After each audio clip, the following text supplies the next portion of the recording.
Well, let's look at your traffic and weather from the Wetzel's Automotive Traffic Center. Only a couple accidents to report. Got a stop and go between I-20 eastbound between 378 and I-26, and another stop and go at I-26 eastbound between exit 97 and 106. Today, high of 81 with a mix of clouds and wind. Tomorrow, pretty similar conditions with high of 80, and it's going to be nice and sunny come Wednesday with high of 82. To your traffic and weather here on the early game.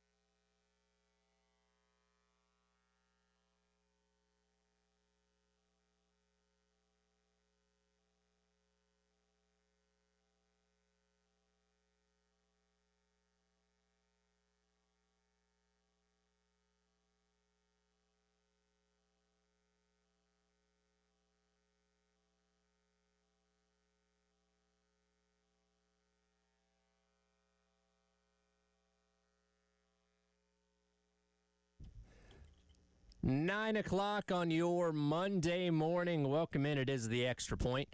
Tyra Head and Jack Belcher along with you on another Reaction Monday, coming off the Gamecocks 38-10 win over South Carolina State on Saturday in what was a very weird, bizarre, and very long day out there on Saturday. Jack, what time did you get home Saturday, or I guess Sunday morning is the better question? Yeah, Sunday morning is the best way to put it. I did not get home till about 3 in the morning on Sunday. And look, I figured we were going to be all getting home pretty late. Sure. But that was before the delay. Even with the delay, probably about 1 o'clock in the morning, maybe 2. But to get home at 3, and then I didn't fall asleep till about 4 because I showered because I felt disgusting. Yeah, it was a nasty, rainy day. Yeah. And it's hot outside and stuff. Yeah, man, it was... And then I went to bed at 4 and then woke up at like 9:30 and I'm like, all right, gotta work. So I was just telling Jen because I pulled out of my parking spot at 12:50 and I got home just probably about 15 minutes before 2. And I, again, traffic around here is not god awful, especially for a game like that where a lot of people had left early. And I was making my way through traffic. Things were starting to break up, and wouldn't you know it, I got caught behind a train. You know the train tracks over by Olympia at the Mills, right before you get up to Gervais, where you're going towards the interstate. Yes, I got caught right there. Funny thing, I got caught by a train on the way in Saturday afternoon, going to Jay's Corner where we were doing our pregame show. That train was pretty short.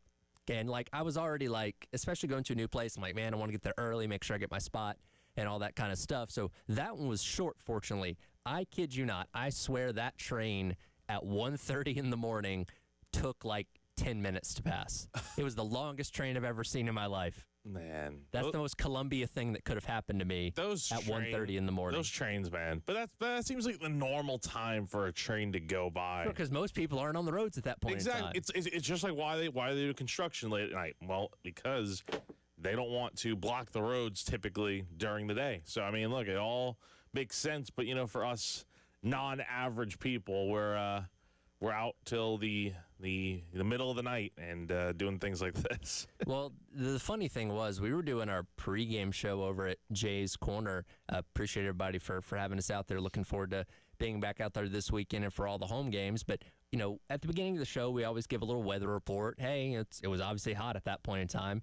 And I looked on the weather app, and there was a slight chance of rain at 7 o'clock. So I'm like, oh, okay, late afternoon shower. Fine, you might get a little bit wet, but shouldn't be too big of a problem. And I did not foresee the monsoon that would come in right around kickoff, I guess it was, and just continue for what felt like the better part of the next hour or so. And then the lightning, which you can't even see. And we were just kind of, people think that we're sitting up there in the press box and we know all the intimate details. We didn't know anything until they made the announcement of, hey, we're going to kick off at 9:21. So we were in the dark for basically 2 hours, like everybody else. Yeah, no, we were waiting for a while. And the most annoying part about it, and I get it, I do, but the repetitive question that every single person on this earth decides to ask us, when's the game going to start? When do we have start time? Bro, we don't know. We are just like you. We are waiting. There are no inside sources for weather that I am aware of. Maybe the weather people out there, maybe Mother Nature herself. But besides that, man, it was the thousands of questions of when the games can start. When we have an update, we will tell you. We promise. We promise. So I can't tell you how many texts and messages I got about it. It was quite repetitive. As if you were just trying to withhold the information. Yeah, no, pretty much, yeah. Yeah, I'm like keeping it away from everybody. And the funny thing about it, especially on the message boards, which I appreciate everyone that followed along with the game on the Insiders Forum in Central this weekend, but my goodness, there were probably like 10 straight messages of when's the game going to start? When's the game going to start?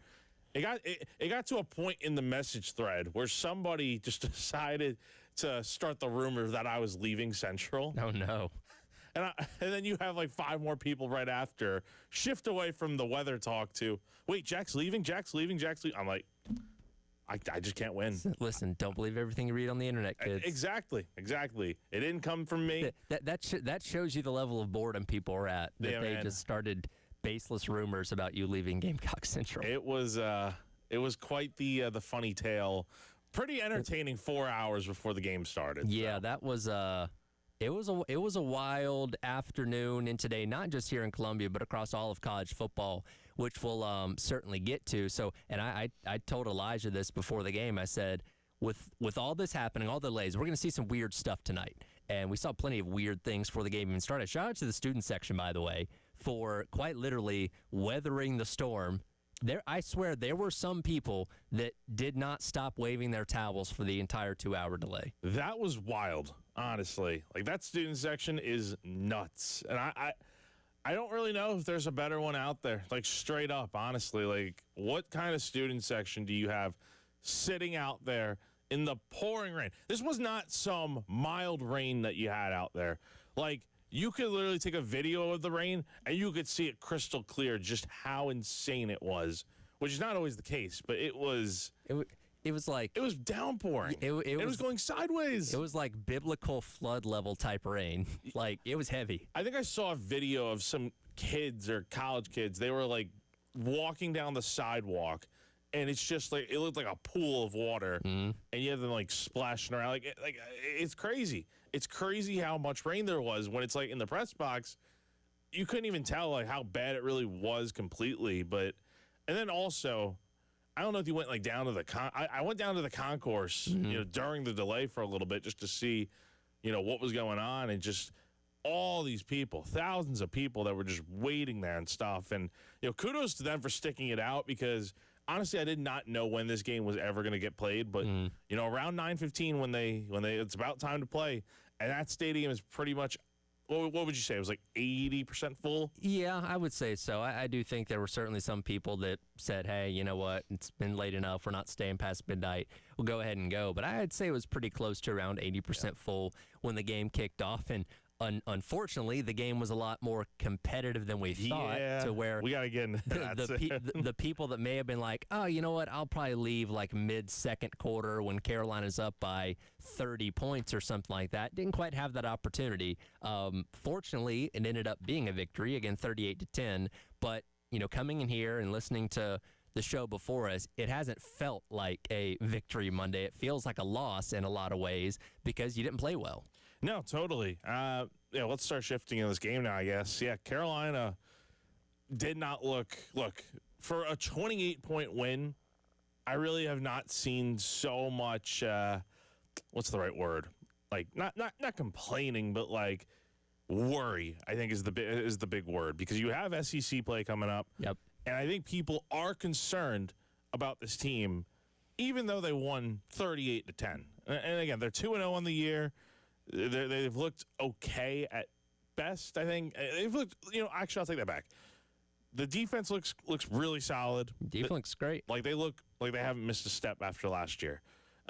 Some things to figure out, though, I think, with the secondary a little bit, with all the injuries and whatnot, and giving up some explosive plays. But overall, very, very good. Special teams has been tremendous. And then you saved the day once again. Exactly. And then you have the offense. And that's where people are concerned.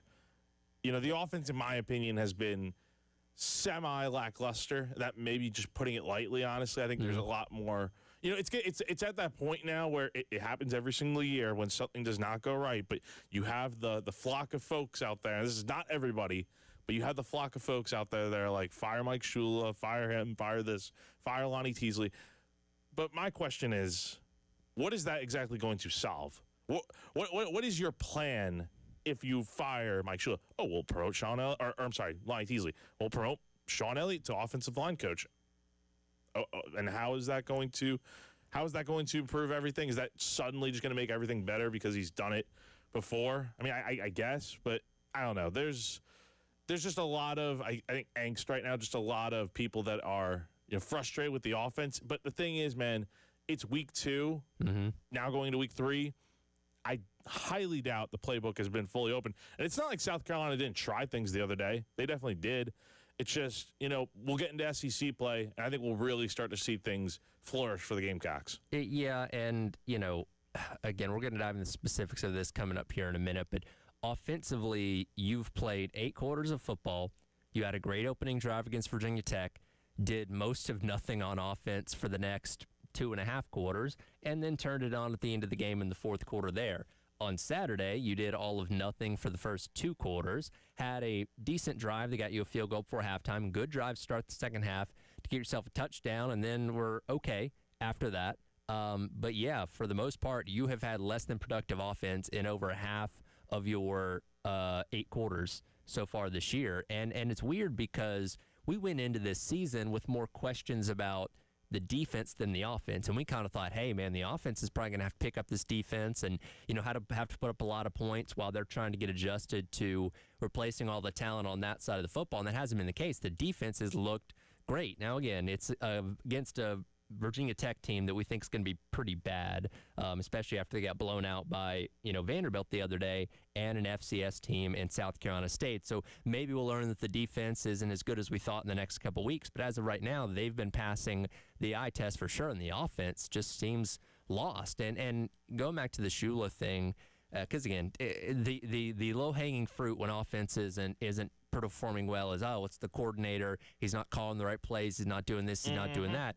When you are limited because your blocking up front is not allowing you to run the football or allowing your quarterback to sit back there and have time to throw a lot, then you can only do so much. So I don't put a lot of blame on Shula because I think he's kind of calling plays with one hand tied behind his back right now. We need to pump the brakes on the whole getting rid. This happens with so many different teams. And look, I have personally done this myself when my teams are not doing particularly well. Like, trust me, there have been times where I want to see Sean McDermott and Aaron Boone fired. Well, you're ready to fire him October of last year. Exactly. So, look, I've been there. I get it. By the way, what a comeback last night. Oh, we got to get into that at some point, man. That was incredible last night. But no, look, I mean, seriously, the question is, what is getting rid of your OC and O-line coach going to do right now? Yeah, it's number one, maybe it hurts recruiting. I mean, that you got to think about that. Like, kids are probably committing to Carolina and thinking about Carolina because of these coaches that they're being recruited by, obviously, right? So, look, I don't think it's a well-thought-out strategy. It's only been 2 games also, so we gotta let things play out. Let the process flesh itself out. And if you don't think it's good by week 12 or whatever, then more power to you. We got a lot to get to. I've almost forgot about our most important thing in the 9 o'clock hour. That is our Sandstorm Pick-Me-Up, which we'll hit right now.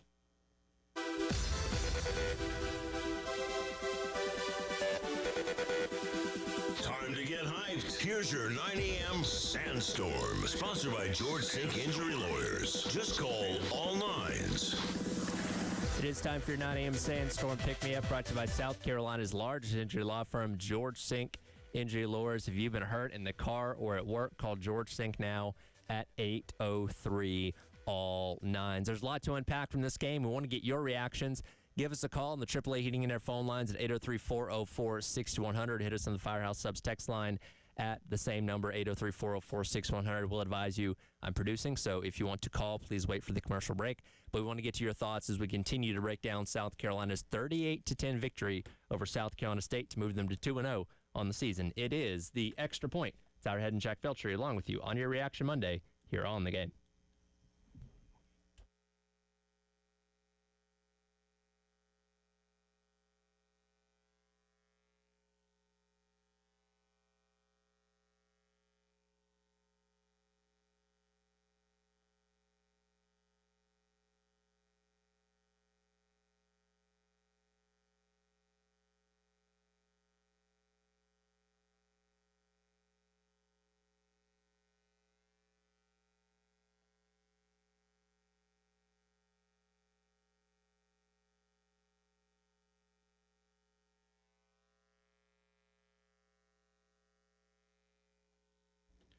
It's all right here for our friends over at Twin Peaks. The month of September is a very, very busy one over at Twin Peaks because Brew Days are back. Every Wednesday this September, they're celebrating with one of their most beloved things, and that is beer. You can get to Twin Peaks and score a 22-ounce Twin Peaks brew on draft for just $3.99 all day, every single Wednesday in the month of September. And, of course, with all this phenomenal football action going on across college and professional, you got to just park yourself down there at Twin Peaks all week long. We get games on Thursday, Friday, Saturday, Sunday, Monday. There is never a bad day taking some football action with our friends over at Twin Peaks.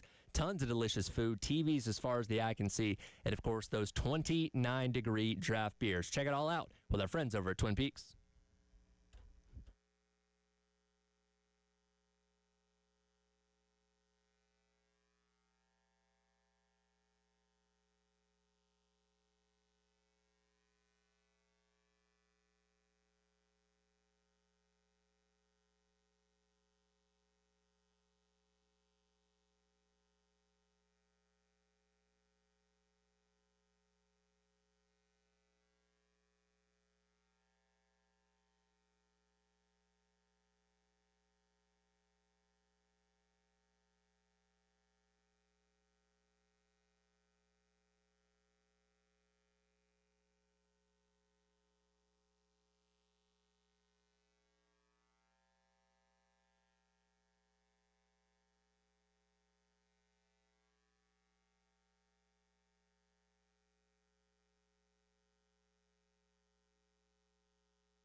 Is to punt it again. Carolina pressuring on the play, and we got a piece of it. It's blocked, and it's bouncing towards Vicari Swain, who picks it up again. Vicari at the 50 on this near sideline again. Same blockers at the 30, 20. Deja vu. 5. Touchdown Carolina. Touchdown Vicari Swain. What a crazy son of a gun. What? I don't know what. The ball was just rolling around the 40-yard line. He picked it up dangerously, got hit immediately, and then found that same wall that took him to the end zone. This one's 42 yards. Oh, yeah, when it was blocked, it's a rule called no consequence. So if it hits off the opponent and they don't pick it up, I mean, I can do whatever. If I fumble, whatever, it's still going to be our ball. So use my situational awareness and pick it up and score. Welcome back in. It is the Extra Point. Tyler Head and Jack Belcher along with you on your Reaction Monday. There are some negatives in this game, but we'll focus on the positives for right now. One of those being Vicari Swain looking like an absolute monster for the second week in a row. 6 quarters into the season, he had 3 punt return touchdowns, and the most impressive of those 3 was that second one there off the tip punt that David Busey got a piece of. Ball rolls to about to South Carolina's 40. He proceeds to pick it up and again had the wall of blockers and ran it in. It was one of the most unbelievable things I've witnessed on a football field with my own eyes. And that was the loudest we heard that place all night. Yeah, no, and the crazy part about it was, and again, I think it landed actually at the 40 in plus territory, which is even better because the ball was tipped. It stays on Carolina, the SC State side of the field, and it hits off an SC State defender, the ball, and Vicari noticed it. Colin Bryant noticed it, according to Shane Beamer. Like, that's a really, really heads-up play. And Shane mentioned that yesterday. He gave him a lot of credit in his teleconference yesterday for being, so aware and making a play like that. So, once he got his hands on the ball, I mean, he just took it to the other side of the field and cut it up. And also, shout out to the blocking. I mean, Carolina has not gotten a penalty on any of these punt return touchdowns. It's kind of remarkable, honestly, because you feel like more times than not in college football or just football in general, there's always that one person, not anyone in particular, but there can always be that one person that just maybe holds the guy the wrong way or blindsides somebody, but everyone was doing their job, blocking the way they should be. Yep. And I mean, Vicari had a convoy of blockers in front of him. So, we can talk all about Vicari and how good he was with these punt return touchdowns. Wish he was, but the blocking has to be perfect, and it's been that way. Yeah, watching it back now, you're right. It was in the plus 40-yard line when he picked up. He also had to avoid a tackler immediately as soon as he picked it up. And still, even if he would have just got the ball at the 40-yard line, that still would have been great. But he's able to shake that off, gets his wall of defenders, and I believe it's Eric Rice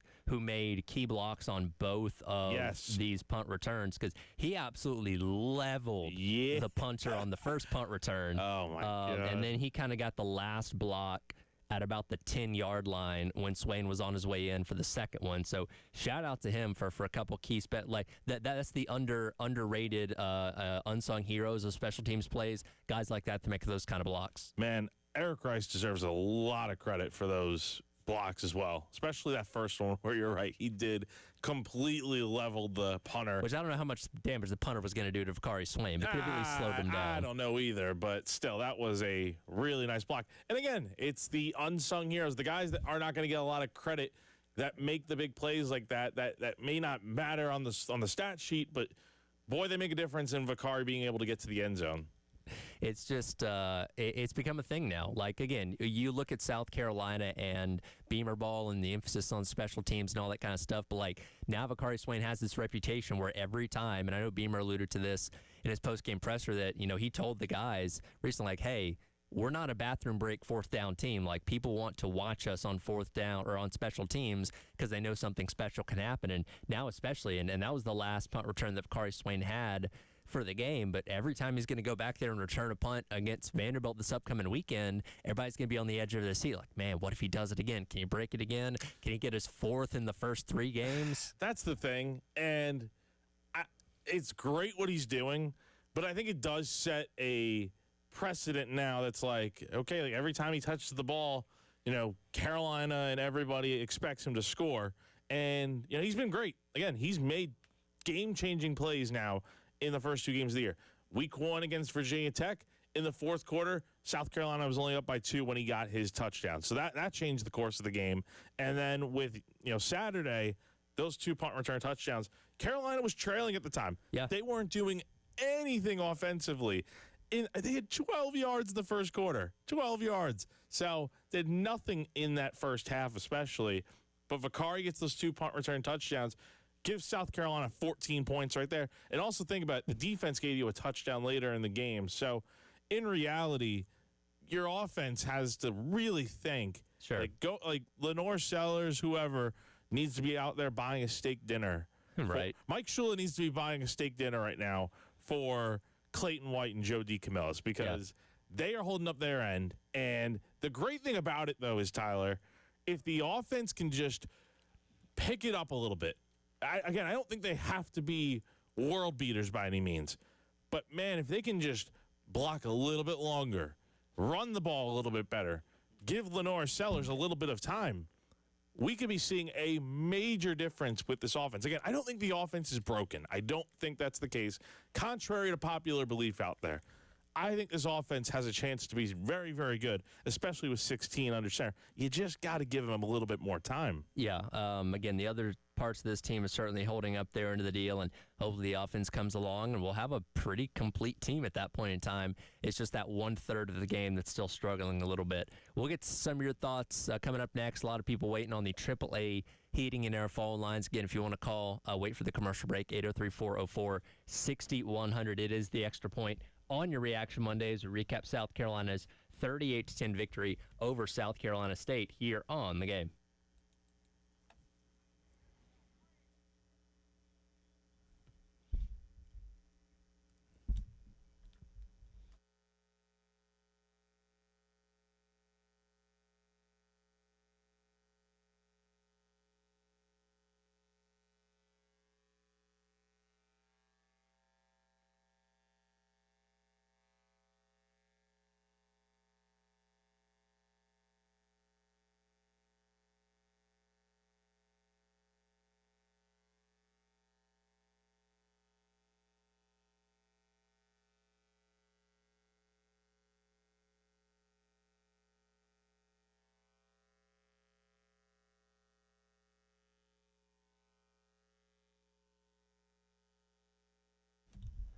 All right, here for our friends over at Canty Foundation Specialist.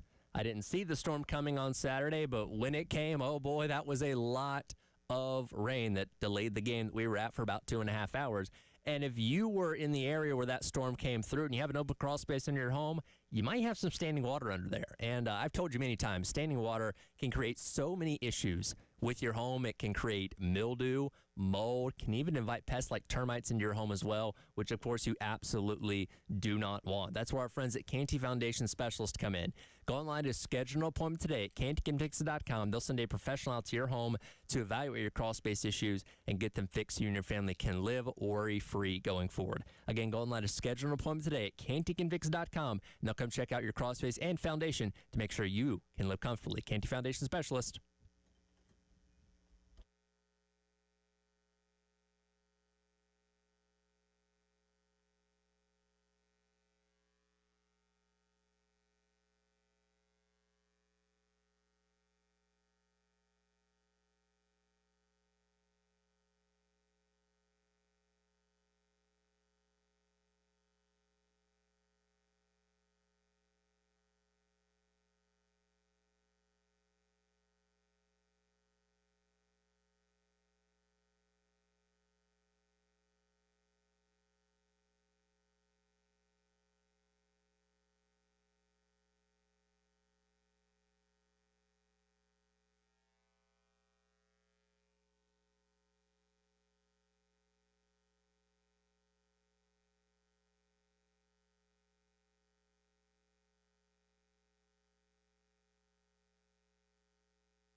All right, welcome back in. It is the Extra Point. Tyler and Jack Beltry along with you on your Reaction Monday here on the game, examining South Carolina's 28-point victory over South Carolina State from over the weekend, where it wasn't the prettiest, and it does kind of feel like, reaction-wise, there's a lot of like loss-type feelings in here, even though South Carolina did win and improve to 2-0. But we want to get your thoughts as well, and we head out to the AAA Heating and Air phone lines. Ty has been waiting for a little bit. Ty, appreciate your call as always. What's on your mind this morning? Hey guys, how you doing, Jack and Tyler? I just want to give a quick shout out to South Carolina State head coach, Coach Berry, knowing his path all the way up to this point, coming to BC, holding open tryouts, becoming two-time Division II champions, then getting hired by state. A struggling state team turned them around last year, and then was able to go toe-to-toe with the number 10 team in the nation, the SEC caliber team. Kudos. He's developing players. He's doing everything the right way. I just didn't want to get lost in the sauce that South Carolina had some struggles, but South Carolina State gave them everything that they asked for, everything they supposed to do, and I just wanted to give them, God knows no moral victories, but give them a shout-out because he's doing it the right way, and what I seen last night, the program is in good hands. So I just want to say that if it wasn't for Joy Stock Sweeney, who turned it a 14-point game, it could have been a real interesting third, maybe even the fourth quarter. So I just want to say that real quick. Yeah, man, absolutely appreciate the call there, 803-404-6400. That is a good point. You know, we're obviously focusing a lot on the South Carolina side of things here, but SC State played a really good game themselves, and, you know, they held South Carolina's offense at bay for basically half the game. It wasn't until that last drive before the first half ended, that Carolina got the field goal, that they really started generating something, and credit to that defense for obviously putting the pressure on Lenore Sellers, being able to stuff the run the way that they did, and being the reason why we're coming here and talking about the offensive line being the problem that it was. And look, we talked about this going into the weekend. Chennis Berry's a winner, as Ty alluded to. You know, all the success at the Division II level with Benedict, you know, taking over for Buddy Pugh at SC State's obviously not an easy thing to do, but man, he's got that team looking really good right now, and I would expect they're going to be one of the favorites to once again go to the Celebration Bowl this year. And that's the thing. I think that's the other thing that people kind of forget with this whole thing is, you know, you see people saying like, hey, you know, like, aren't they supposed to be like killing this FCS team and stuff? Like, not necessarily like this. Like, yes, SC State is an FCS school, but they're a good team, man. Like, they are not a team. They're not some pushover, and none of these teams are, right? It's not always going to be 69-0 like we've seen with that wasn't like the score that the Ohio State game this weekend. I think they got to 70. Actually, maybe it was 70. There was a lot of blowouts this weekend. Or like Florida State hanging up 77 points this weekend. I mean, it's not always going to be like that. And this is a team that last year, you know, like the caller said, they won 9 games. They made it to the Celebration Bowl as the MEAC champions. Like, Chennis Berry's done a great job taking that program from where it was and really elevating it. And, yes, I think they did go toe-to-toe.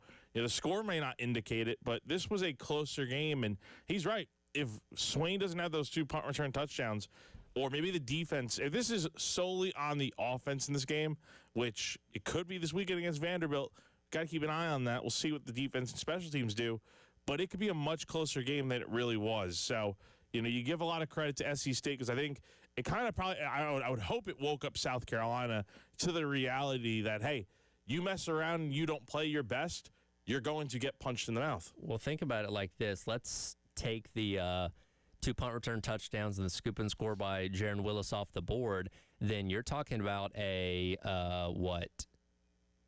doing the math in my head here, 17-3 game, or 17-10 game, excuse me. Yeah. Assuming that they still score that touchdown at the end of the game, that's much different. So yeah, you're lucky that Carolina's other 2 phases of the game stepped up, and through the 8 quarters of football we played so far, that's where the majority of your points have come from. I mean, that's the thing. Like, this team that they were playing, they're not some slouches. So and look, we knew SC State was going to struggle on special teams given what happened against Wofford, and Carolina was able to take advantage of that. But if they had that part shored up and you don't have the 2 Vakari Swain punt return touchdowns, it's a much different game. It's a different game, man. So my hat's off to them because they were definitely a tough opponent to play. Absolutely. More thoughts from the AAA Heating and Air phone lines. Keith's been hanging on. Keith, appreciate your call. What's on your mind today?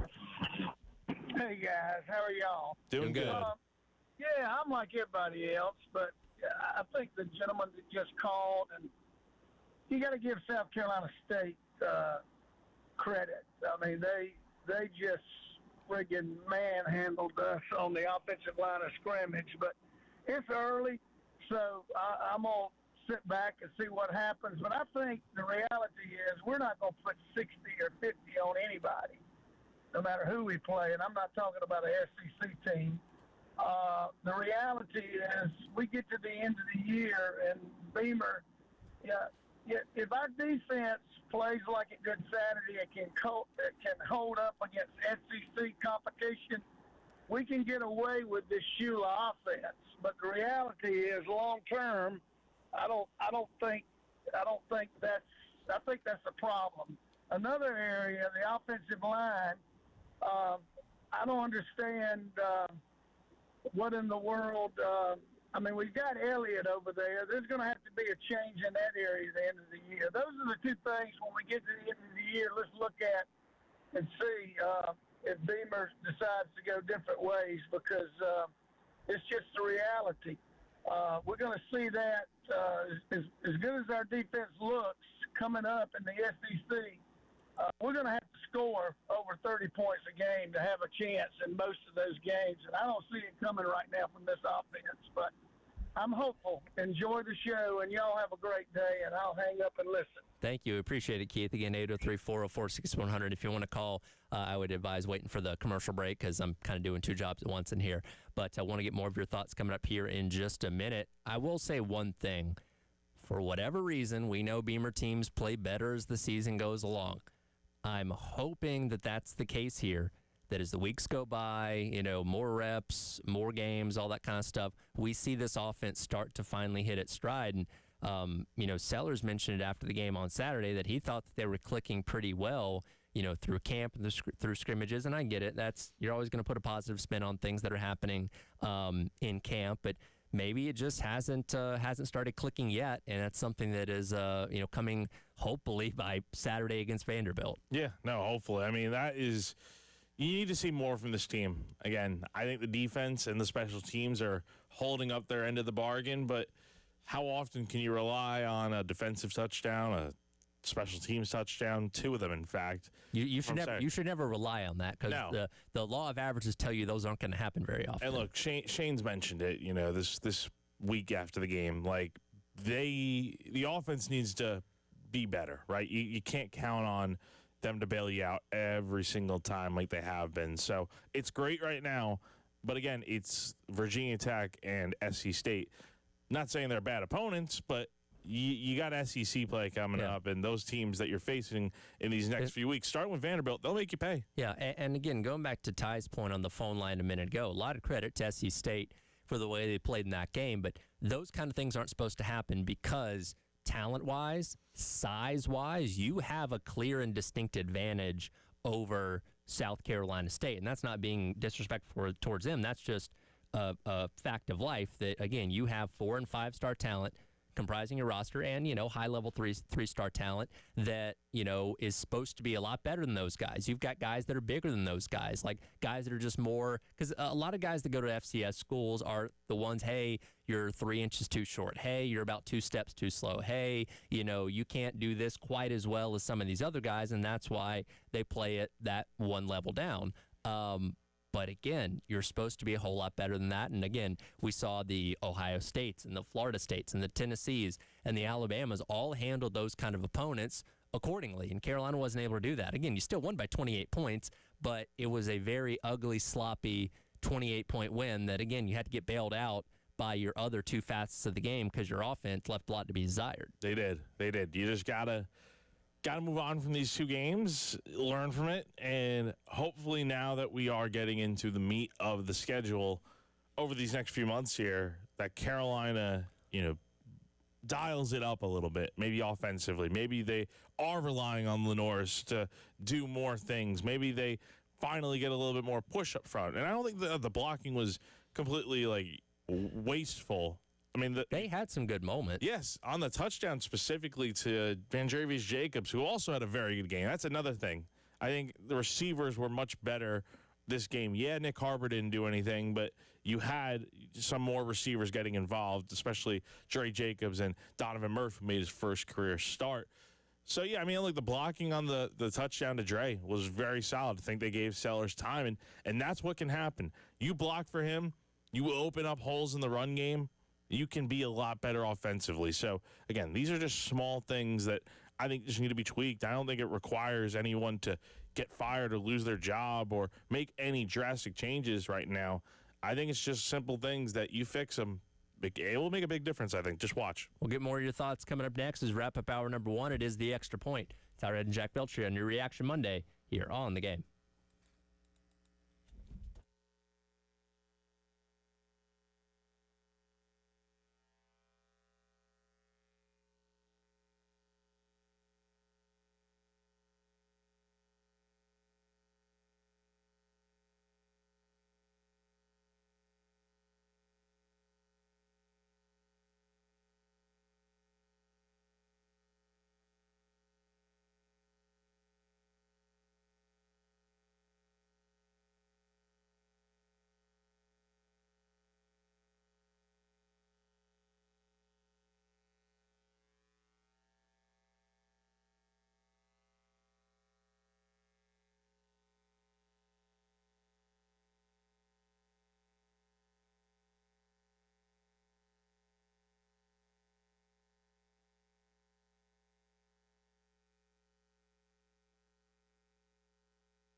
In front for Carolina. We'll check the rest of the Gamecocks on a 1st and 10.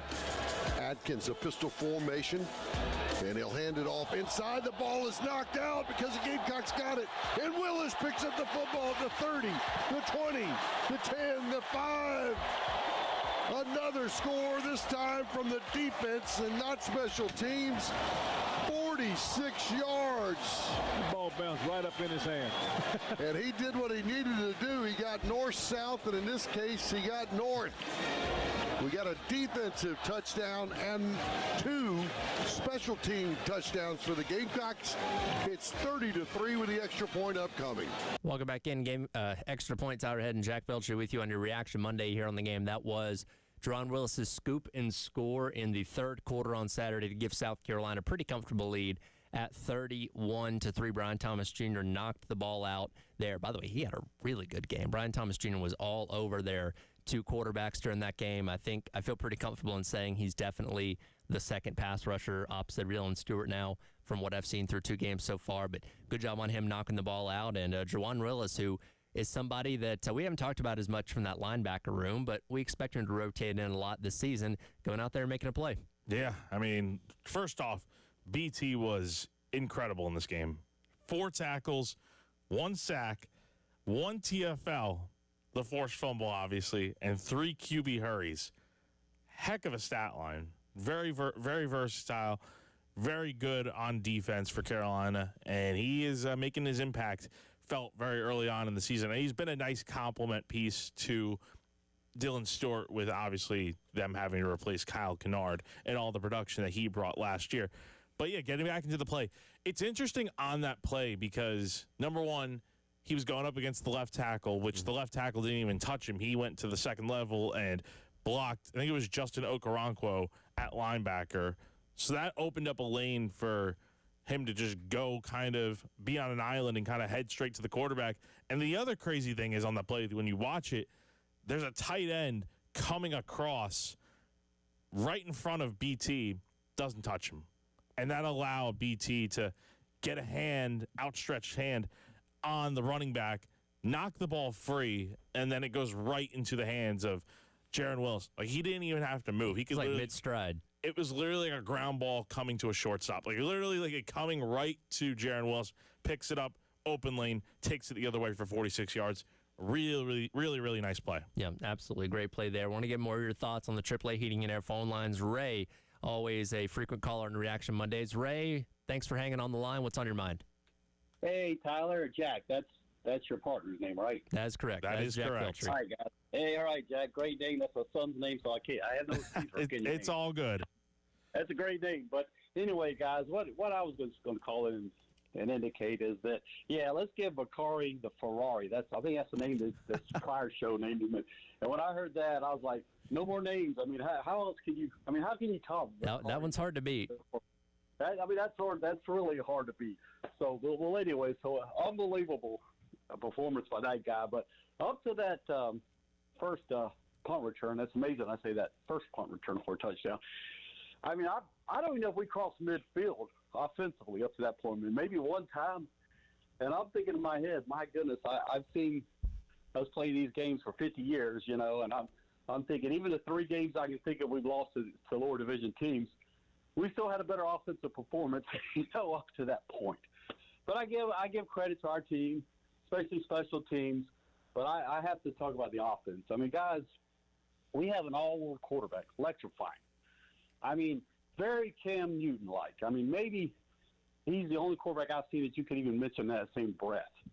We got a wide receiver that's 6'5", 235, that has world-class speed. I mean, a guy that could be on the U.S. track team, the Olympic track team.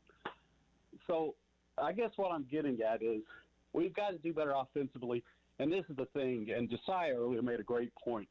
This was a game, I guess, you know, if you're Shula, you wanted to think, well, we should be able to use this game as a practice to try to get that run game on track. Didn't quite work out, so you know what you got. We're going to have to be one of those teams, and there's teams that run this kind of offense that won championships, I mean, even national titles.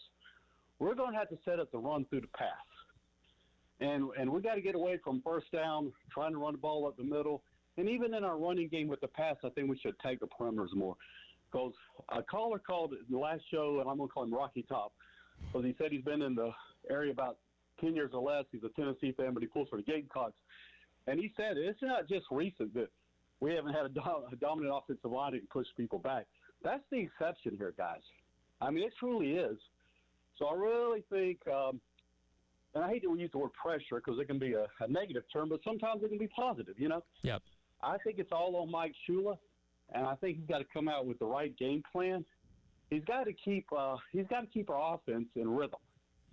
And if you get our offense in rhythm with the weapons we have, we can be a dangerous team. But I don't think you can come out methodically, hand the ball to the running back up the middle and think you're going to get, 5 to 6 yards. We can't win that way. We got to win. And I kind of think just opposite kind of what Jack said earlier. I mean, I know we don't want to put all the pressure on Sellers, but he's by far your best player. Yep. And I tell you guys, I feel much better when that ball is in his hands. Yep. Whether it's, a run, a scramble, or a pass. I mean, that's just how I feel. I just think this week that Mike Shula's got to come up with that game plan. I mean, I hope this week he's Don Shula, Yeah, that'd be nice. He's got to come up with that game plan that's clicking and gets that offense back on rhythm. Because in the first 3 games that he's been our OC, small sample size, but it is a sample size, it hasn't been much, guys. But I think, I'm not ready to throw anybody out with the bathwater yet. Right. But we've got to start calling these plays like, we're playing championship-style football. But, hey, guys, That's just what I had to say. Thanks. Absolutely. Appreciate the call, 803-404-6100. And, by the way, they did not cross their own 15-yard line until the 4th drive of the game, which resulted in the missed field goal. We'll continue to react to this, get your thoughts as well as whatever else happened across the landscape of college football on Saturday as the Extra Point rolls into hour number 2 here on The Game.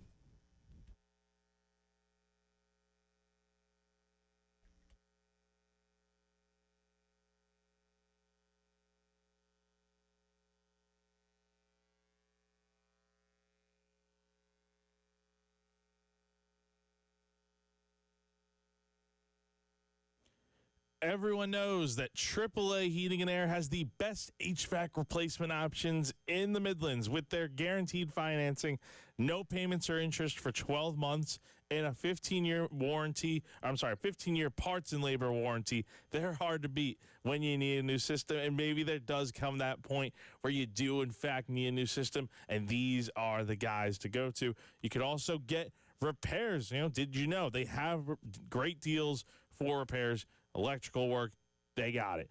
That's right. If your system is broken, you're strapped for cash. AAA Heating and Air can still help. They'll get your repairs done with payment options for up to 12 months and no credit check required. So if you're the homeowner, all you need is a valid bank account. So don't wait. Call AAA Heating and Air today and get your comfort back on track. AAA Heating and Air. Comfort you can trust.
Clark's in the ball game. We'll see if they go to him. Sellers does want to throw. Post route, got a man wide open. Back in the end zone, caught. Touchdown. Dre Jacobs, 35 yards out. He just picked up the first down for us, and now he gets 6. That's his first of the year. And Carolina with the extra point could make it 38-3 with 2:25 to go in the third quarter. Welcome back in hour number 2, Extra Point. Tyler Ed and Jack Belcher with you on your reaction Monday here on the game.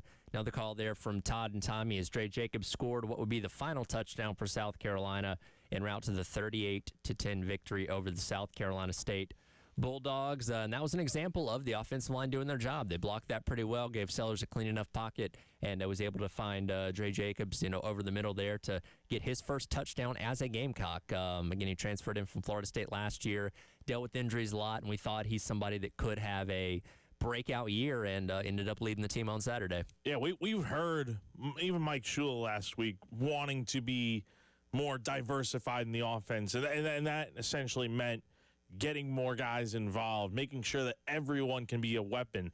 And, week 1, it was Nick Harbor being a weapon for South Carolina with almost 100 receiving yards and a touchdown. Should have had 2. And then you look at Vandrevius Jacobs leading the way offensively with the receivers last week, or this past weekend. And then you had Donovan Murph also have a pretty good game with 2 catches for nearly 40 yards. So I think there's a lot of proof in the pudding there of it can be anyone's week for South Carolina. Mm-hmm. We'll see. I mean, Brady Hunt had a really good first game of the year, and obviously you're hoping he's available and healthy for this weekend. We'll see what happens. But I think you feel pretty good about the fact that, you may not have one true number 1 guy right now to throw to, but you have multiple guys that any given week it can be their opportunity to step up. Want to get some of your thoughts as well from the Firehouse Subs text line. Matt brings up an interesting point here. He says, I understand the plan was to get a good lead and take out the starters. Couldn't it have been beneficial to let Sellers in the offense get a few more drives to iron out some of the small things? Not like our offense was the reason we had a decent lead in the first place.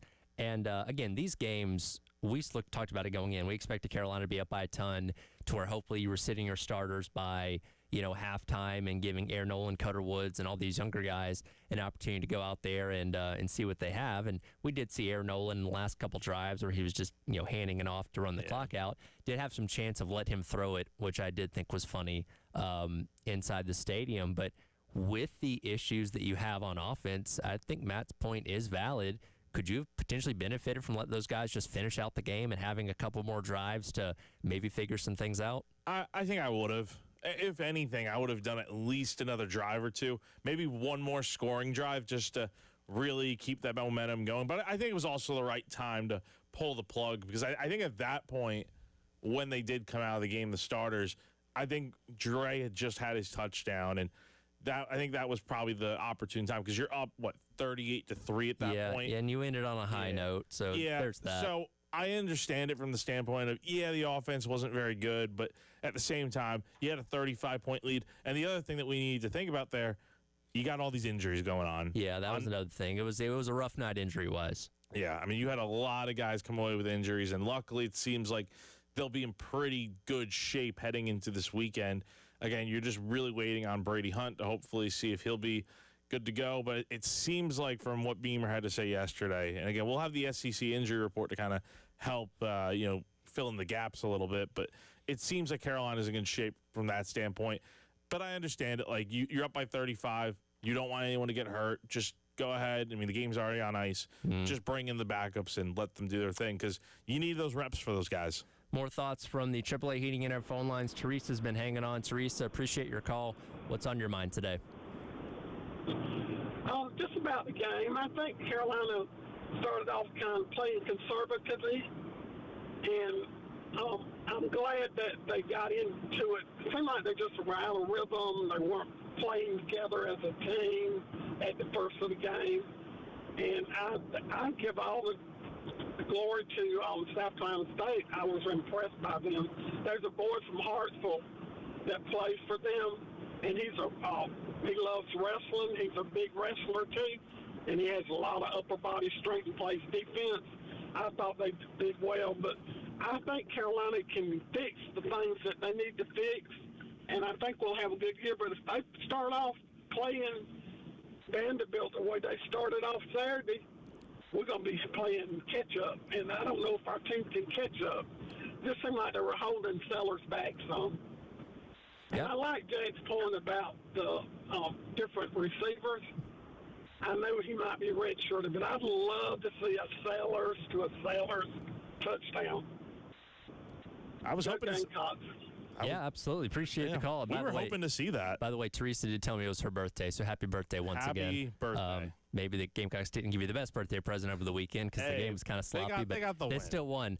Which, by the way, the cool thing is with Jaden Sellers, you can still play 4 games and be a redshirt now. So we could see a Sellers-to-Sellers connection for a touchdown at some point this season, and if they feel the need to preserve Jaden's red shirt. Yeah, I mean, I think at some point we will see that eventually. Like again, it would have been nice to see that this past weekend. This was probably the best opportunity to do so, but hey, you never know. Maybe Carolina will blow out a SEC opponent at some point and have the opportunity to do so. And laugh all you will at that. I'm sure the people listening are like, what are you talking about, blowing out an SEC opponent? Because as Teresa mentioned, she's worried about the offense and what they're doing. So I understand it, but again, this offense has so much talent, dude, to where it's like they will get it figured out. I have full faith that this thing will be turned around. So obviously, again, they won on Saturday, which at the end of the day is the most important thing. They are 2-0, even though it doesn't necessarily feel like it. Things could always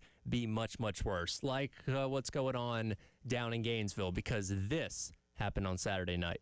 Gramatica for the win, and there it is. 18-16. We were watching this unfold while, I guess, waiting on South Carolina's game to start, if I remember correctly, because UCF led this game for a good majority of it. Florida was able to get the touchdown there late to take the 1-point lead, and then just I don't even know where to start. They played a terrible game the entire way, but they completely fell apart there at the end, which allowed USF to put themselves in position not only once but twice. Gramatica missed a long field goal on their prior drive, and then they were able to just quite literally get on the goal line to where all he had to do was make an extra point at the final second to win the game. Worst loss of the Billy Napier era? Oh, by far. No, this is unexcusable. And here's the thing, because it wasn't just and look, UCF, they beat Boise State. They are a good team. They can make the college ball playoff this year as the G5 representative. But Billy's team played incredibly, incredibly sloppy. They had 2 touchdowns that were wiped out by penalties. They had over 100 yards in penalties themselves throughout the entire game. They had a bad snap that went over the punter's head, which resulted in a safety. And how does this happen 48 hours after the national headlines of football are all about Jalen Carter spitting on Dak Prescott, your defensive lineman, on the drive where USF drives down and wins the game, spits on a South Florida defender and gives them a free 15 yards? They'll never learn.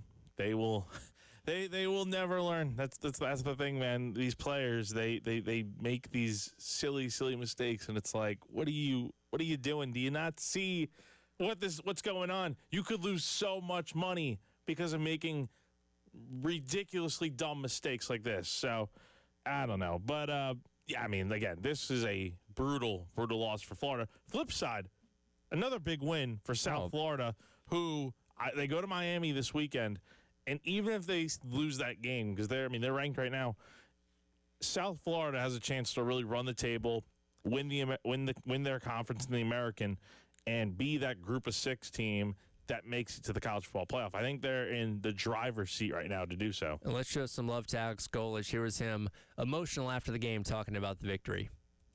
A bunch of guys that bought into a vision when it probably wasn't super cool, huh? And they're just sick of hearing, man, one and whatever, South whatever. These guys are bulls. They bought in, and it paid off. By the way, did you know he was born in the Soviet Union? Did not know that. I just looked that up. Yes, he was born in the Soviet Union, which doesn't exist anymore, back in 1984. But regardless, a crazy couple weeks where they demolished Boise State in the season opener. They beat Florida on Saturday, got themselves ranked finally. But again, Golish took over a program that was quite literally at the bottom of FBS the year prior. They went 1-11 in Jeff Scott's final year. He took over a team that was in the basement, has brought them back to respectability, and again, they're looking like the favorite to make the college football playoff as the Group of 5 team. And you're right, they don't have to go in there and beat Miami this weekend. Just have a strong showing, and you're sitting pretty, because I would imagine they should be able to handle their business for the most part in the American Athletic Conference, and they already have the win over Boise. So as long as they don't have, two egregious losses, they should be fine. Now, on the flip side, back to the other interesting part of this. I'm just going to say it straight up. Florida is screwed. Oh, yeah. No, without a doubt. They have 3 of their next 4 games are on the road. By the way, they don't play a non-top 25 opponent. They only have 2 more games against non-top 25 teams. Mississippi State, who I know we'll get into, just upset Arizona State. And then you have a Kentucky team where you have to go on the road, and that's a team that just played it really close with Ole Miss. So this schedule is brutal. It is an interesting dynamic, because last year we thought Billy was cooked then, right? They lost an ugly game to Texas A&M, and according to sources, they were ready to buy him out then and there. They were scrounging up the money, which isn't a whole lot. I think it's about $13 million to let him go. And they decided to hold off. He proceeds to go out there and pull off big wins against LSU and Ole Miss. They beat a hapless Florida State team at the end of the year, but they ended strong. They quite frankly could have beaten Georgia if DJ Lagway doesn't get hurt early in that game. So they finished the season strong, which bought Billy Napier another year. But from what I understood, there was an agreement that he was going to go out there and make some changes coordinator-wise, that he didn't get himself an actual offensive coordinator instead of him calling the plays. He decided not to do that, and now they're in this mess once again. And you're right. They've got a absolute murderer's row coming up. LSU, Miami, and Texas, and then A&M in just the next 4 games alone. And even the Mississippi State game, which we'll get to in a second, like you said, doesn't look like a reprieve. That looks like that could be tough. Georgia, Ole Miss, Tennessee, Florida State looking better than it did a year ago. Can we pinpoint what game he gets fired after? Like, you want to make our bets right now? Yes, I will make my bets. Either before, right, but like that, the week of the Mississippi State game, either it'll be right after the A&M game or it'll be right after the Mississippi State game. Because that, honestly, I think that was around the time last year where we're talking about, all right, Florida's going to Mississippi State. They're going to Starkville. If Florida loses that game, Billy's going to get left on the tarmac. They won that game. Season kind of changed a bit. I think that's kind of the point in the year where it's like, hey, you go to LSU this weekend, loss. You go to Miami, top 5 team, loss. You get Texas at home. You never know, but let's say it's a loss. You start the season 1-4, and then you go to College Station. I mean, you talk about being done by mid-October. I mean, the season will be well over, and that'll be super disappointing for a team that had all the expectations in the world coming into the season after the way they finished last year. So it's important to note their bye weeks are between Miami and Texas, and then the second bye week is between Mississippi State and Georgia. So you could potentially be in a situation where you are 1-3 after the Miami game, or you could be, let's see, 6. You could be, I don't know, maybe like 2-4 after the Mississippi State game, or 2-5 after the Mississippi State game, maybe at best. Maybe you're able to beat like Mississippi State or something like that. But typically firings happen on bye weeks, so those are the 2 weeks that I would say to look out for where Billy could finally be cooked. It just feels like they're back at square one to where like everything. You shouldn't be having these mistakes 4 or 5 years in. Everything they did last year, like at the beginning of the year, it kind of feels like we're back at that point where we're talking about, all right, what's the buyout? Yep. When's he gone? That's the situation Florida's in. A lot of chaos happened around college football in the SEC. We'll continue to react to that coming up next as the Extra Point rolls along. It's Ed and Jack Veltri on your Reaction Monday here on The Game.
There's Kyle Ferry warming up on the sideline. 2 plays to get 9 yards to keep the game going. Pressure was picked up. Shapen, wide open, caught across the middle. Thompson, touchdown!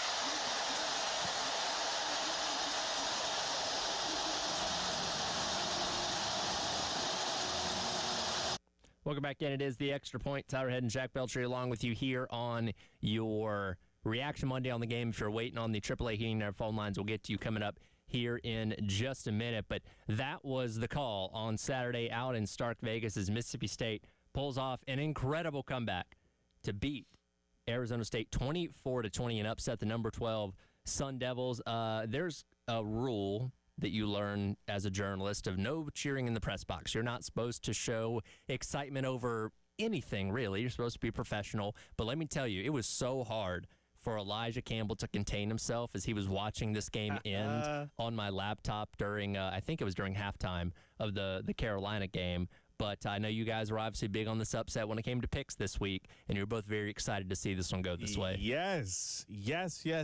Me and Elijah were the only two to call it.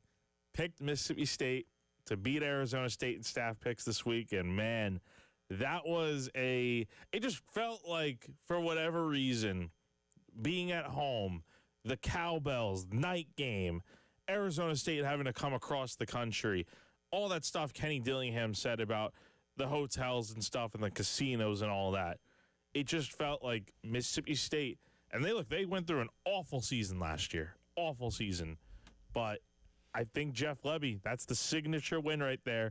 They've got their quarterback in Blake Shapen. I mean, really, really good game for the Bulldogs on Saturday. One that kind of changes the way we view the season for them. We certainly do, and they were up 17-0.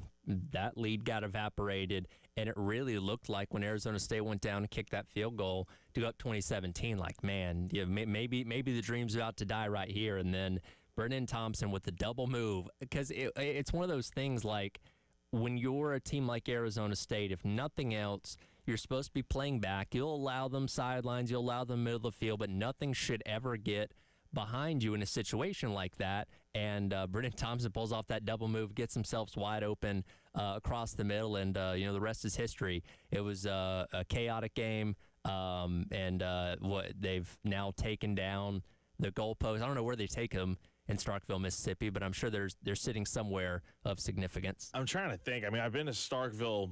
They don't have much there, now. right? No, it's pretty much kind of just the school. I mean, they have like a pond on campus there. It's a really, really big pond where it's probably about a block or two down from the stadium. If I had to guess, they probably threw it in there. I'm not sure where you could really put it. It's not like, I don't think there's a downtown area like right next door. One of the writers for ESPN did mention there's apparently a Chili's in town in Starkville. So he theorized perhaps they brought it to the Chili's. I know there's a walk-ons there. I mean, had a triple dipper with the goalpost. Yeah, no, totally. I don't know. That's interesting. I've not seen where it's been taken to yet, but I'm sure that's going to be a hot commodity for the sellers online and stuff. I think this game though encapsulates how open the SEC could be this year. And I'm not saying that Mississippi State's going to be a team in contention for Atlanta, but they're not as bad as we think they are, right? And good, they were awful last year. And Jeff Lebby was drinking out of a fire hose in his first time as a head coach, having to take over for the mess that was left behind in the 1 year of the Zach Arnett era after Coach Leach's passing. But as we've kind of learned, they were down on scholarships, their resources weren't where they needed to be. So he's really trying to build this program back up from basically the ground level. And through 2 games, they beat Southern Miss, last week, and then to be able to do that against a team that was in the college football playoff a year ago, that's making a statement. So again, when we're looking at, Florida's schedule a minute ago, before the season, we would have said, Florida, they can take care of Mississippi State. Now, I don't know about that. I think the Dan Mullen Bowl may go to the Bulldogs instead. They're 4-0. I mean, no, 2-0 right now. I spoke too soon. They might get 4-0. They might be 4-0 after playing Alcorn State and then Northern Illinois. And that sets up what could be a really intriguing matchup with Tennessee at home in Starkville. I mean, Tennessee's top 15 in the country right now, and they're playing Georgia this weekend. I mean, game day is going to be there in Knoxville. I mean, Tennessee looks pretty good so far, but we could see a situation where Mississippi State, 4-0, a lot of momentum. They have their signature win already, could easily go out there and get another. A lot of things to continue to react to that happen around college football, but of course our main headline is Carolina picking up the 38-10 victory over South Carolina State on Saturday. Lee is hanging on the AAA Heat and Air phone lines. Lee, appreciate your call. What's on your mind this morning? I was at the game Saturday night. I sat underneath the bleachers for like 2 hours waiting on the rain to stop. But what I saw in person is the same thing I saw on TV. It's just like the offensive line can't block. Wide receivers can't catch, and so it's like he's got Lenore Sellers in bubble wrap where he don't want him to get hurt, and he's played just like he did in the bowl game. It's like I've seen this before. Then I started thinking about last year, and you know the old thing here, deja vu all over again. We played the exact same way the first two games last year, and then we ended up scoring 40 points on Kentucky when we went to them. Do you think maybe they was just kind of only opening up a piece of the playbook where they ain't showing their hand on the offense or something like that may be happening? Because last year, I don't know what happened. They flipped the switch, and when they went to Kentucky, they just went gangbusters on them. Do you think that might happen this weekend against Vanderbilt? And one other thing, how about my boy Aaron Rodgers, 4 TD passes, and the Steelers beat the Jets today? How about that? Yeah, My man. I mean, I've been a Steelers fan a long time, and we ain't ever had a quarterback in the first game throw 4 touchdown passes in the first game. So I'm excited about this year being a Steeler, and I'll take it up here. Y'all have a great day. Yeah, absolutely. Appreciate the call there. And by the way, Aaron Rodgers did look like he maybe found the fountain of youth for a brief moment and stuck it to his former team on Sunday. That was a fun game to watch. I watched pretty much that entire game, but fun one there. But getting back to Keith's point, especially consider the fact you played Virginia Tech in week number 1, I don't feel like you would hold a lot of things close to the vest, especially considering the fact that your offense was so stagnant, you know, through the middle part of that game. And then, again, you didn't really have a comfortable lead on Saturday. I would think that you didn't hold too much back, and maybe I'm wrong on that, but I don't know. Maybe Shula does have something in his back pocket, but I don't want to say we're going to go into this weekend and see a ton of new and crazy stuff against Vanderbilt. Remains to be seen what exactly they are holding back, if anything. My thing is, I don't think you want to put too much on tape for a team like Vanderbilt to see based on the SC State game. I mean, I don't think you really want to, put it all out there for them, especially with conference play picking up. Eventually, you'll have to get to that point, I think, where you're going to have to just put it on tape and you can't hold anything back. Like you're going to lose games otherwise if you're holding your punches. But I think for South Carolina, I would hope that the fact of, it's 2 weeks of the season, if you've ran out your entire playbook already of what you have, your tricks up your sleeve, that might be a little bit concerning. But I think there probably is some level of hey, there's still stuff in this playbook that, we have yet to really, pull from behind the curtain. And you've seen some interesting little flares. They ran the double reverse to Nick Harbor. They did the option pitch out to Jared Brown the other night that didn't go well because, Sellers kind of pitched it behind him. But you've seen a couple of interesting wrinkles in there. It's not like they've been completely vanilla the entire time. Yeah, no, I mean, they definitely have not been what everyone is saying. And again, here's the other thing. Again, the blame gets put on Shula because he's the one calling plays at the end of the day.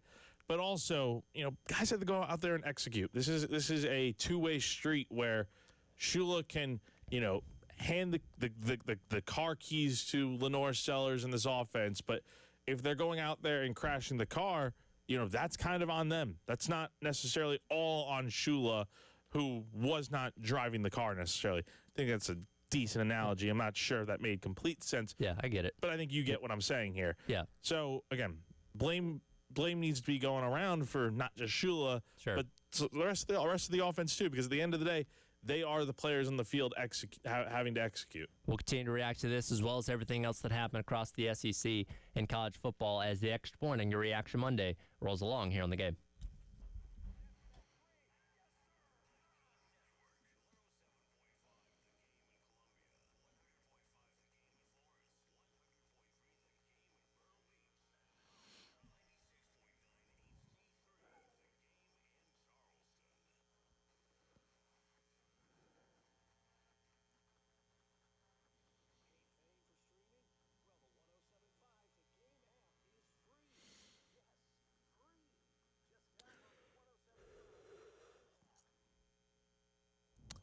When it comes to HVAC replacements, AAA Heating and Air has your back. They offer guaranteed financing, 12 months with no payments or interest, and a 15-year warranty on parts and labor. If you need a new system, they're the best in the Midlands to go to when that does come up, maybe when it's the air conditioning unit that goes out or the heating unit isn't working the way it's supposed to. That's where AAA Heating and Air comes in. But what if you don't need a replacement? What if you just need a repair? I got good news for you. AAA Heating and Air has you covered there as well. They offer up to 12-month payment plans on repairs with no credit check for homeowners who need repairs. All you need is just to have a valid bank account, and they'll handle the rest for you. So whether you need a replacement or a repair, AAA Heating and Air has unbeatable options for you. Give them a call today and get your comfort back on track.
Pressure.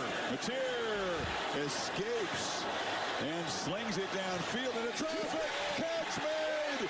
Satania knocked out about at the 5. Improvisational brilliance from Mateer that time. Welcome back in. Extra Point. Tyler, Jack Belcher with you on your Reaction Monday here on the game.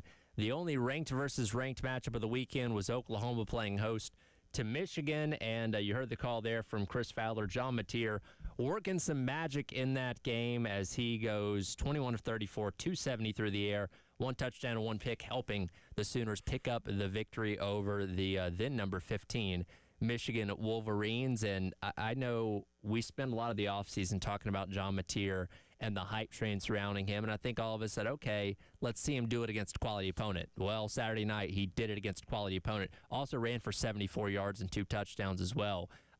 People have made the comparisons to Johnny Manziel a lot in the offseason, and I saw that on Saturday. He's looked good so far. I think you got to give him props. I think he has definitely done his part so far for the Sooners in helping lead what, we say turnaround, but, they had a bad year last year. They were pretty bad last year. They were pretty bad last year. So, a 1-year turnaround here. And look, he's, I think I saw On 3 put out their little Heisman poll today. And I would imagine just in general, he's probably the front runner right now. I'm struggling to think of anybody maybe outside of like Joey Aguilar that has impressed me as much through 2 weeks. Yeah. And both teams played FCS opponents mixed in there as well, which again, we've seen it's not easy. Exactly. So I like to, and we'll do this at the beginning of October, I like to wait until a month in to start saying, hey, this guy's your actual Heisman front runner. Yeah, it's tough to say it after 2 weeks. And again, Mateer looked really solid. Again, 21 of 34, 270 with a touchdown and a pick. On the ground, 2 touchdowns on the ground with 74 yards. Really got that offense going. And Deion Burks, who I don't believe played in the Carolina game last year. No, all their receivers were hurt for that game. Yeah. We saw how dangerous he could be with 7 catches for 101 yards and a touchdown. That's a go-to receiver for Mateer right there. They got the offense, and obviously we know what Brent Venables can do in that defense, and they really did a nice job of really making it tough on Bryce Underwood, who, look, again, first road start in college football, second career game in general with the Wolverines. He's going to be better. Look, it was a tough game for him, 9 of 24 for 142 yards. Justice Haynes was pretty good on the ground, 125 yards and a touchdown. But, that Michigan offense struggled in this game against this Oklahoma defense. And for OU, we've been saying it, man, they needed a win like this to get themselves going, to kind of show, hey, they have a pulse, and they are capable of winning these big games. Sure. But now we need to see it in SEC play. Yeah, and go back to Bryce Underwood. Yeah, first road start, tough environment at that, and what could end up being a playoff caliber type team in Oklahoma. You expect him to struggle, and he struggled quite a bit on Saturday night, completing well under 50% of his passes. He and Justice Haynes also got into it on the sidelines at one point, yes. Arguing over some things happening there. Now they're going into the next 2 weeks without their head coach, Sharon Moore, as they get set to take on Central Michigan and then Nebraska. And look, I think Michigan will be better than they were a year ago, but I don't know if I'm ready to say, hey, this is going to be a playoff caliber team, especially with the quarterback that's still learning the ropes and trying to get comfortable. That's the thing with Michigan, is that they have a pretty good defense, but it's that offense where they couldn't complete a forward pass last year. They were playing offense like it was the early 1900s, where you're just running the football. And again, Michigan won 8 games last year with that putrid offense that they had. So naturally, when you have Bryce Underwood and Justice Haynes and all these guys, it's like, okay, you should be at least, if your offense isn't marginally better, you should at least just be a win or 2 better in general. But again, Bryce is a freshman. He's a great player. He's a great prospect. But it's going to take time for him to develop. And he's got the weight of the world on his shoulders out there in Ann Arbor.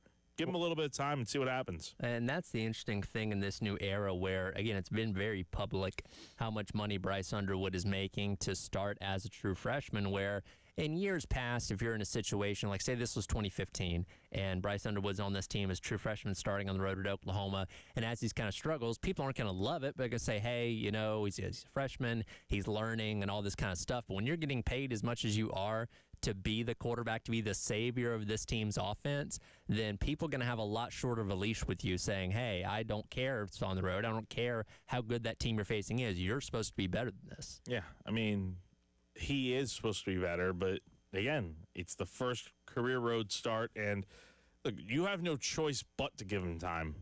How much money they're paying him, how much stock Michigan has put into him in the future here of the Wolverines.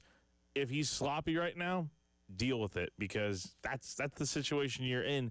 You're not giving up on a guy that just made his first career road start and is out there struggling a little bit right now. He will be so much better in the future, I think, because he really is going to be a solid quarterback eventually. Speaking of going on the road, Lane Kiffin took his Ole Miss team in to Lexington, and oh boy, they had to sweat one out once again against the Wildcats. Really glad how the players played, especially in the second half, second quarter, and they fought hard. That's a really hard team that plays really close games. So proud of our guys. Sorry to a lot of gamblers there at the end. In reference to the gamblers, that they were not able to cover the spread thanks to the Kentucky field goal that made it a 7-point game there in the waning seconds. But I'm sure Lane Kiffin is hoping and praying that Kentucky's not on their schedule like next year, because no matter how bad Kentucky is, like last year, they always manage to make Ole Miss uncomfortable. And the Rebels were able to survive, but it was not without a lot of sweating on Saturday. I was a bit worried, honestly. I think I was walking over to Gamecock Walk before the game, and I think I had heard that Ole Miss was trailing, and I'm like, oh my! They got down 10-0. I was worried. Like, are we seeing this happen before our eyes again? Granted, I think Ole Miss was a lot more talented last year, and I mean that game essentially put them out of the college football playoff in a lot of ways when you look at the whole season and how it went. But yeah, man, I mean, look, going on the road to Lexington, it's Kentucky may not be good, but they certainly can give you a fight, I think, at home especially. And Austin Simmons didn't look great in this game. Threw 2 picks early. 2 picks, 13-24. The ground game looked great. I mean, he did have a touchdown on the ground, I will say that, with 44 yards.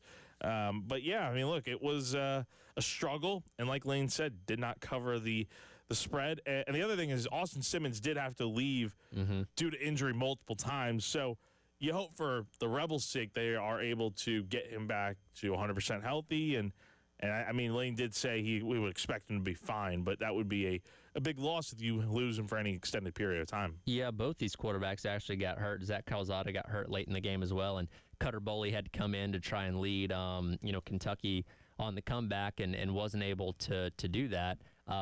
But yeah, Ole Miss maybe not as strong as we thought they were. Kentucky maybe a little bit better than we thought they were. Or is this just another early season anomaly? We'll find out. Again, Carolina's got Kentucky coming up here in a couple weeks, so we hope they're not maybe better than we thought they were, but we'll see. Yeah, I don't know. Again, it's so early to even really say what Kentucky's going to look like. I mean, they got Eastern Michigan and then, a bye week before coming to Carolina. Like, I think we still won't really know a lot about this Kentucky team, but at the very least, we know they put up a fight against Ole Miss, and that says something about them. Maybe not very good, but still, they're going to be a challenge when they do come here to Williams-Brice Stadium at the end of the month. Well, South Carolina gets set to take on Vanderbilt this upcoming weekend. Vandy dismantled Virginia Tech and Blacksburg over the weekend and may have ultimately brought an end to the Brent Pry era. We'll discuss that coming up next. To wrap up the hour, it is the Extra Point in your Reaction Monday. Tyler and Jack here on the game.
Alexander back in the game, third down.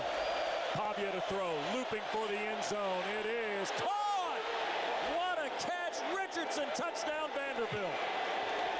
Welcome back in. It is the Extra Point. Tyler Head and Jack Felcher wrapping up hour number 2 on your Reaction Monday.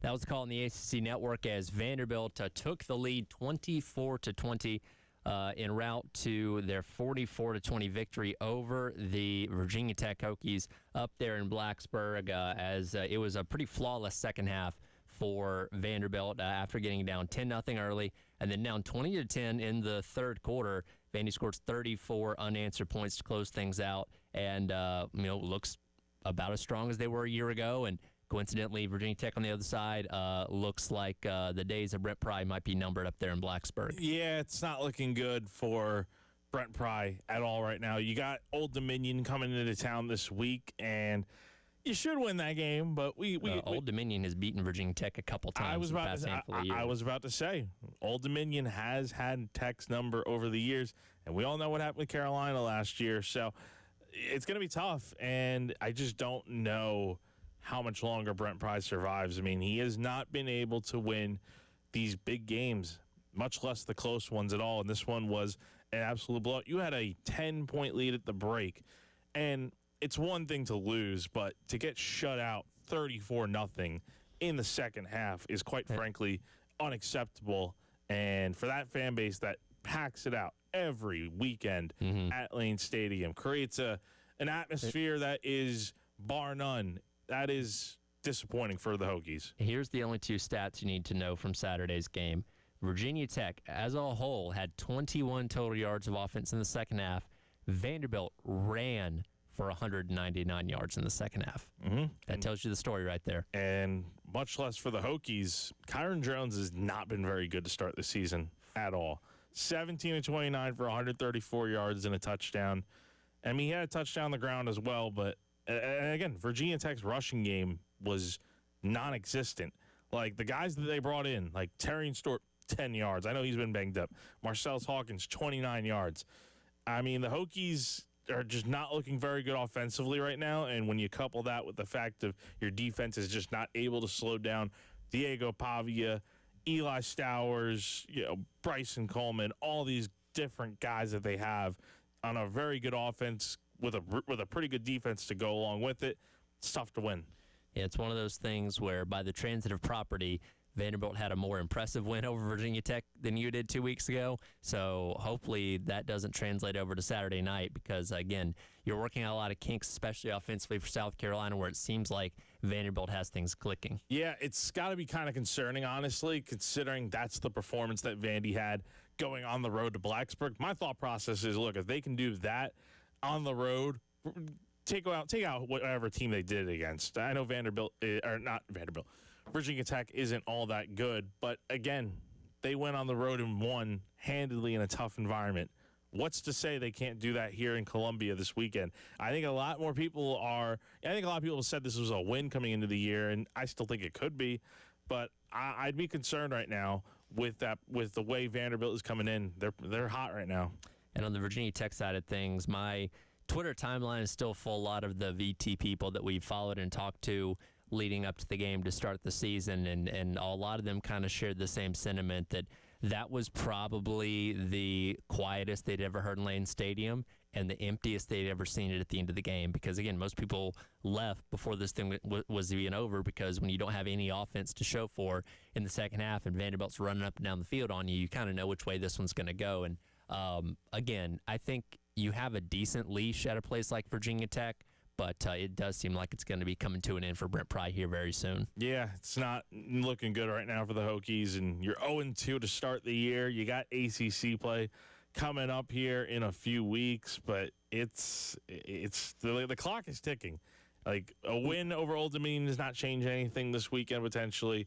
You really need to start stacking some wins together, and you have a good chance with Old Dominion and Wofford, but after that ACC play gets going, that could be tough. So if we're debating between Brent Pry and Billy Napier, who gets canned first? I'm going to go with Napier just because the schedule's way, way, way tougher for Florida to where it's like they should lose a handful of these games.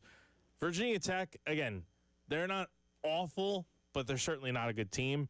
But again, they play in the ACC, and there's no Clemson on the schedule. They only have 2 ranked opponents on the schedule, and both come at the end of the year against Florida State and Miami. So by that point, he might already be gone. But again, if he's not, it wouldn't shock me just because the schedule is not that tough, having to play NC State, Wake, Georgia Tech, Cal, Louisville, teams like that maybe you might have a chance against. We'll see. It's kind of one of those situations where, we don't feel great about South Carolina's performance on Saturday, but at least we ain't them.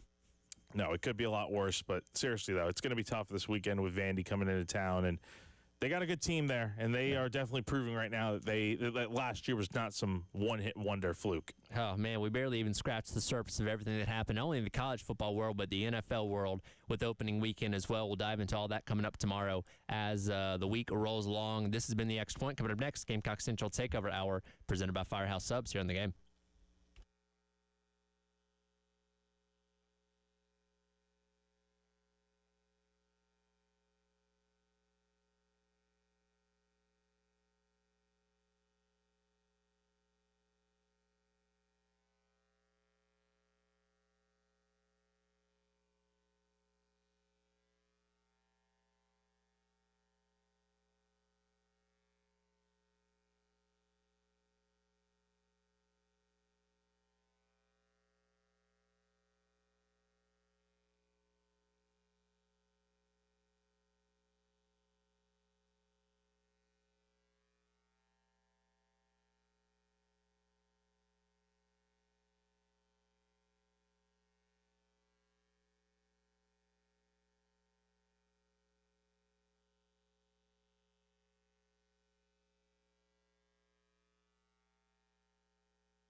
11 o'clock on your Monday morning. Welcome in.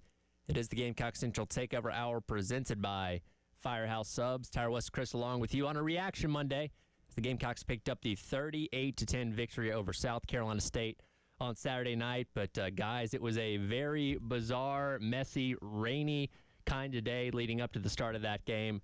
Were you guys both in attendance for this one, or what was your experience with the rain delay? No, I mean, as y'all know, newborn baby here. I was watching at home. So I was just looking outside my window, trying to compare it to what the weather was like at the stadium, which at various times was very different. And how far away from the stadium are you, by the way? Dude, 10, 15 minutes tops. Okay. And so right down the road. And yeah, I mean, it was a very weird, bizarre, strange, whatever you want to say, lead up. But I mean, guys, that really didn't change when the game started either. It was a weird, bizarre, strange game too. It certainly was, and I was around the Williams-Brice Stadium ground/general vicinity, and it was so weird. We got there earlier in the day. You know, you guys probably know, I've gotten to be, in my older age, a little bit more of a weather checker. When I was in college, I never checked the weather. I would roll out of the dorm, and my wife still tells this story. I would go outside in, like, shorts and a T-shirt, like gym shorts, whatever shirt I threw on, and they're like, she's like, are you not freezing? Like, yeah, I am. Did you not look that it was going to be 45 degrees? No, I didn't. But I check it more now. Apparently, there was just not much. This was not expected. And when we got there earlier in the day, I mean, nice day. I'm even less complaining, yes, that it was hot a little bit. Like, it's a little hot. We go inside, and you're looking out the door, and you're like, ooh, that looks a little rough. And all of a sudden, people start walking in. You're like, is that guy completely soaked? Yes, he is. So, but you're right. I mean, man, the weird thing is by the time you get in the stadium, when this thing finally gets rolling, like everybody, including Shane Beamer himself, is in the dark for quite some time about when the game's actually going to start, just because of how weird the weather was. And they get this thing rolling, and you look up, and you would have had no idea that there was any type of weather delay. There are, you know, many thousands of soaked people still in the stands. And you go, all right, we've got a game against a MEAC opponent. Yes, it's the home opener. It's delayed, you know, darn near, a couple hours. And the stadium's completely full. So shout out to all the Gamecock fans for hanging around, being a part of the game. It's still a great atmosphere. And the game started weird, and honestly, as you just said, Wes, it got maybe even more weird as things begun, because the Gamecocks got off to an odd start for sure, especially on offense. Yeah, it was one of those things that, you know, you can kind of chalk up some of the maybe sloppiness to the fact that it was a delay and you had to sit around for a while. But at some point early on in the game, you figured they were going to click things into gear. And there's a lot of things to get to for this game. But the overarching area of concern obviously starts off with the offense. They went 3 and out on its first couple drives. Couldn't really do much of anything until the end of the first half when they got that field goal. Finally started to put things together a little bit in the second half, had that opening drive touchdown and all those kind of things. But certainly, like Chris mentioned, when you're taking on a MEAC opponent, no disrespect to them. In fact, credit to SC State for playing as hard as they did. You shouldn't have looked that dysfunctional, quite frankly, on offense in a game like that. Yeah, and I said this on social media after 2 drives. I never put really any stock into how you start a game. Like, you can look ugly to start. You see teams on script. Look at the first drive last week for South Carolina against Virginia Tech. Look at the first drive for UNC against TCU, and then they get blown out from there. The first drive or 2 of a game, typically, yeah, you can set the tone, but it really doesn't tell you a whole lot about how that game is going to go. So I was going, look, they were backed up into the shadow of their own goal line. You have terrible field position on basically 3 straight drives. I didn't put much stock into it. And then it starts to just linger on, and you're going, how long is this sort of just sloppiness on offense going to go? You know, you had kind of pre-snap issues, procedural penalties, things that just make you feel like everybody's not in sync at all. And then, you know, a lot of the talk, maybe rightfully so, not that it's all on the O-line, but there is a portion of this that is certainly on the O-line. I didn't necessarily have a huge problem with the pass protection. Yeah, there were times where it wasn't there, but there were times where there was plenty of time to throw. To me, maybe the biggest just concern if you're South Carolina is that you're looking at it going, you really were never able to completely establish the run against an opponent that you would expect you were going to be able to. Now, yes, it was a weird night. Yes, it was delayed. Yes, they're stacking the box probably and shooting gaps against the run, but ultimately you would have thought you could get some of that going. Can you? Here's the question. Can you run the football without having to make Lenora Sellers run the ball 15 times a game? I think it's really what we're asking. Like, there is still a card that can be played here if you're South Carolina once you get into SEC play, and I think we all have to remember every game stands on its own merit. This is a team that looked, quite frankly, just disastrous against ODU to start last season, and by the end of the year, they win 9 games and are a few plays away from the playoffs. So let's learn our lesson from last year. Football does not really carry over from week to week. It just doesn't. Don't panic. But, yes, there are some things that you can put in the category of concern. Well, and we know that we said this so many times, and trying to learn a lesson from not only last year, but just all the years that we've all watched football. You know going into a year that you kind of put down on paper or digitally put down what you think about a team. And for South Carolina this year, it was, you know, what were kind of the thoughts? Okay, you're replacing everybody from a specialist standpoint. Everybody, not meaning the guys who are, you know, all the guys out there on special teams. You've got some that are, you know, David Busey, Maurice Brown II, Colin Bryant. Like, you've got all those guys that are factoring in. But all your kickers, punters, snapper, holder, your returners, then you know what you lost on defense. Then you know what you lost on offense, but probably more importantly what you have coming back. And some areas that were, you know, a little deficient last year, you know, that could get better. Wide receiver, you know, the thought is, hey, you've got more talent coming back at receiver. There's a deeper room, a more competitive depth in that room. You've got Lenora Sellers back. Maybe got some more depth on the offensive line. So what do you think? Well, the defense may get off to a slower start. They've got more question marks. There may be some struggles on special teams. And the offense maybe is going to have to carry this team, especially if not just in the early part of the season, the entire season. Well, through 2 games, that's actually been a little bit different, right? It's been defense and special teams through the first 2 games. However, as South Carolina gets into conference play, maybe that flips. There's going to be some games where not everything goes as well as it has gone on special teams.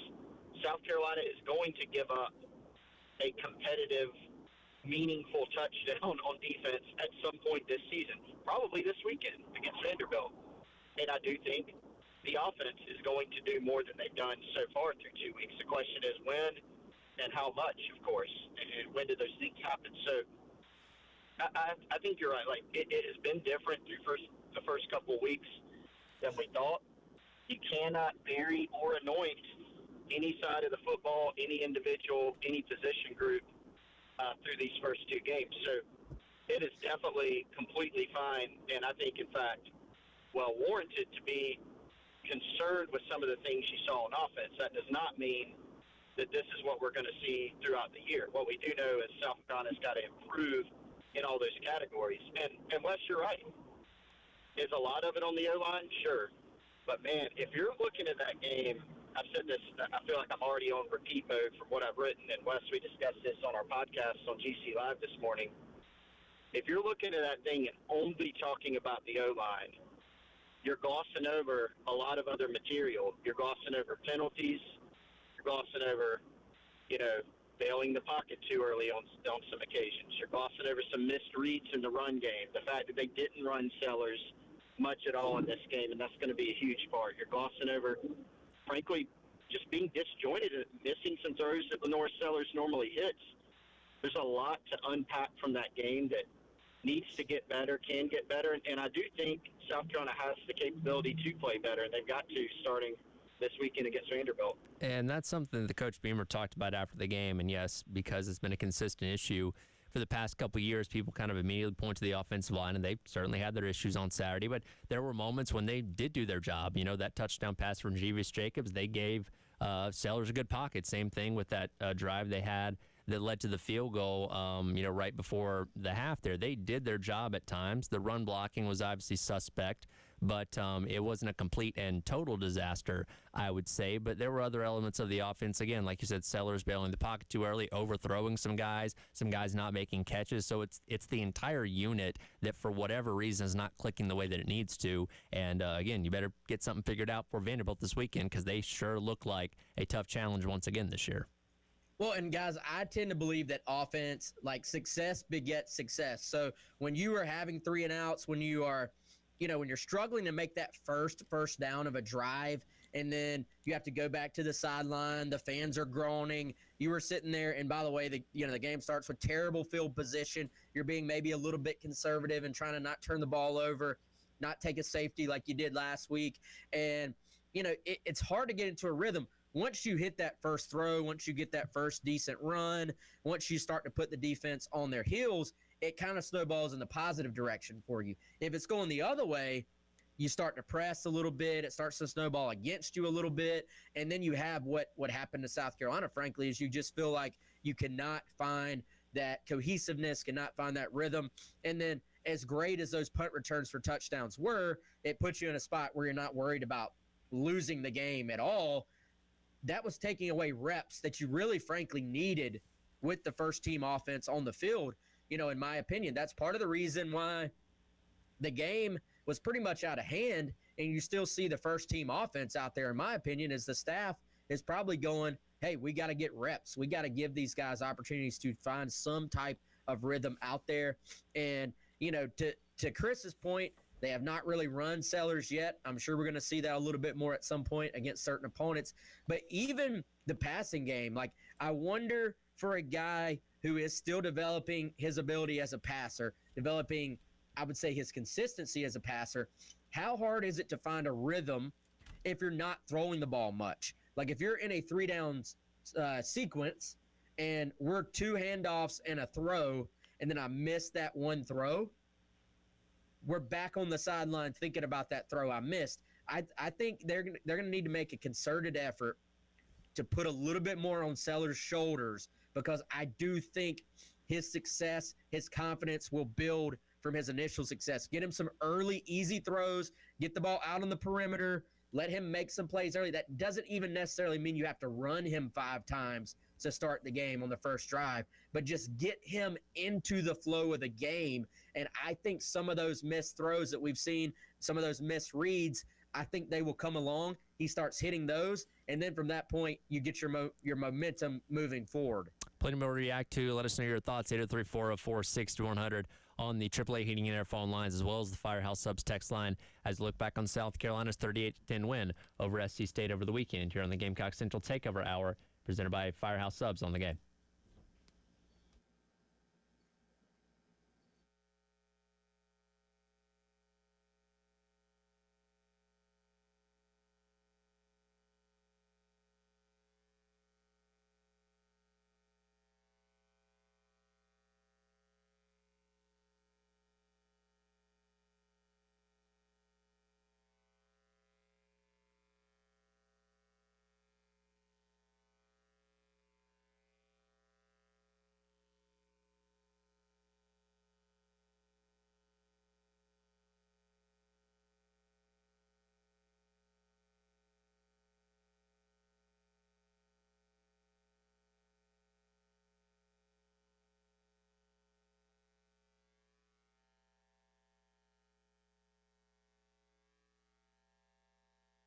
Our friends over at Game Day Men's Health can help you as a man reclaim your vitality by optimizing hormone levels. They specialize in TRT, or testosterone replacement therapy, which will help boost your energy and strength. And they're a lot different than other clinics that do similar things. They have in-house labs that can deliver your results in just 15 minutes. They're conveniently located in Northeast Columbia near I-77 and Two Notch Road. Comfortable man cave style clinics with TVs and refreshments while you wait. Also great, they don't use any long-term contracts. Flexible plans tailored to your needs. TRT tests available to check your levels with absolutely no obligation, and then ongoing monitoring. Committed to your success with expert guidance. You can get started by going to GameDayMen'sHealth.com/North-Columbia. Again, located just off I-77, or give them a call, 803-265-3161.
And it's to punt it again. Carolina pressuring on the play, and we got a piece of it. It's blocked, and it's bouncing towards Ricari Swain, who picks it up again. Ricari at the 50 on this near sideline again. Same blockers at the 30, 20. Deja vu. 5. Touchdown Carolina. Touchdown Ricari Swain. What? What a crazy son of a gun. What? I don't know the what. ball was just rolling around the 40-yard line. He picked it up dangerously, got hit immediately, and then found that same wall that took him to the end zone. This one's 42 yards. Welcome back in. It is the Gamecock Central Takeover Hour presented by Firehouse Subs. That was calling Saturdays. Vakari Swain took his second punt return to the house, third total on the season. It's very rare that Tommy Suggs is left speechless after a play, but when you saw that unfold right in front of you, it's understandable because really it's one of those plays that shouldn't have worked, but Vakari Swain, being heads up, using that no consequences rule that they talk about, where if the other team touches it, no matter what you do, you're going to have the opportunity to keep the ball, was able to do that. And shout out once again, like we talked about last week in the punt return against Virginia Tech, phenomenal blocking, had the wall of guys in front of him. Nobody did anything out of line, no blocks in the black, no blindside blocks, and they were able to create that convoy for him to get at the end zone not only once but twice on Saturday. Yeah, that second one, guys, this is when you're just like, all right, this kid is playing a video game out there, but we're watching it play in real life in front of us, and you're kind of like, man, we're seeing something that you just don't see very often. And, for Vakari, the first one, the ability to make that first guy miss is, I think, what you look for in every single punt returner. And, if he can make the first guy miss, then it becomes, all right, can you set this thing up well? Can you get great blocking?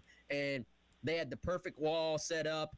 They had several strong finishing blocks down near the goal line as well. Shout out Eric Rice on both of those. Yeah, Eric Rice, AC Florida grad. Now, I will say that I didn't realize that the guy he hammered was the punter, but still, great play by him. He's actually turned into quietly turned into a guy you just always see flash on special teams, much like who are some other guys? Maurice Brown II. Like, he's always involved on strong special teams plays. I feel like I see number 11, Buddy Mack, out there making plays on special teams all the time, doing the dirty work, the things you need to do. And but credit to Swain too, man. This dude just glides out there, and he has a real knack, much like almost like a running back. Once he finds space, he knows how to set up those blocks. He knows how to use his different gears, right? Like, he's a little bit patient. He lets the blocks get set up, but then when it's time to go, he goes. And then he's got a little bit of power to finish these plays at the end as well. So, man, that's been fun to watch. I know Chris and I have been high on Vakari's playmaking ability ever since he signed with South Carolina, but it is fun to see it actually all play out, and not just at a good level or a great level. I mean, this is one of the most elite things you'll ever see in terms of punt return greatness. Well, and this is exactly the reason, guys, why there was a bit of a fire, maybe more than a bit. There was a fight amongst the staff of where are we going to put this kid, when they signed him, because he was a star in high school at receiver, at defensive back, playing safety, as a return man, and he put up numbers with all those, right? And Torian Gray won that fight, but now they're factoring him in on punt return. It's kind of crazy how this all happened, right? Because Jalen Kilgore obviously goes into the year as the number one guy. He's done it before in games. He can handle it. He's reliable. He doesn't handle it in game one. Vakari Swain makes it pay off. Jalen Kilgore misses game two outright. I would think they probably would have had Swain out there anyway. But now it's to the point where Shane Beamer's asked point blank after the game, is Vakari your number one guy when Jalen's back? And it's just yes. I mean, there's no question about it. And guys, when you're sitting there during the game after punt return touchdown number 2, and you're Googling what is the NCAA record for punt return touchdowns in the game, that tells you something. By the way, it's 3, and who knows if Vakari had not exited the game, he was among one of the many who got banged up and should be okay going forward. If he were in there, I mean, who knows? Who knows what would have happened? But I think y'all hit it. I mean, once again, great individual play by Vakari, great team play in terms of setting up those returns. And another thing I think to point out is just the way that this group is coached, I think reflects on the field, how much time they spend on it. Joe D's knowledge on this side of the game has spilled over into what the players are doing on the field, and that's a beautiful thing to watch. We saw it a couple times in this game. Carolina blocks the punt. they realized Bakari Swain and Colin Bryant, Shane Beamer credited Colin Bryant, if you watch the replay, he's hauling tail to get back towards the ball. SC State touches it, comes off of one of their players' legs, I think. And so recognizing that you're going to get the ball either way because of illegal touching, you're either going to get it at the spot or at the end of the play. Bakari Swain recognizes that. Well, I'm going to see how far we can take the end of this play.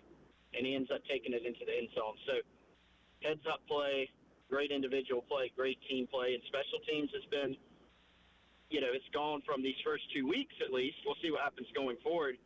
A big question mark going into the season. It's been a weapon so far for Carolina. Also, this kind of got lost in the shuffle because of the punt returns, but did he fall on the fumble that was ruled out of bounds later on in the game when he was playing on defense, or he's the one that forced that? I can't remember. He was the one who touched it. Yeah, he touched it, but he was out of bounds. But still, again, he's making plays defensively as well. Let's not overshadow that. But the punt returns, which he did tie a school record with Dick Harris for 3 in a single season, and he's done that in 6 quarters of play so far. Yeah, I mean, I don't even know. It's one of those things where it almost just speaks for itself, guys. Like, I don't even know what you add to that. Like, you kind of don't believe it as your eyes are seeing it. And he, quite frankly, makes it look pretty easy is the craziest part. And I believe Gamecock GOAT punt returner Ace Sanders tweeted out one of those runs with a bunch of GOAT emojis, if I saw correctly, on Saturday. So when Ace is weighing in about your punt returns, that's a pretty good sign. Well, and another one that's gotten lost, look, it's not as flashy or even as consequential, obviously. But, Mazio Bennett, heads-up play. I think SC State had another kick that went out of bounds. I can't remember if that was later or earlier, but they kick one. It's very close to going out of bounds, and Mazio Bennett plants one of his feet outside the lines, out of bounds as he touches the ball, which, triggers another penalty. And so just, a lot of things that maybe seem little unless you go back and really, watch the game and realize what's going on that are just really smart decisions. And, Bakari Swain, obviously his 3 punt returns for touchdowns, amazing individual efforts by him, finishing those runs, having the vision, having the wherewithal, making guys miss. He had to make guys miss on all these punts. He's not just fielding it and running in a straight line and scoring. But his teammates, if you watch them, once again, you see guys flying in there, making sure they're not getting a blindside block. Just a lot of really heads-up plays on special teams, which you'd love to see. We'll continue to react to this as the hour rolls along. Got to let Chris run. We'll get him back in here in studio coming up tomorrow, but we want your thoughts as well. 803-404-6100 on the AAA Heat and Air phone lines, as well as the the Firehouse Subs text lines here in your Reaction Monday on the game.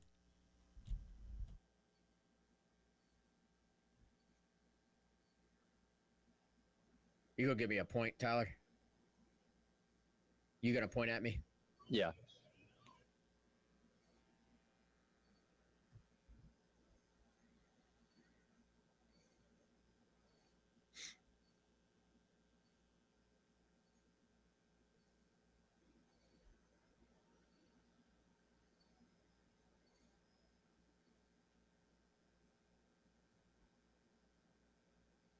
All right, guys, football season is rolling almost every single day of the week now, but still time to go ahead and upgrade your football viewing experience by calling our friends at Integrated Media, 803-948-8327, or just head on over to integratedmediainc.com where you can get more information about their services. Now, they have been to my house. They've been to Chris's house. They've probably been to many other people you know's home as well, and what they can do is upgrade that viewing experience, whether it is with a new TV, whether it's hanging your TV, hiding all those wires, making it look all pretty and professional, going surround sound, or maybe you want to go ahead and go with a full man cave setup, a full home theater setup. If any of that stuff is something you've kind of been dreaming of but just not sure of exactly how to take those steps, call them today at 803-948-8327. Explain that dream to them. Let them know what you want to do. then they're going to take it and bring it forward to reality. That's our friends at Integrated Media, Inc. Hit them up today.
In front for Carolina. We'll check the rest of the Gamecocks on a 1st and 10.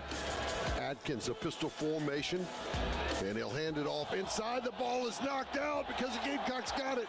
And Willis picks up the football at the 30, the 20, the 10, the 5. Another score, this time from the defense and not special teams. 46 yards. The ball bounced right up in his hand. And he did what he needed to do. He got north-south, and in this case, he got north. We got a defensive touchdown and 2 special team touchdowns for the Gamecocks. It's 30-3 with the extra point upcoming. Welcome back in. Gamecock Central Takeover Hour presented by Firehouse Subs Tire and West, along with you on your Reaction Monday here on the game. Again, give us your thoughts at 803-404-6100. That was the call Saturday for the second to last touchdown for the Gamecocks, scored by Jerron Willis on the scoop and score after Brian Thomas Jr. forces the ball out. And like Todd Ellis said there, it quite literally just bounced right into his hands. He didn't really have to break stride. and took that thing all the way to the house. As for one, good for Jerron Willis. He's somebody that we've talked about a lot. Maybe not talked about as much this offseason, factoring into that linebacker group, a guy that's been around for a while, transferred over here from Ole Miss, 2-3 seasons ago, and will find his way onto the field as the season goes along, and a great moment for him there to be able to finally get that score. Yeah, I was super happy for him, man, and when that thing bounced into his hands, he knew exactly what to do with it.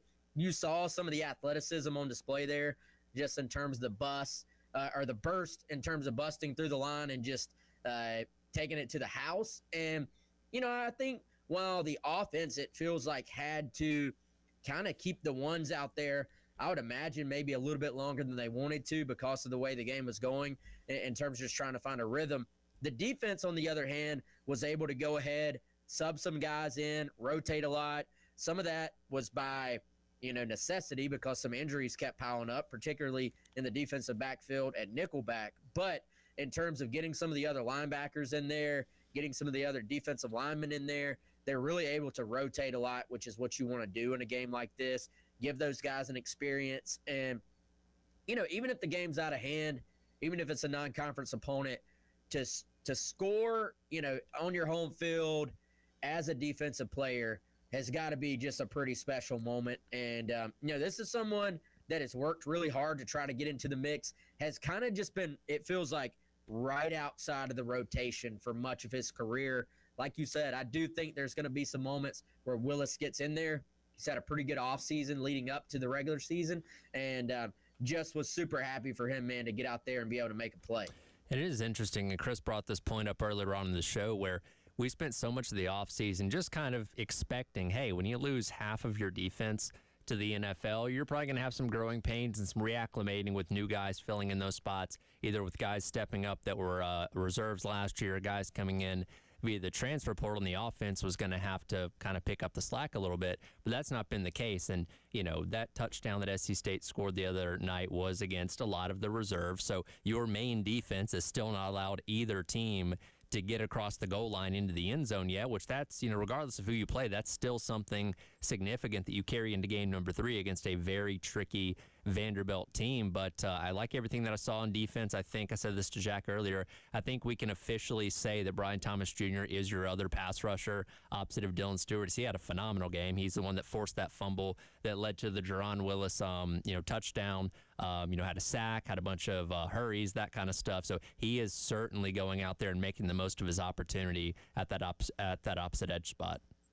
I mean, he has arguably been, at least in terms of activity and the plays he's making, he's arguably been your best player through 2 games. Like, I know, Dylan's been out there making Dylan plays, and he flashes like crazy, like always. But BT looks to me like someone who is playing with a chip on his shoulder. He, has probably felt like he's played in the shadow of other guys for his entire career at this point, and is making it a point to get out there and make his own impact. I like the improvements he's made against the run. He's credibly, active, motor that doesn't stop, has a wide array of moves now that he is a veteran, and obviously has an NFL dad for a father who, played for a long time in the league. And that's been fun to see, man. I think in terms of PFF, he's the second highest graded player on the team right now through first 2 games. And really, if we're going to, all the things we could say about the offense and how they started lethargic and how it was out of sync and out of sorts and all this, the defense to me was the opposite. Like, yeah, they gave up a couple first downs early on a couple of 3rd and longs, but at no point did I look at that defense and say, they're playing slow or there's a lack of energy, anything like that. Like, they came out, they executed, they were flowing to the ball.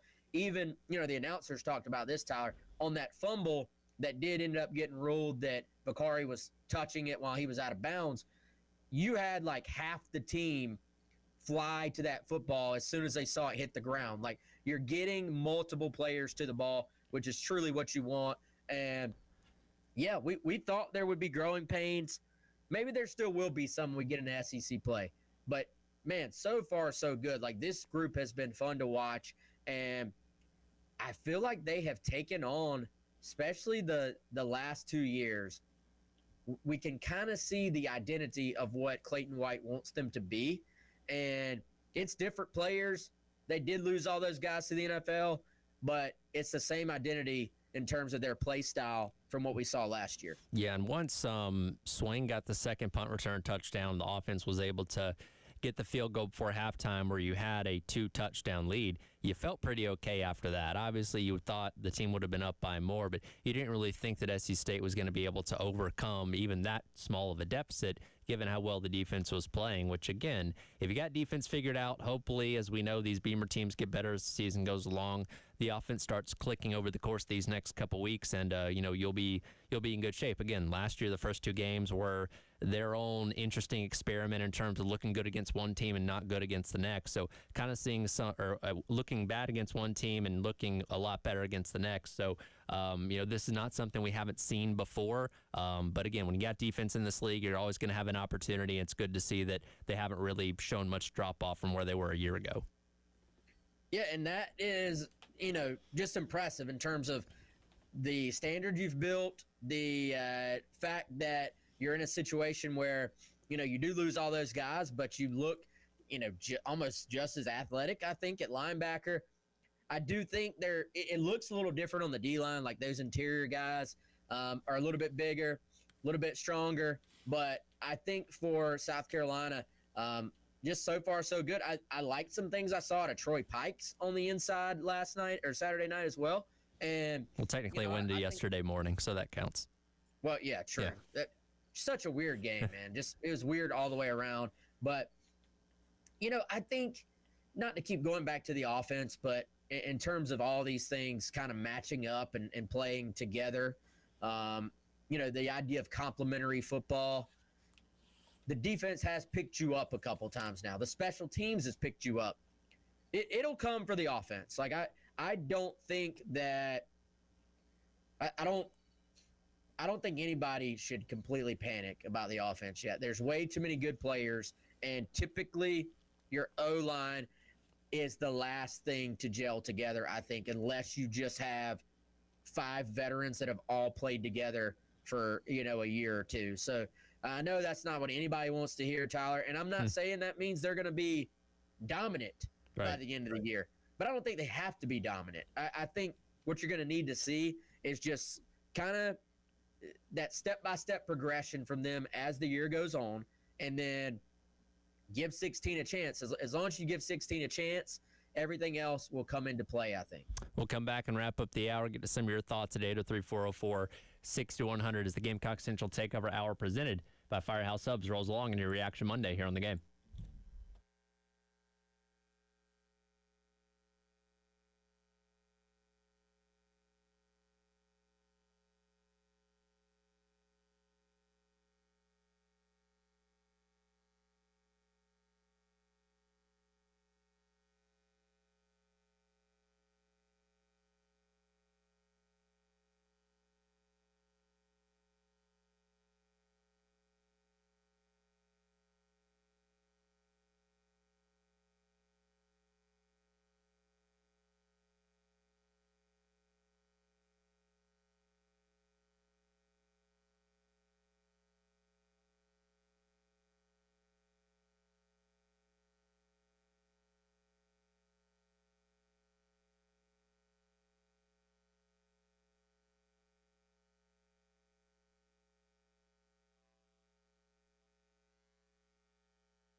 Welcome back in. Gamecock Central Takeover Hour presented by Firehouse Subs. Tyron West wrapping up the show here on your Monday on the game. Want to get some of your thoughts in as well from the Firehouse Subs text line at 803-404-6100. Let's see here. Nameless texter, Scott, says Damon Clowney was impressive as well. Went out there and got a sack. First time we've seen him in action this season for South Carolina. Had a couple stops against the run, too. Nice little debut for Damon Clowney, and we'll see if that can factor into him rotating in with this regular defense as we get into conference play here coming up in a couple days. Yeah, man, he's going to be needed. And debut for a lot of guys. Jaquel Holman at nickelback. He actually, I think, got in the first game a little bit on special teams, but was able to get in there before he got hurt. Was actually kind of excited to watch him run around a little bit. Let's see some other guys. I thought Vandrevius Jacobs maybe had one of his best nights of his South Carolina career that was, able to go out there and make some plays. And, Donovan Murph gets his first career start. Shed Surratt debuts at left guard. And, I thought played okay for his first his first true action at the SEC South Carolina level. And, I think when you look at this group, there are a lot of young players that they have introduced, or new players in terms of Clowney, that have seen the field this year.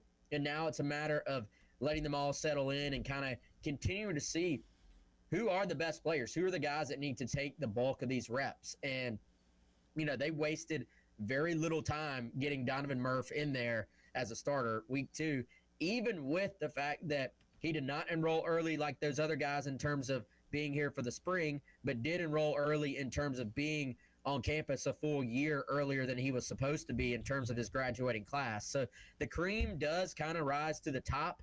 And, I think that's the case with Murph. I think he's someone, you saw it on a couple of catches, because the offense never really overall got on track, that left him without getting more opportunities. But I do think he's someone you're going to see continue to come along in terms of being a playmaker for this offense. The biggest thing I still go back to, can you get that left side of the offensive line settled in? Like I think with Shed, he played 44 snaps according to PFF, first real opportunity. It's going to be a little bit of a learning curve there, but you have to hope that all those things he showed you in the spring, all those things he showed you in preseason camp before he got banged up, you have to hope they can translate to him being ready to help this team, help this roster early on in his career at South Carolina. Well, and one thing that maybe can make you a little bit hopeful is that was the first time that starting 5 unit got to play together in an actual game, because, again, Surratt was hurt and didn't make the trip for the Virginia Tech game last week. So maybe those snaps, that continuity will start to build. Again, you saw them get slightly better as the game went along, a little bit more cleaner pockets. Those kind of things did open up some run lanes later on in the game. So maybe they just needed some time, some continuity together, and hopefully that translates into this upcoming weekend where you have that same unit up front starting against Vanderbilt, who, again, is going to test you more than these other two teams have up to this point. Yeah, they will. They certainly will. And, I think an early storyline for this game, too, is that we know Vandy is perfectly happy with just staying on the field, making their first downs, not necessarily always being that explosive. I haven't gone back and watched the VT game with them yet, but all last year, they want to limit your possessions, right? Yeah. That's something I felt like Virginia Tech did a pretty good job of. They were letting the play clock run down for most of the game and just saying, hey, we're not going to let 16 get settled in and get comfortable and go be who he is. So that was Vandy's approach all last year. They want to sort of put you in a box and make you be efficient. Well, right now, this is a South Carolina offense that is not what they do. Most of their scoring, most of their success has been from big plays, right? It's been hitting big plays against VT.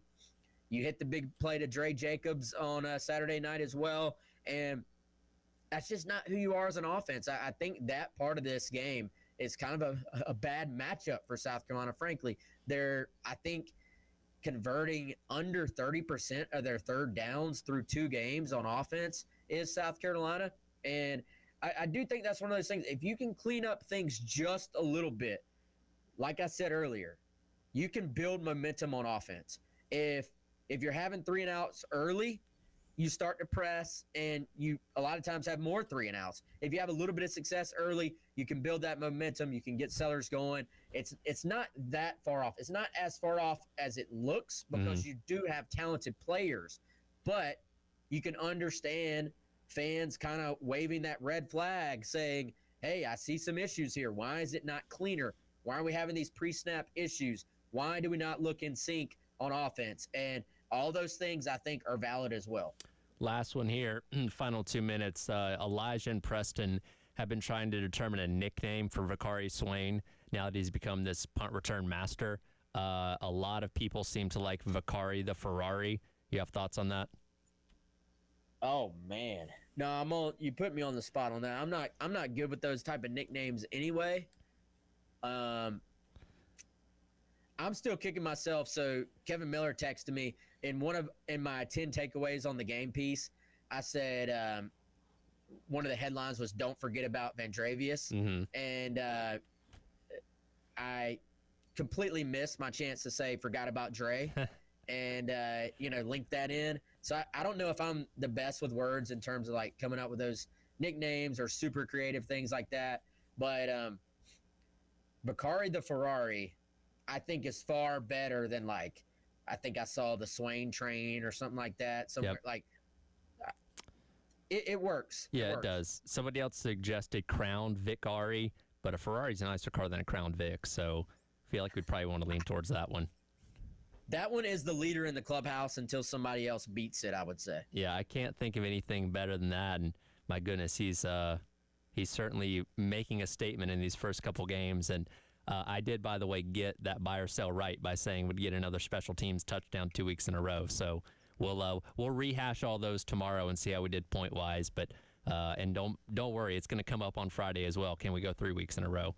Because why not? It has to at this point. Yeah, absolutely. The law of averages say no, but obviously special teams a major factor, Tyler. Yeah, no, definitely fun to watch on Saturday. At the end of the day, you won, which is the most important thing. I know the vibes of today don't quite feel like that, but you're 2-0. You're still ranked in the top 11 as of right now. All your goals still ahead of you, and hopefully Vandy against Saturday is a good game.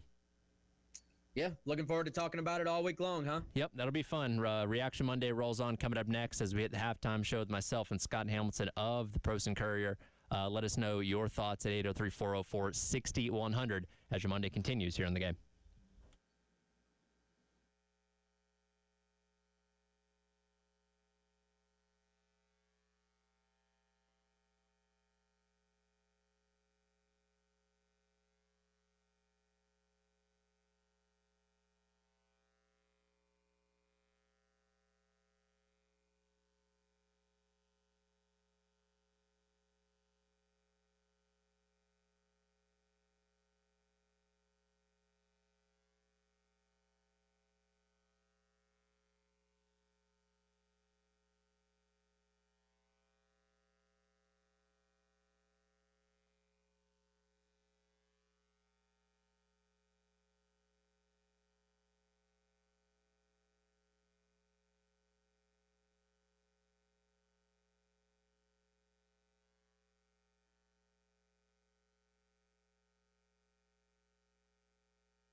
12 o'clock on your Monday afternoon now. Welcome in. It is the halftime show. Tyler Head, Scott Hamilton, the Post and Courier hanging out with you once again as your Reaction Monday rolls along, and a lot of things to get to, not only with South Carolina's victory over SC State on Saturday, but a bit of a wacky day across college football as well. As Scott, it's always those weekends where you look at the slate and say, yeah, not too many interesting things happening here, that chaos tends to unfold, and that's kind of what we got on Saturday. I had one of the best college football weekends that you could imagine. I thought it was just fantastic, but you're right. I mean, it wasn't like last week where we had all those Titanic, 1 versus 3, 2 versus 9, this, that, and the other. But a lot of sneaky good games. Hey, we had Missouri and Kansas. That was a fun game. It's a great game, and I know on this part of the Mississippi, it kind of got, under the radar, but it was fantastic. But here's my biggest lesson from the weekend going forward, Tyler. I'm going to start paying more attention to the weather. Yes.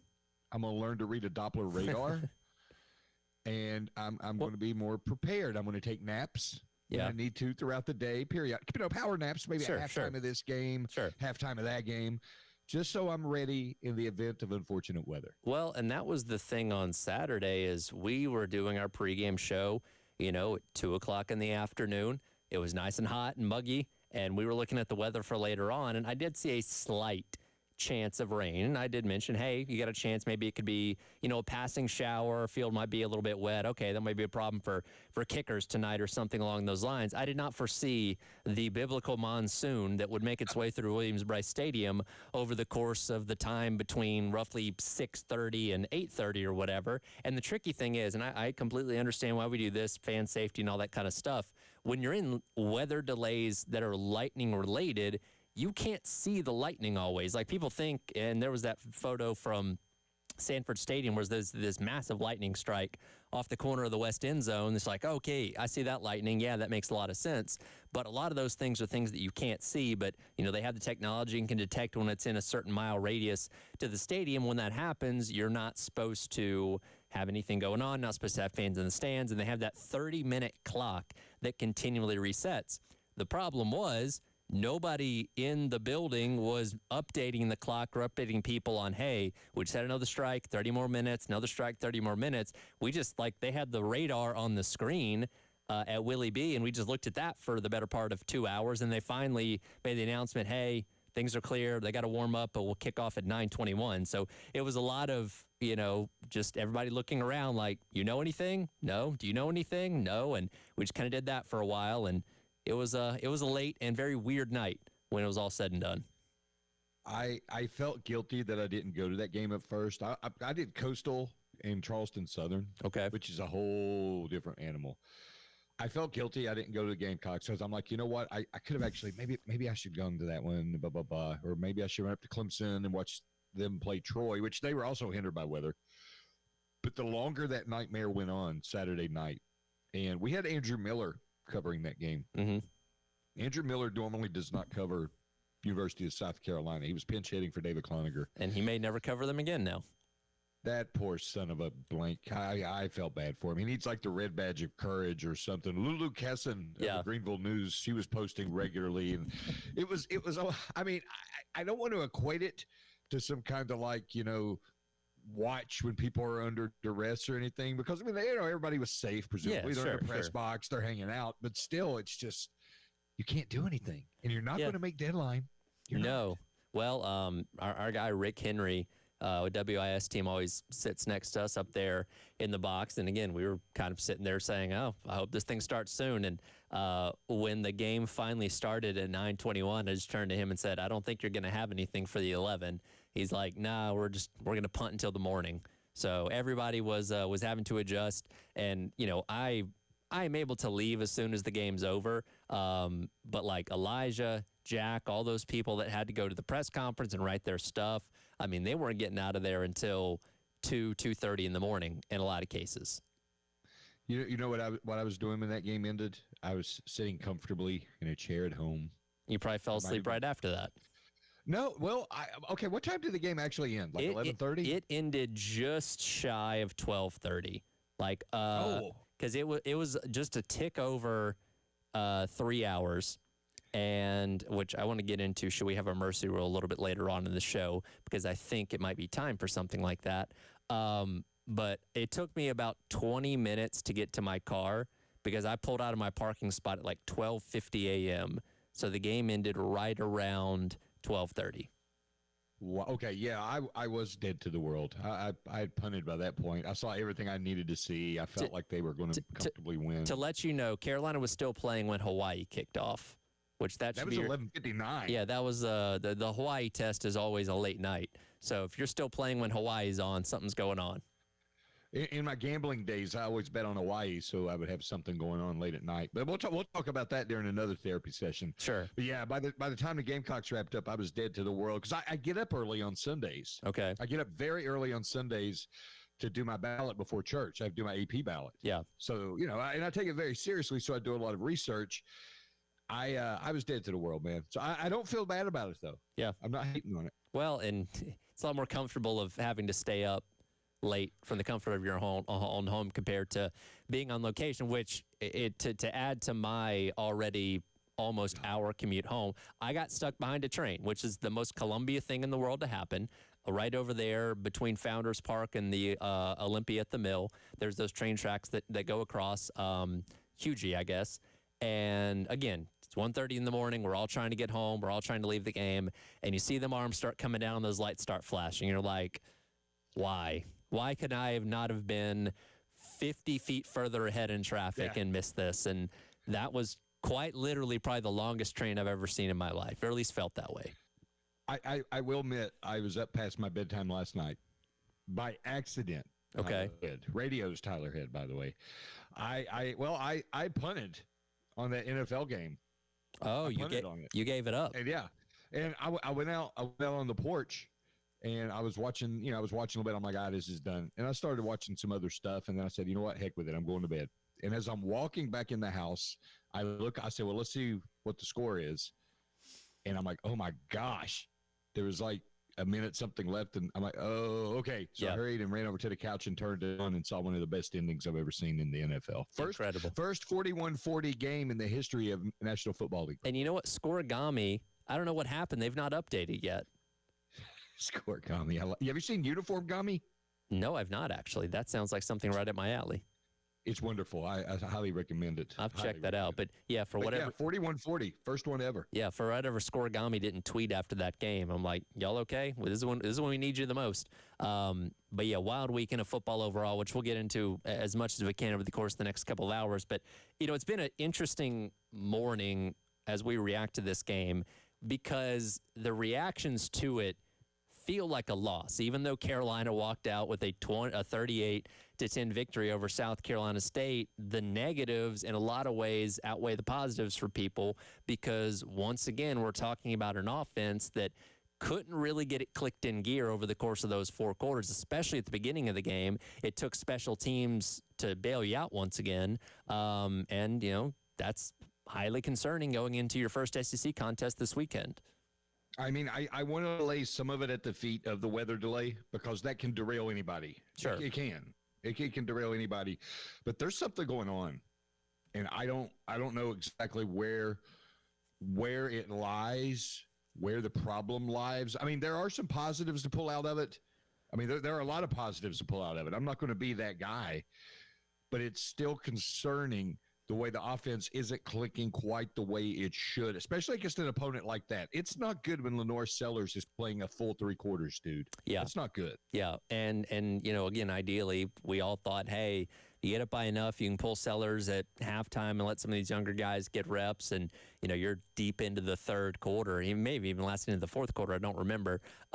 Still having those guys go out there, but it comes to the point where it's like, well, dang, they should probably stay out there longer because they need more reps together. They need to get this thing flowing before you take on Vanderbilt this upcoming weekend. And again, the offensive line is always something that's going to be a point of criticism because it's been a consistent issue for Beamer's entire tenure, really, for the most part. And, that wasn't the only thing that went wrong. You had issues with Sellers missing guys. You had receivers dropping it. There was a lot of things, running backs and tight ends not picking up their blocks. Like, the offense as a whole, just look, the procedural penalties are what killed me, man. Like, because again, it was, game one last week, you had false starts, things like that. And then you have, 4 of them in the game on Saturday night? Like, these are the things that should not be happening, especially at home in a game like this. You should be more buttoned up to where you're not consistently putting yourself behind the 8 ball to start drives. Well, and that's a coaching thing. Yeah. I always blame those procedural things. Any kind of pre-snap penalty, I blame on the coaches. 100%, because that is not a mistake that's being made at full speed. It's not a mistake being made in a heat of combat or anything such as that. That is a coaching thing, and that's where I'm wondering if the disconnect is somewhere between Mike Shula in the offense, position coaches in the offense. Maybe it comes down from Shane Beamer, but I have to think that that's something that Shane addressed first and foremost after that game Saturday night. Yeah, and is that a situation, too, of where – look, as an offensive line, you've not been putting forth your best effort. Are you just trying to get any kind of extra step on the guy you're about to block or the guy that you're about to try and keep out of the backfield? I don't know, but it's things that were very sloppy and obviously didn't help what was already a rough night, for your offense. And again, which we can't gloss over this. Credit to South Carolina State for the type of game that they played. Obviously, these guys came in here, knowing what the situation was in terms of the talent discrepancy and resources and all that kind of stuff. But they played their butts off, man. You give credit to Coach Barry down there at SC State. He's got that program headed in a very good direction. Obviously, a 9-3 season a year ago and a trip to the Celebration Bowl, and they look very much like a team that could do that kind of thing this upcoming year. So while we're focused more on what South Carolina maybe didn't do right, a lot of good things that we saw out of SC State, and certainly wish them the best of luck for their season. Yeah, and they got, $800,000? Yeah, I think it was 8 or 500, one of those. They got a lot of money to drive, 50 miles up the road, play games, sit around in the rain. Yeah, they had a good showing from their fans. Band obviously is always great. So, they had a good time despite losing. Yeah, and again, not a horrible loss. It's not like what happened to Grambling up at Ohio State. My goodness. Again, back to your mercy rule we'll talk about later. Yeah, that was certainly not pretty. A lot of things to unpack from this game. Let us know your thoughts, 803-404-6100 on the AAA Heating and Air phone lines, as well as the Firehouse Subs text line. As Reaction Monday rolls along, Tyler Head, Scott Hamilton of the Post and Courier, and Ed Bird producing on your Monday on the game.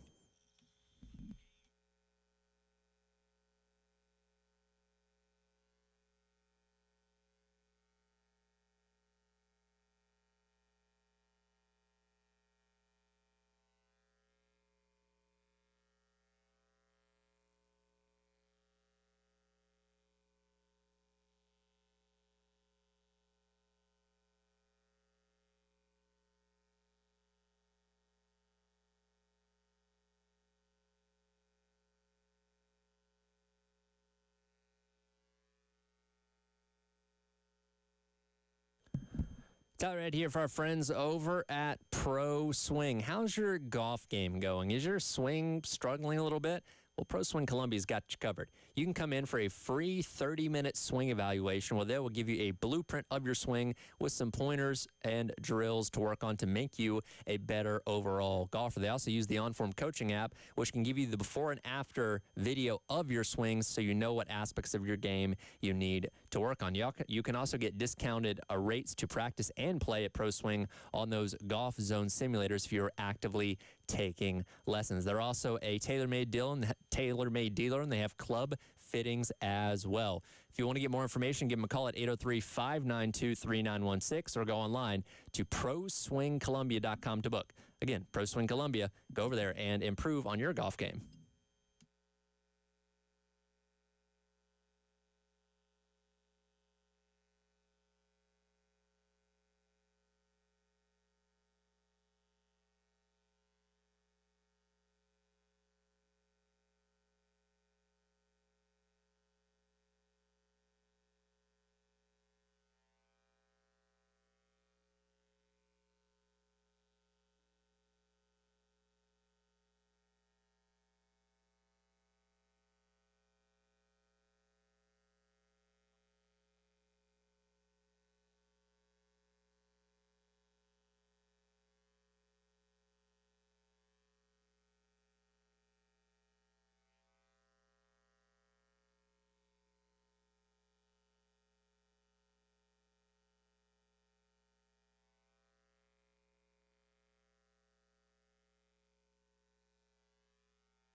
now to punt. Swain may have some room to work. Janice low line drive, trying to get it away from Swain. He got it at the 36, spins away from one guy. Now coming back across the field. Got some blockers ahead of him to the 50. He's at the 40. Lots of blockers. Lots of guarded. 15, 10, 5. You darn right. Touchdown Carolina. Touchdown Bakari Swain. That's all he does. He lights up Gamecocks and gets them going. Welcome back in. It is the halftime show presented by the Men's Clinic of South Carolina. Tyler Head, Scott Hamilton, and Ed Bird along with you in Reaction Monday. That's the first spark of the game we saw for South Carolina as Bakari Swain returns yet another punt return for a touchdown in the second quarter there to, at the time, give Carolina the 7-3 lead. He would then return another one off the block a little bit later on in that quarter to give Carolina a 14-3 lead. They take a 17-3 lead into halftime. Scott, you've been watching football for a very long time. Have you ever seen somebody get off to the start of a season, particularly on special teams, the way Bakari Swain has in just these first, really, you didn't even play in the second half, just the first 6 quarters of action alone? I think maybe around middle school, maybe around that time. But no, that was absolutely ridiculous. What I found it funny, though, the first one was absolutely fantastic. Sure. The second one was risky as all get out, bro. First of all, the guts of him, the guts of Bakari Swain to get around that football. That's when you yell at Peter, Peter, Peter, or fire, fire, fire. You get everybody away. And I would like to have audio from the South Carolina sideline when he's over there and he picks up the ball. And, no, go. That's one of those type deals. It was absolutely phenomenal play, though. I mean, he is what could have been had he been around more. You know what I'm saying? Last year. Real quick, let's get Swain's explanation on that. Can I get cut number 17 here, Ed? This is Bakari Swain explaining the second punt return touchdown.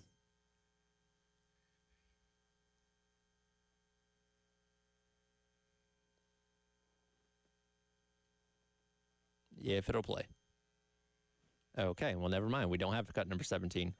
Anyways, he was talking about what they call the no consequence rule, where that if after the punt was blocked, it basically dribbled out to South Carolina's, SC State's 40-yard line, which is where he picked it up, and he believed that it was touched by SC State first, and they have this no consequence rule where if he picks that up and fumbles, it still stays with South Carolina because of illegal touching. So again, and when things happen so fast, that processing, you better be really right about those kind of things, because again, if he fumbles and they don't rule it illegal touching, then you're giving the ball right back to them. But it's one of those things that you're right. If we had audio of the Carolina sidelines, it was probably a lot of no, yes, when he was able to run it. Actually, here's the cut of him explaining it.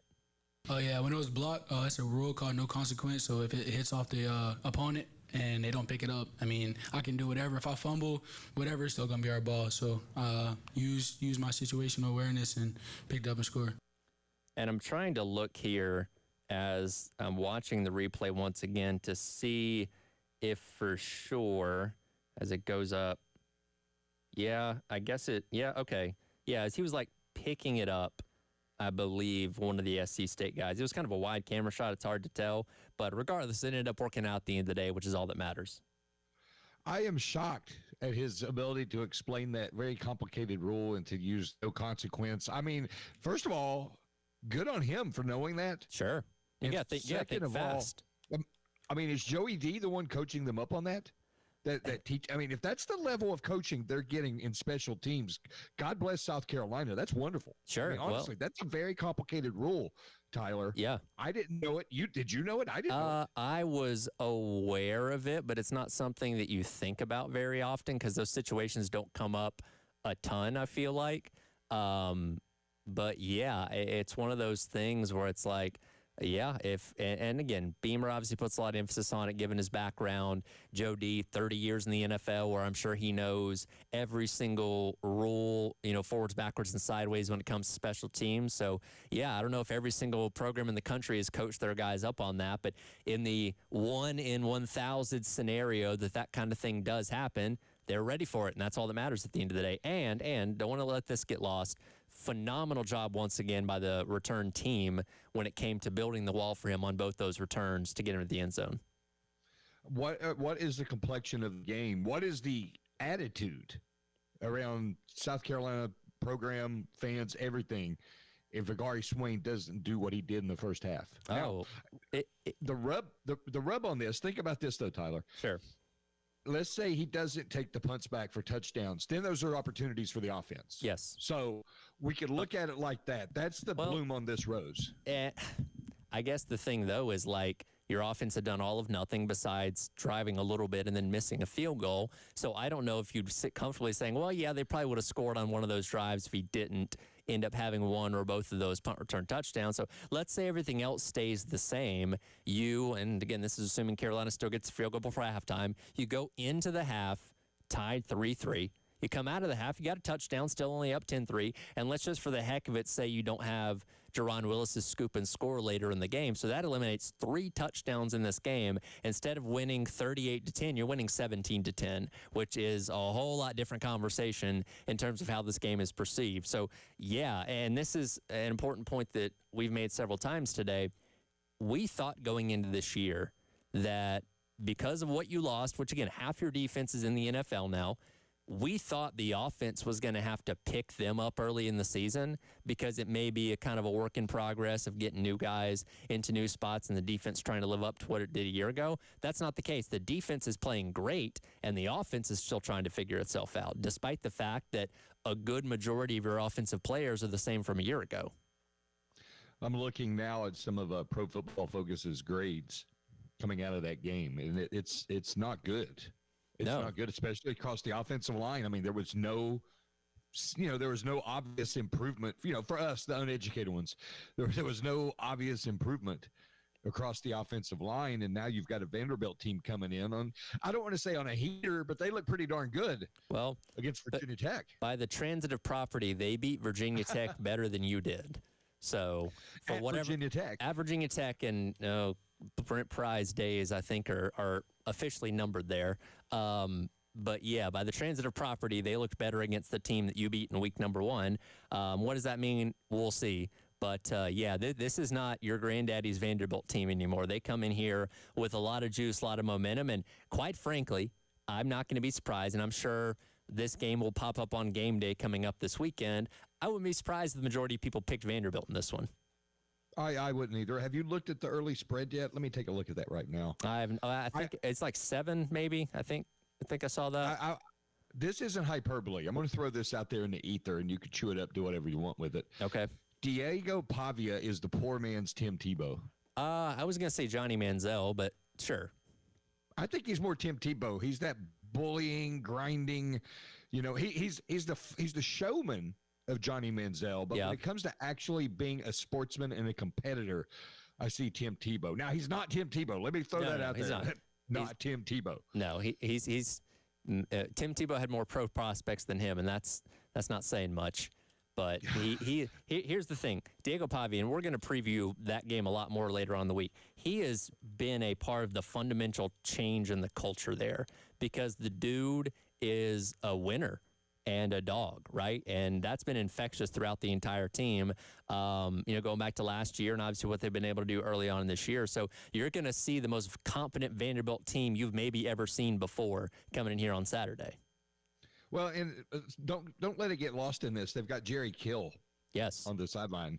And Jerry Kill was at New Mexico. He coached Diego Pavia and those other guys that came from there. But Jerry Kill's a really good coach, dude. He was also, he was a consultant. The job he has now for Vanderbilt, he had at Virginia Tech as well. They tried to bring him in to fix that a few years ago. So this guy knows ball. He knows how to connect with athletes. And he would be a head coach himself, but he's had some health issues here and there. Yeah. It's 5.5 points right now, by the way. Okay, 5.5 points, which, again, you're at home, so you're probably getting about a 3-ish point lean on that. So if this was neutral, it'd be almost a pick 'em.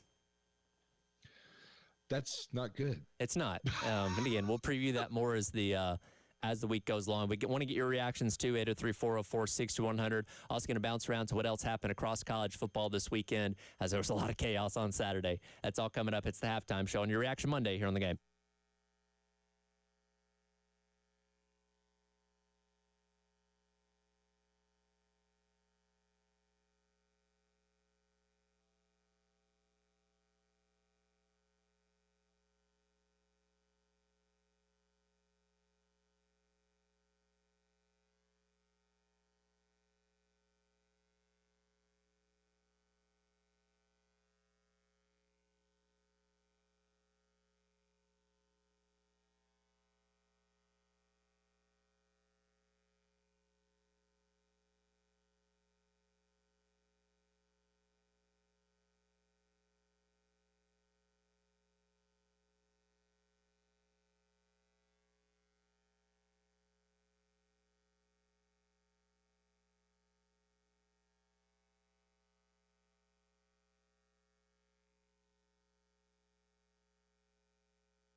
Gramatica for the win, and there it is.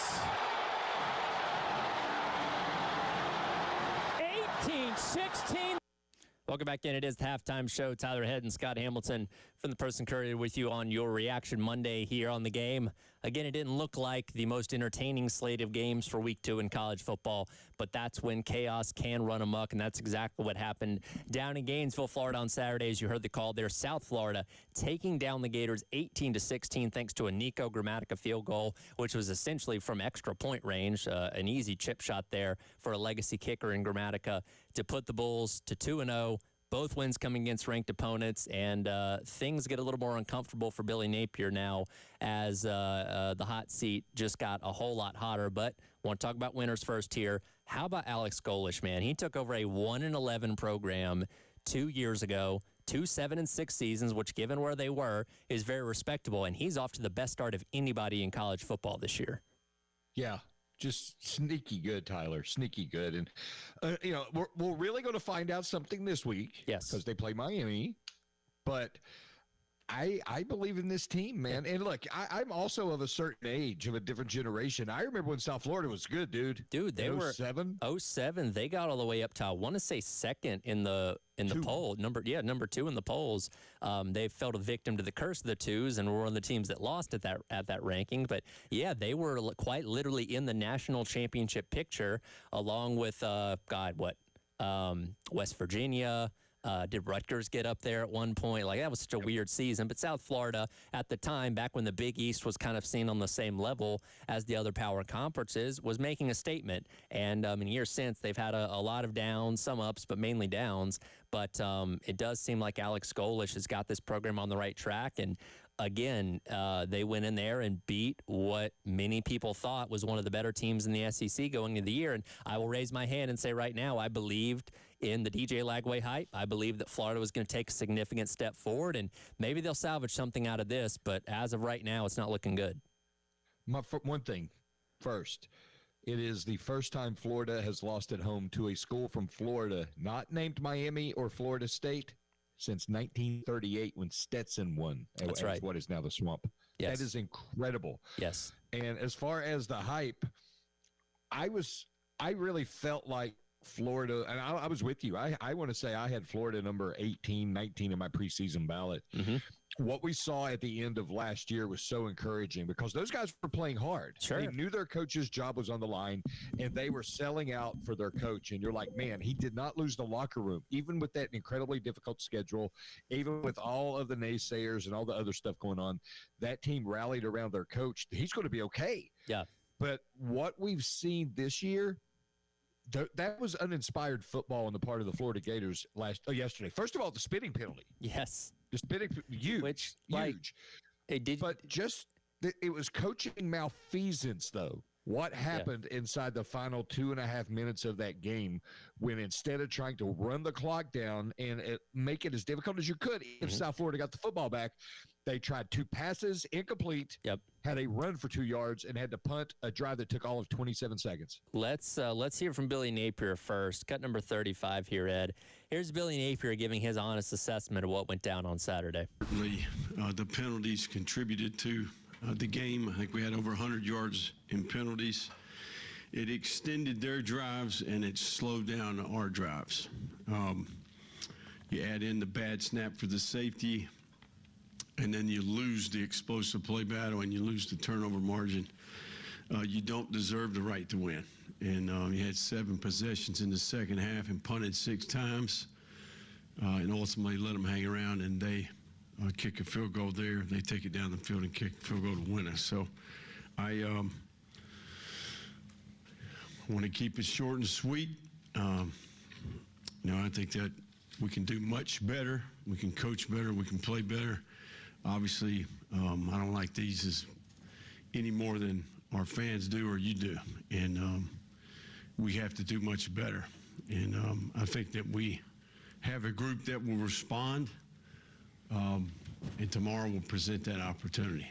So you highlighted it there, the thing where they got the ball back for the last time and only managed to run 27 seconds off the clock. That was one of 3 things that went wrong in those last couple of minutes to cost them the game. Obviously, the entire game was played poorly, and Billy Napier is right. They had 11 penalties for 103 yards in that game, and the most significant of which came on that final drive for USF, where the Florida defensive lineman, Brendan Bett, spit in the face of the USF offensive lineman, got himself ejected, and gave South Florida a free 15 yards. Again, all they had to do was get in field goal range here. So 15 yards, very valuable. Then, I can't remember if it was the play after that, but pretty soon after that, they threw the screen to the sideline, and Florida proceeded to miss 3 tackles and let that guy squirt up the sidelines for about 20 or 25 yards, which basically at that point put them in field goal range. And they just continued to push further and further closer to the goal line before setting up Grammatica for that chip shot field goal to win it. And look, if this was year number 1 under Billy Napier and you're making a lot of these mistakes, okay, it's new. You know, we can almost forgive that a little bit. You're in year number 4, and your team is this undisciplined, this team looks this dysfunctional, that's inexcusable. Again, they did enough to save his job last year, but that seat was still very warm going into the offseason, and it's reignited that flame once again to where I don't know how much longer he's lasting. I hate it, first of all, for Billy Napier. Billy Napier's one of the all-time good dudes. South Carolina connections at the wazoo. I mean, he played at Furman. He was a long-time assistant at Clemson, spent a year as assistant at South Carolina State. I mean, just a really good guy. But you're right. And this is what happens, Tyler. We're seeing it more and more. You get what I call it the coach du jour, the coach of the day, the hot commodity, the up-and-comer from the group of 6, group of 5, and he's going to be the one. This has not worked out. This has not worked out. Tyler, he was 33-5 his last 3 years at Louisiana. Yep. He's 20-20 at Florida. After going 8-5 last year, it's just not working out. And we saw it with Neil Brown at West Virginia, and there are myriad other examples where these guys come up from the group of 6 and they can't perform at the Power 4 level, specifically the SEC. Now, what does Florida do to fix this? They got a massive buyout that I think they will pay. Oh, no, there are enough rowdy people they're pissed. They about had the money scraped together last year to make this happen before they reeled off what they did at the end of last season. So they were already prepared to do this, and there's no reason to think they're not going to be able to do this again, because here's the thing, it doesn't get any easier. They have a murderer's row coming up with LSU and Miami and Texas and A&M and Georgia and all kinds of tough teams throughout the entire season where, and again, we said the same thing about Billy Napier's team last year, and they surprised us, so maybe that can still happen. But here's my thing, because again, you give them credit for what they did last year to close out the season strong. This is Florida we're talking about, and the ceiling at Florida should always be SEC and national championship aspirations. Right now under Billy Napier, the ceiling is like, well, maybe you can go like 8-4, which is unacceptable. And those fans down there, because of Spurrier, because of Urban Meyer, heck, even McElwain and Mullen got them to SEC championship games. Billy Napier is nowhere near any of that happening. Nowhere near. And it's not like he doesn't have the resources. And what are the machinations behind the scenes? How split has the fan base been? The boosters, the people who control the purse strings. I mean, how many of them were pro Billy Napier when he got hired? How many were negative? Has there been constant push and pull since day one that's kind of undermined his ability to build a program? I don't know. But what I do know is what I saw on Saturday, and that was uninspired football. Even during the depths of last year, even early last year, Tyler, when they were getting curb stomped by Miami and a couple of other programs before going on that roll, they didn't look like they quit.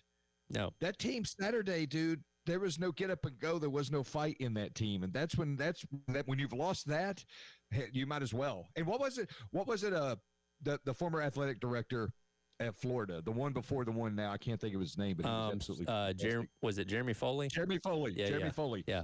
He said, what has to be done eventually needs to be done immediately. He would tell you, and that was his saying. Yeah. So just rip off the Band-Aid now, dude, and get the coaching search going, and you're more than likely going to be able to position yourself for the right guy. Well, and again, Dan Mullen went to the SEC championship game in 2020 and was fired yesterday a year later because he didn't take recruiting seriously enough, and Georgia was kicking their teeth in on the recruiting trail. They would give anything to have Dan Mullen back right now with the way that program was, because they took their chance, brought in Billy Napier, and it's just been a disaster. Well, it didn't help that on that same weekend when the topic of recruiting was broached to both Dan Mullen and Kirby Smart embraced it. Then he beat the crap out of Florida. Yeah. And that just the optics of that, they can't have Georgia one-upping Florida that much. Mullen broke the ABC rule, which is always be Cruton, when he said we'll worry about that in the offseason. And again, Florida's just not been the same since. So there was your official upset of the weekend. We'll get into more of what happened, as well as get your reactions to Carolina and South Carolina State coming up as the halftime show and your Reaction Monday rolls along here on The Game.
3rd and 8.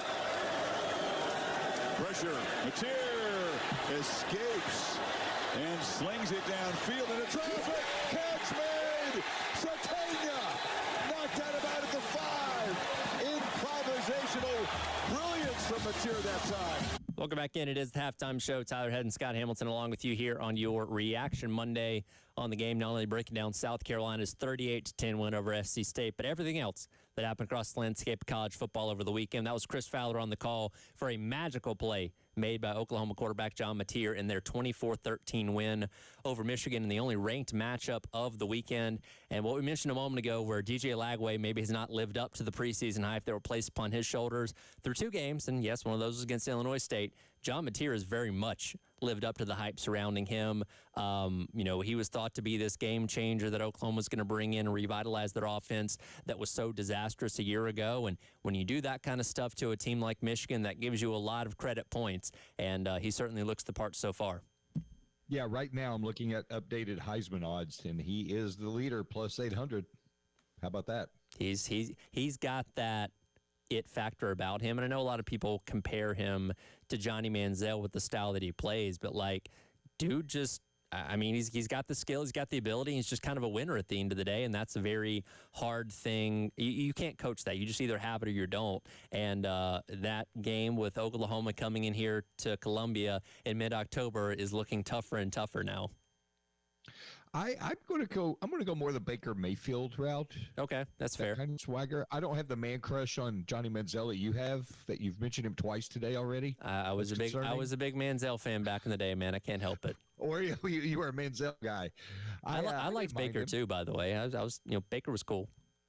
I did not like Baker Mayfield. You Matter didn't of fact, like Baker Mayfield. I didn't even put him on my Heisman ballot. Really? I did not. Wow. I didn't have him because he was such a blankety blank. I mean, you don't taunt Kansas back then, dude. You don't go and just rile up student sections for the sake of riling them up. And fun fact, and I know it's a little sidebar, I went on Feinbaum to talk about my Heisman ballot, and I said, I don't have Baker Mayfield. Mm-hmm. And we discussed it, and he agreed that the number one bullet point for determining a Heisman is, how you carry yourself and sportsmanship and this, that, and the other. Because, it's a different type of award. It's the most iconic individual award of all sports, without doubt. You're representing the entire sport.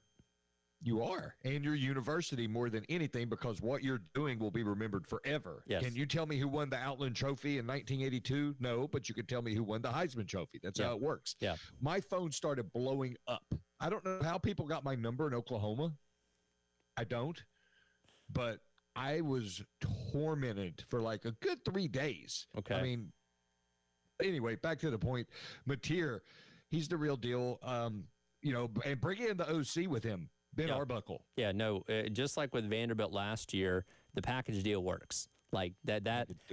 I think we're going to see this trend quite a bit across college football. Now, in this situation, you had Arbuckle that got hired first, and then Mateer got brought in. Sometimes it's the other way around, where you get the quarterback, and then the coordinator come along with them. But you want to talk about not having to get up to speed with two guys that already know each other and know the system. That's the perfect way to do it. But I think also being lost in this, Tyler, is the fact that Oklahoma has healthy dudes. They do. I mean, they were like a mash unit last year, especially on the offensive line, and now they have a good offensive line, or at least a serviceable offensive line. He's got some weapons. I mean, Jackson Arnold's not a bad quarterback. He's not a bad quarterback, but he had a no-win situation. John Mateer's come in with some dudes and his own personal coach. Yeah. What a perfect storm. Yeah, that offensive line last year was awful. When they played Carolina, just specifically, their top 5 receivers were out in that game, including Deion Burks, who is emerging as one of the better wide receivers in the country right now and popped off for, I think, $104 on Saturday and a touchdown. So you're kind of seeing what we expect Oklahoma to be come back to life. Look, we knew they were going to have a good defense. Brent Venables always coached a good defense no matter how good or bad the offense is. So they very much just needed to figure out the offensive side of things, which they have. And funny enough, they're going to Temple this weekend, which is really weird. But, I mean, you're looking at a team, when they roll into Columbia, they could be like top 5, especially if they beat Texas the week before. What did South Carolina have? 8 sacks last year against Oklahoma? Ooh, it was 8 or 9. It was a lot. It was a ridiculous number. Yeah, I think I even got a sack in that game. That's how many guys got in.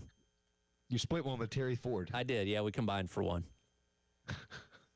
Yeah, that's definitely going to be one of those games. You know, and here's another one, and I know we're chasing rabbits here. That's what happens when you bring me aboard. You got to live with it. But Missouri game's next week, dude. Yeah. That snuck up on me. It's and we'll get into this a little bit more in the next hour, but they're showing against Kentucky, or excuse me, a Kansas team that we think is pretty decent themselves. Tells you that Missouri is not going to be a slouch this year by any means. I think a lot of Carolina's opponents have looked a lot tougher than we initially thought after 2 weeks of what we learned so far. We'll get back into what Carolina did to SC State on Saturday, as well as back into things happening around the sport of college football as we dive into hour number 2. It is the halftime show presented by the Men's Clinic of South Carolina. He's Scott Hamilton, the Post and Courier. You can follow him at Scott Hamilton PC on Twitter. And Ed Bird producing on the other side of the glass as your Reaction Monday rolls along here on the game.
All right, welcome back in. Hour number 2. It is the halftime show presented by the Men's Clinic of South Carolina. Tyler Head, Scott Hamilton, the Post and Courier, Ed Bird, hanging out with you here on your Monday on the game as we continue to look back on South Carolina's 38-10 victory over South Carolina State, which at the end of the day, we have to remember they did still win the game. They are still 2-0, which at the end of the day is the most important thing. Beamer teams do tend to get better as the season goes along, so don't give up all hope yet. There's still room for optimism, but we also can't ignore the issues that this team had over the weekend in that game. And we'll head out to the AAA Heating and Air phone lines.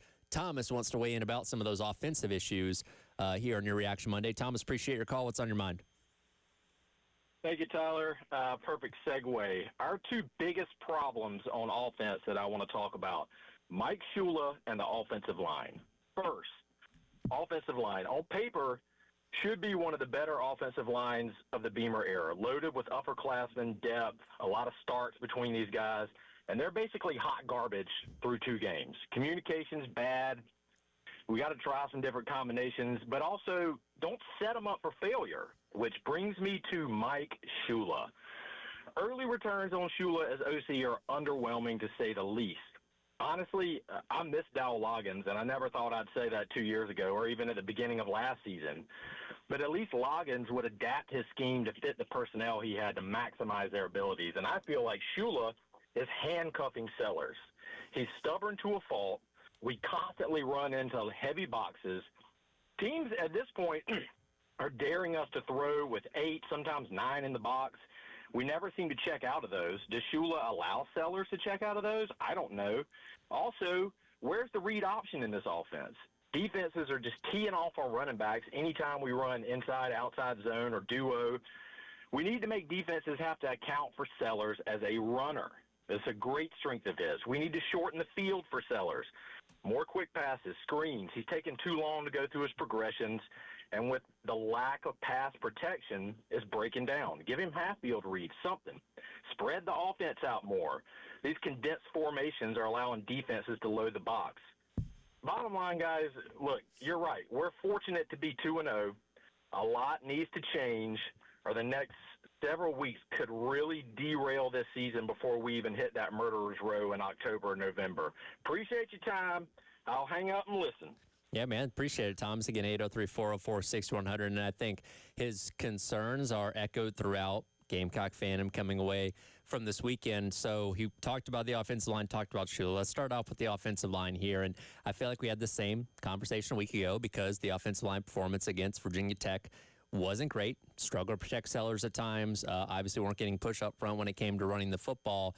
And, you know, early in the season, for any other team, you might just kind of chalk this up to, okay, well, it's just the first couple games. They haven't really hit their stride yet. But unfortunately, this is a consistent issue that we've been talking about with South Carolina for years, certainly the entire time that I've been here. When you go back and look at the numbers of years prior, I know that was a conversation at that point in time, too. I don't know what the problem is because, again, you have the talent, right? You've brought in 4- and 5-star guys in some sense that should theoretically be really good offensive linemen. And it's not that you haven't had a bad offensive lineman. Torcelli Simpkins made the Saints roster this past year. He was your best O-lineman a year ago, but this entire group as a whole just can't seem to put it together for any periods of time to have consistent line play. Now, there were several times on Saturday when, give them credit, they did create a good pocket for Lenore Sellers to sit back there, go through his reads, make his throws and all that kind of stuff. And there were a few moments, like later in the game, where they did open up some holes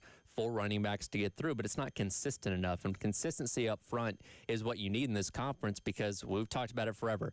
The SEC's won and lost in the trenches, and if you can't be productive enough in the trenches, you're not going to win very many games. And as you get set for Vanderbilt this upcoming weekend, I'm leery of how much the offensive line could struggle against them and how that could once again derail what you have offensively. I just know that I saw a Vanderbilt offensive line have way more push against Virginia Tech than South Carolina did, and their quarterback was able to move. Well, God, he's not half the athlete North Sellers does. Just in the second half, they ran for 200 yards in the second half against Virginia Tech on Saturday. In Blacksburg, in a night game. Yes. That's very telling. Yes. That is very telling, and it's very troubling if you're a South Carolina fan right now. And I don't know what the issue is. I mean, is it a coaching issue?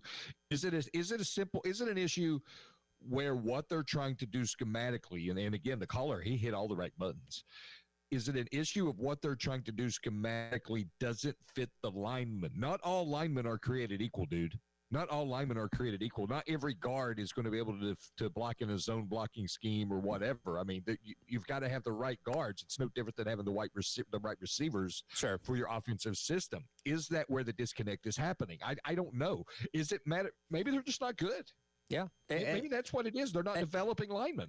And going back to what Beamer said on the game on Saturday, it's not just the offensive line. A lot of people aren't doing what they need to. Sellers is making some bad throws. Receivers are having trouble catching. And speaking of blocking, I went back and skimmed through the offensive plays yesterday, and you had backs, you had tight ends that were missing some key blocks that also led to pressure being put on Sellers. So it's everybody on the offense that's having problems, but the offensive line is going to be the more glaring issue because, again, it's been a consistent problem for this program pretty much in the Beamer tenure. And one person that I was hoping was going to take a big step forward this year was Josiah Thompson. And, again, when you're playing left tackle, that's easily the toughest spot or one of the toughest positions to play on the entire football field. You're protecting the blind side more often than not. Obviously, you're dealing with edge rushers. And, God, I forget which play it was, but he got absolutely put on his butt on one play by one of the edge guys from SC State the other day. And I'm like, those are the kind of things that shouldn't be happening in year number 2. Like, all right, I get it, growing pains as a freshman and that kind of stuff. You just hope another offseason of development would get him to a much further point where, again, we talk a lot about Caden Proctor and him kind of hopefully following that mold. Through 2 games, I'm not really seeing it, unfortunately. And, again, he had based on, rankings, he has the highest upside potential of anybody on this offensive line. And I haven't seen what I wanted to see yet. I'm looking at his PFF grades now. 66, dude, for pass blocking, 52 for run blocking. Yeah. Against South Carolina State.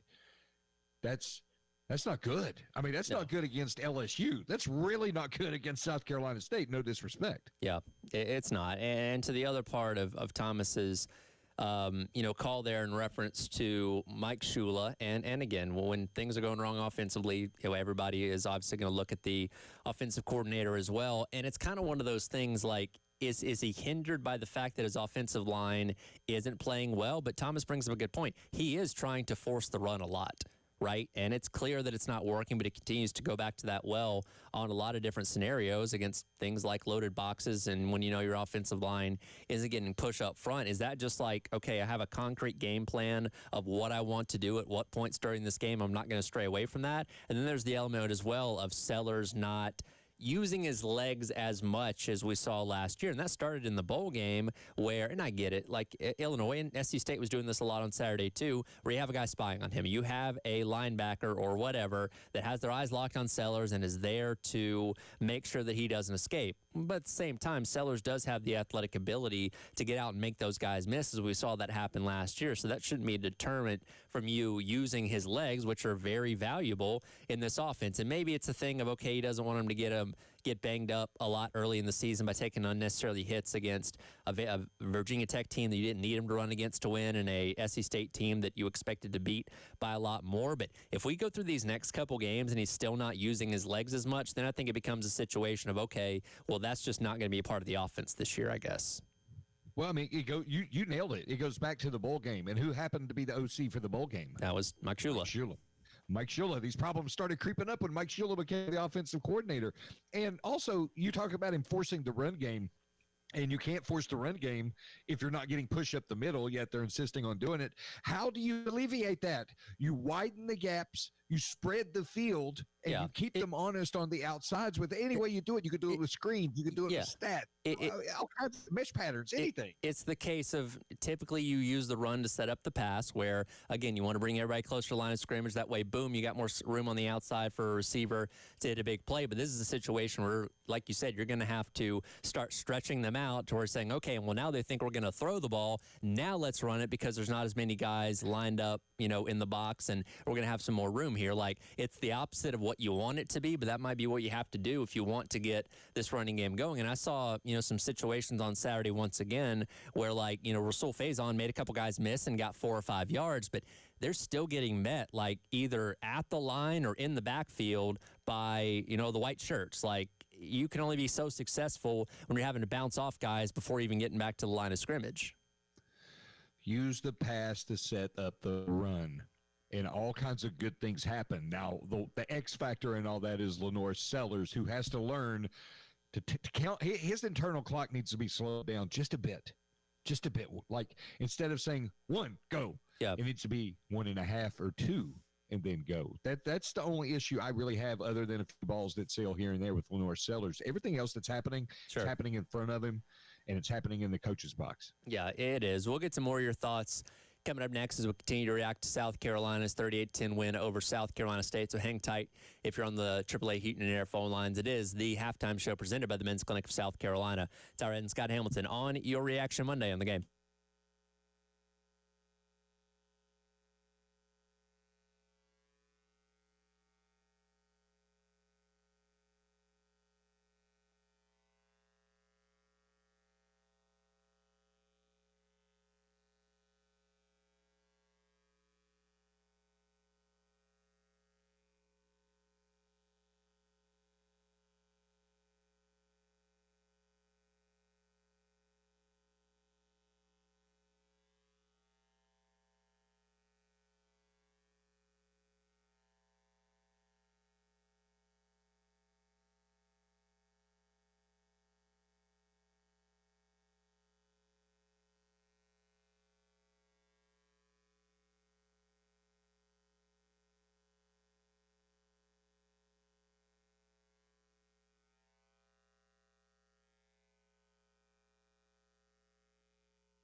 All right, welcome back in. It is the halftime show presented by the Men's Clinic for South Carolina. Tyler Head and Scott Hamilton along with you here on your reaction Monday on the game. We'll get back into Carolina and SC State in a moment. But first, I have a family 4-pack of tickets to give away to go see James Taylor, who is playing tonight out in Simpsonville.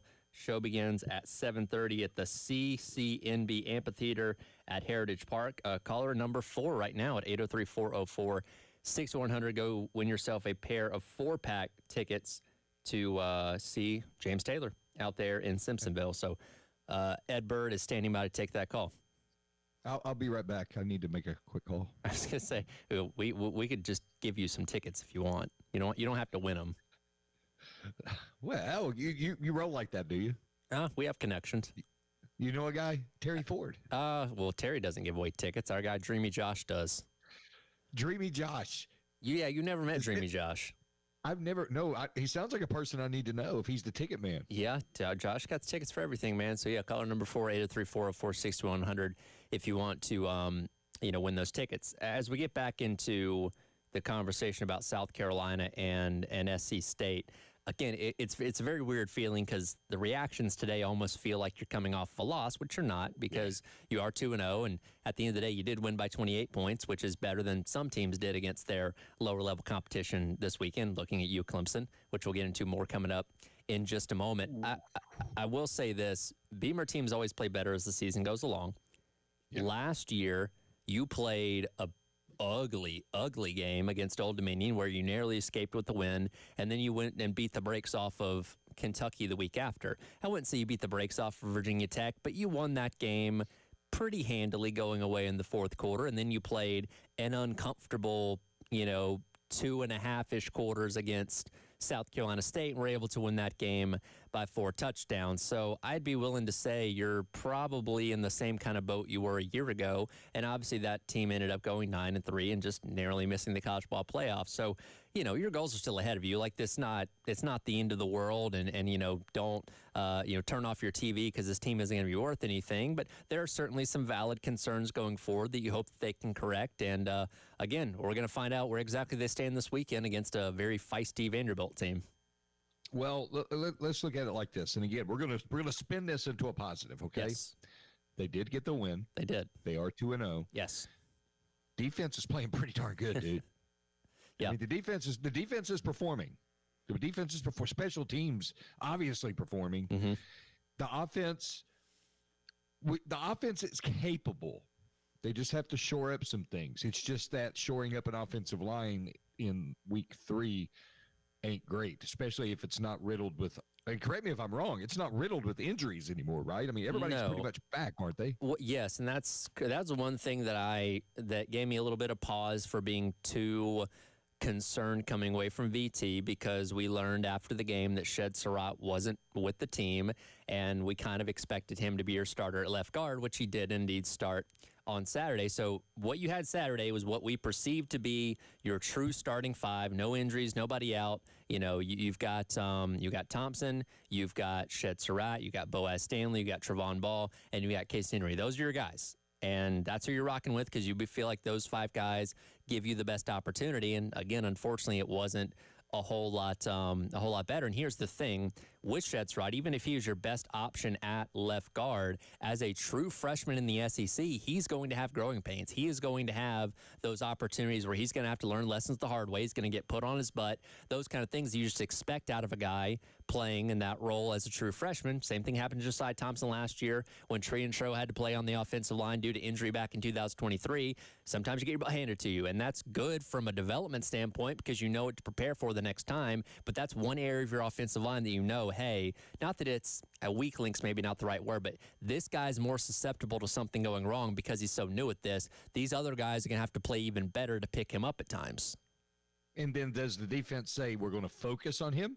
Or they know he's a weak spot, so they're going to run to the other side. We're going to focus on the other side. It enhances the chess game, Tyler. It does. And look, that's why these coaches get paid a lot of money to obviously develop these guys and come up with these game plans to make this work. And again, maybe it's just because it was only your first game working together in a true game scenario and not a scrimmage. And this upcoming weekend will be a whole lot better. But I need to believe it. Everybody needs to see it to believe that this is going to be different going forward, because nobody likes talking about this, right? We don't like talking about this. The best offensive lines never get discussed. The best offensive line players never get discussed because they're doing their job. But if you're giving up pressures, if you're letting guys through in run blocking scenarios, your number gets called out because you're the one that caused that play to not work. And again, I hate that it's been a consistent issue, but here we are again. And fingers crossed something changes and things start moving in the right direction. What do you think the running backs are saying at this point? Nothing publicly, obviously. Yeah, you're not going to throw your teammates under the bus, which is the right thing. But I got to imagine if I'm a running back and I'm not even getting the opportunity to make things happen, right? Because here's the thing. You can be the best running back in the world, but if you're getting met by defenders the second you get the ball in your hands, you can only be so successful with that. And again, you saw Faison be able to squirt past a couple guys that were kind of in his face to get a couple extra yards on Saturday. Jordan Howell had some decent runs. Adway ended up running for a touchdown, but I feel like they're probably not thinking they're having the opportunity to be as successful as they would like to be because the blocking's not there right now. And again, maybe you just try and get these guys out in space a little bit more, try more stuff to the outside, because clearly the up the middle of the stuff isn't working, and we'll see if they implement more of that stuff. But yeah, if you're a running back, you're probably pretty frustrated by this. Yeah, but again, they're also, some of their blocks haven't been great either. They've missed on opportunities too. So we're not going to omit them from the blocking conversation because they have a role to play as well. So it's a systemic thing. Nobody can block. Nobody can block. Where's this coming from? Are they not doing it in drills? Do they not do it in the summer? I mean, I don't know. It comes with the position. It does. And I don't. We only get to see. I'm not even out there at these availabilities. I just go off of what the reporters that are out there are like. We only get to see so much, and we don't know what the intimate details of that development and those situations are leading into the season. But I mean, whatever's happening, it's not working, right? And again, I hate having to keep going back to this well, but it's becoming a consistent problem. And again, everybody in the offense has their own job to do, and everybody needs to get better, as Beamer alluded to after the game. But, your defense is playing great, right? And that touchdown NC State scored late Saturday was against mostly backups. So your main starting defense has still not allowed anybody into the end zone through 2 games this year, which that's an accomplishment. Your special teams has provided the spark in both games to give you a little bit of separation en route to the win. So 2/3 of your team are doing exactly what they need to do. It's that last third of the offense that needs to come along. By the way, 2 bits of news here. First of all, Vakari Swain, obviously the Southeastern Conference Special Teams Player of the Week. That's shocker. Not a shocker. Yeah, shocker. And we have a kickoff time for Missouri. Yes. Oh, we do. We do. What is that? Either 7 or 7:30 Eastern time. That's us. We're Eastern time. Yes. It'll be in Como, but no. It'll be in Como. Yes, right. It'll be in Como. It will. Yeah. And it'll be either ABC or ESPN. Okay. Well, if Carolina can get past Mizzou this weekend, or excuse me, Vandy this weekend. I don't know who Mizzou has this upcoming weekend. But if you had a 3-0 showdown between these two teams, I think you got a good shot at being the 7:30 ABC game. By the way, I do appreciate the fact that now with this ESPN contract, we know these things so far ahead of time. And yeah, there's still a little flexibility there between basically 30 minutes of what kickoff times and what network you're going to be on. But it sure beats the days of only knowing 12 days prior if you're going to kick off at noon, 3:30, 7:30, or whatever. So thank you, ESPN. That is a whole lot better. Missouri is hosting Louisiana at 4 o'clock Eastern time this Saturday. I don't think they should have a problem with that. By the way, Missouri, very impressive against Kansas over the weekend. Really back and forth battle between 2 old, bitter rivals. And I know they lost a lot, including quarterback, receivers, all that kind of stuff. But Drinkwitz has got something rolling there at Missouri right now, and that is not going to be an easy contest in Como in a couple weeks. Well, and what I like is, and we touched on it, I think it might have been last week, the week prior, they had that generational class of talent coming out of Missouri, specifically St. Louis. They secured those guys, Luther Burden III and so forth. And they were able to leverage it with wins, but also use that momentum to have other recruiting victories going forward to set this roster they have now. So that's what's most encouraging. I've seen teams have great recruiting classes and not be able to make hay of it. Sure. They've been able to build off that. As much as we like to tease Drinkwitz and, say he's a dork and all that kind of stuff, he's doing a good job, right? The past 2 years, they've won 10 games. I don't know what this year's going to net out, but they look pretty good through the first couple weeks of the season. And, your obviously toughest tests are going to come later on in the year for Carolina when you're playing the LSUs, the Alabamas, Oklahomas, Clemsons, and teams like that. But, man, that trip to Como is never easy in general. It's a place that's treated South Carolina poorly over the years, and it's looking maybe even a little bit tougher than we thought to start the season.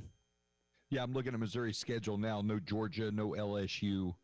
They got Mississippi State, which, Mississippi State won. They lucked out last year by having a easier schedule to navigate in the SEC. And, again, they rode it to a, 9-3 regular season, I guess, and had the 10th win in the bowl game. So, yeah, their path to making some noise playoff-wise is not as challenging as some of the others. Now, again, a lot of football to be played. Bo Preview looked really good on Saturday. That's going to be a tough test out in Como. Missouri and Oklahoma, November 22nd, could be for a college football playoff berth or spot in the SEC championship. Maybe so. Yeah, the conference seems very wide open right now, which we'll get into in a moment as we just kind of continue to look through the other games that happened over the weekend as the halftime show presented by the Men's Clinic of South Carolina rolls along in your Reaction Monday here on the game.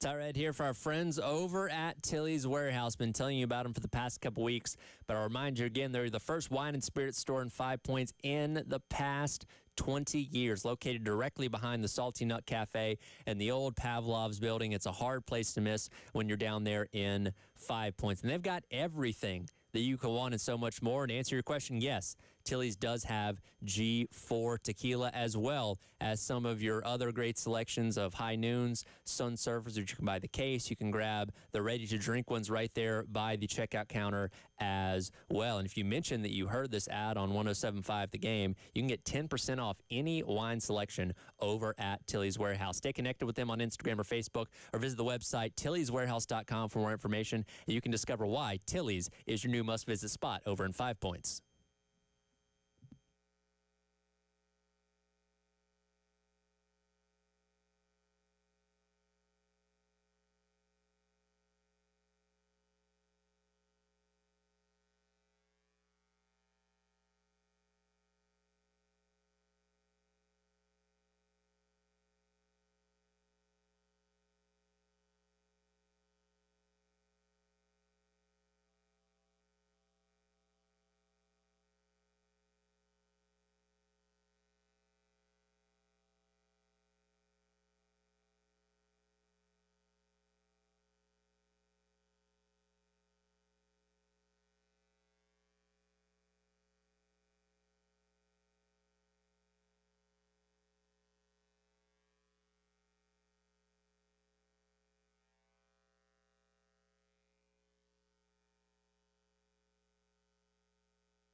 Welcome back in. It is the halftime show presented by the Men's Clinic of South Carolina. Tyler Head and Scott Hamilton along with you here on your Reaction Monday on the game as, again, looking back at South Carolina's 38-10 win over SC State, as well as all the other chaos that happened around the college football weekend. And as I said at the top of the show, it's always these weekends where you look at the slate and be like, there's maybe a handful of good games on here worth really checking out. And that's when you really get surprised by the sheer chaos of what you can witness. Baylor SMU was a wild game. Illinois Duke was a wild game for different reasons. The fighting the line, I ended up running away with that one after Duke kept turning the ball over. And if you were keeping up through the delays, Clemson and Troy in the upstate was far more interesting than anybody expected as Troy got out to a 16-0 lead. Clemson would storm back and win that game 27-16. But, do you chalk that up to the delays? Do you chalk it up to a hangover of losing a highly emotional game against LSU the week before? Or is Clemson maybe not as good as we thought they were? That's all the questions I think people in the upstate are asking right now. I'm really concerned about Clemson right now, especially what I see in the run game. I mean, first of all, it was unsettling that, Adam Randall is the running back. Yeah. How did they not have a running back to step up when Maffa left and Shipley a couple of years ago? That's concerning. But they rushed for 31 yards against LSU. Mm-hmm. Brian Kelly even said they became one-dimensional, made them predictable. And then I think they had 121 net against Troy. Randall had 110. Randall had 110, but it was like on 20 carries, and that's serviceable. Yeah. But it's serviceable against Troy. How's it going to be against Miami? How's it going to be if they get into the college football playoff? This is not good for Clemson, because one thing you've been able to rely on during the entirety, for the most part, of Dabo's term as the head coach of Clemson has been a stout defense and a reliable run game. Not dominant, but reliable. What they've got going on right now, dude, I would not bet anything on. Yeah, and look, same thing. Maybe my preseason expectations for a lot of teams are going to end up being wrong because, again, I was riding the Florida hype train. I thought they were going to be significantly improved this year, and I looked at what Clemson had returning and the experience they had on both sides of the football, and I thought, hey, this could legitimately be one of the best teams in college football. Now, that being said, they started off bad last year by getting smoked by Georgia in Mercedes-Benz Stadium, still proceeded to win 9 games in the regular season and make the college football playoff by virtue of winning the ACC. So their goals are not gone by any means, and they still have yet to play a conference game. But again, that how good they actually are is maybe not as high as people originally thought. Because again, I think a lot of us looked at this and said, wow, this is the most championship ready type of team that Dabo's had in the past handful of years, certainly in this new portal/NIL era with so much player movement and stuff like that they haven't really embraced until this past off season. And again, they can get better, they can improve, and by the time Carolina plays them, they could be top 5 and look like the best team in the entire country. But as of right now, a shaky start to the season nonetheless. But here's the thing, and I wrote this, that from after the loss to LSU, I said, look, this is not a big deal. This loss to LSU is nowhere near as ugly. It's way more palatable than the loss to Georgia last year. And sure enough, last year they reset and they went out and beat Appalachian State 66-20. Right. This is barely beating a Sun Belt team, another Sun Belt team that's coming off its worst record in a decade, Tyler, in a decade. And when they beat App State last year, then they went on this run where they were averaging, I think, 45.5 points over 6 games. Yep. Is that happening now? I don't think so. Especially since they're going somewhere this week against a sneaky good Georgia Tech team. Yes. Haynes King is the truth, brother. Dude. And anytime he's got the football in his hands, I think they've got a shot. We're going to find out the direction of this entire season this week in Atlanta. I'm going to just throw that out there. I think what happens this weekend will determine the fortunes of the Clemson Tigers from here to the entirety of the 2025 season. I'm going to throw that. That's my hot take for today. By the way, Haynes King is the quintessential kamikaze quarterback where he will put his entire body on the line to get a first down on 3rd and 4. How can you not like him, man? He is Burt Reynolds in The Longest Yard, dude. He's Paul Crewe. Yeah, he's the wrecking machine. He's a dog, man. He's a dog. And what was it, 6 overtimes, 18 overtimes against Georgia last year? Yeah, 8. And look, they didn't lose the game because it wasn't because of him that they lost that game. They quite literally ran out of 2-point plays to run, but he's a dog. And yeah, you're getting Georgia Tech in Atlanta. That is not an easy task by any means. And, Clemson's got their work cut out for them. Again, the ACC slate is easier than if you were in the SEC or the Big Ten, but they've got, I think, a Friday night game at Louisville later on in the season, which is also tricky. So they have a couple of opportunities. If they're not playing their best football, they could certainly trip up. And here's the thing. I don't know how top to bottom good the ACC may be, or certainly right now Florida State looks the part with what they've done so far. So, if you're not good enough to be the ACC champion, you got to be good enough to be an at-large type of team, which would mean being in that 10-11 win category in the regular season. And we'll see how that holds out for them as the season goes along. But a choppy start nonetheless for the team in the Upstate. There's a lot more on the line than this season too, when you think about it, because this is supposed to be the roster that Dabo's hanging his hat on when it comes to defending the sanctity of being a developmental program. Yeah, the virtues of being a developmental program. This is supposed to be where he reaps the fruits of his labor of avoiding the transfer portal up until this year when he snagged 3 guys off the vine. This is supposed to be it. This is supposed to validate everything he's been on a hill preaching about. Okay, so there's a lot at stake here, a lot at stake. And I really think that the rubber's going to meet the road starting this weekend at Georgia Tech. This is supposed to be the I told you so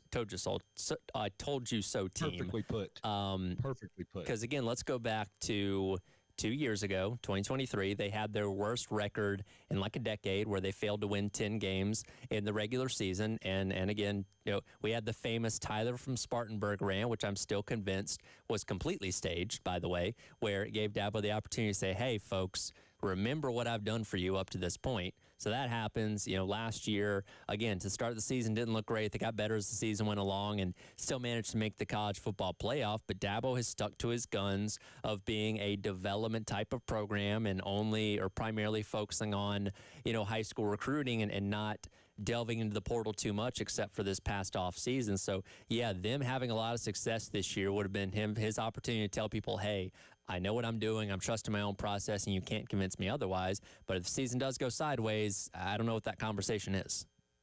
I'm looking at it right now. Clemson is a 9.5-point favorite at Georgia Tech. I would take those points.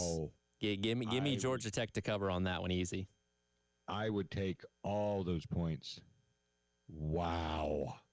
Yeah, man. Hang on, I got to make another call. Let me. I can't log in. Obviously. To make that wager, but I know some people who do it for me. That's and the way they're building Georgia Tech, front to back, in the image of Brent Key, blue collar. Yep. All the things that we've seen Clemson struggle with so far this season, it's going to come to light this week, dude. Not good. Yeah, no. Not at all. And we'll see. Again, a long season. Will a lot of games be played between now and when Carolina gets them. So we'll see how that ends up playing out. Again, it's Reaction Monday. Want your thoughts? 803-404-6100. Firehouse Subs text line, as well as the AAA Heating and Air phone lines. We'll continue on as the halftime show rolls along here on your Monday on the Game.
All right, welcome back in. It is the halftime show presented by the Men's Clinic of South Carolina. Tyler Head and Scott Hamilton, the Post and Courier, hanging out with you as we wrap up hour number 2 on your Reaction Monday. Remember, tomorrow, 1 o'clock here on the halftime show, you'll be able to hear from Coach Beamer for his usual Tuesday presser as he gives injury updates, as well as starts looking ahead to Vanderbilt's upcoming weekend as SEC play does begin. Watching a lot of the games this past weekend, Scott, it was effectively kind of a cupcake Saturday where a lot of high-level teams, particularly in the top 25, took on Group of 5 and FCS opponents like South Carolina did.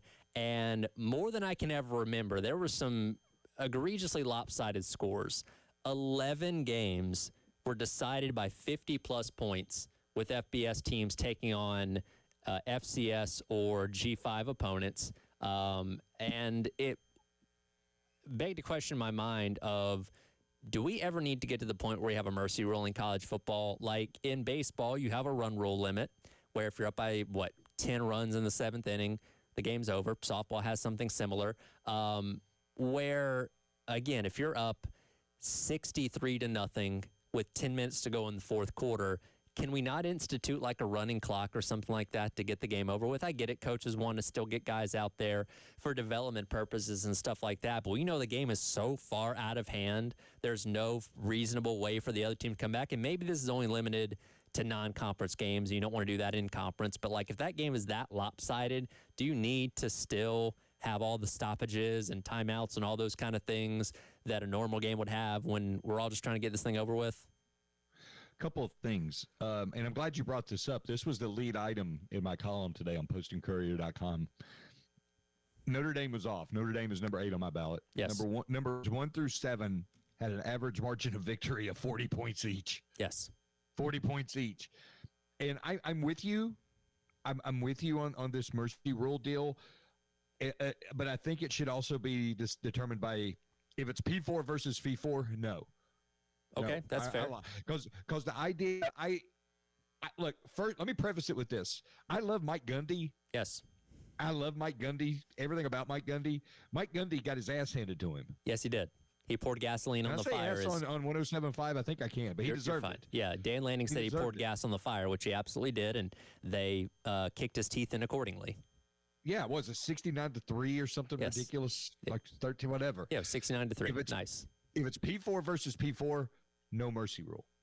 Fair. If it's a conference game, as you said, no mercy rule. But if it's Ohio State playing Grambling, no, you've got to show some restraint. I mean, they knew going in they were going to get beat. Yeah. Grambling's coach even said so. He says, we know what's going to happen. Sure. Okay. They're getting a check to go up there and get whipped.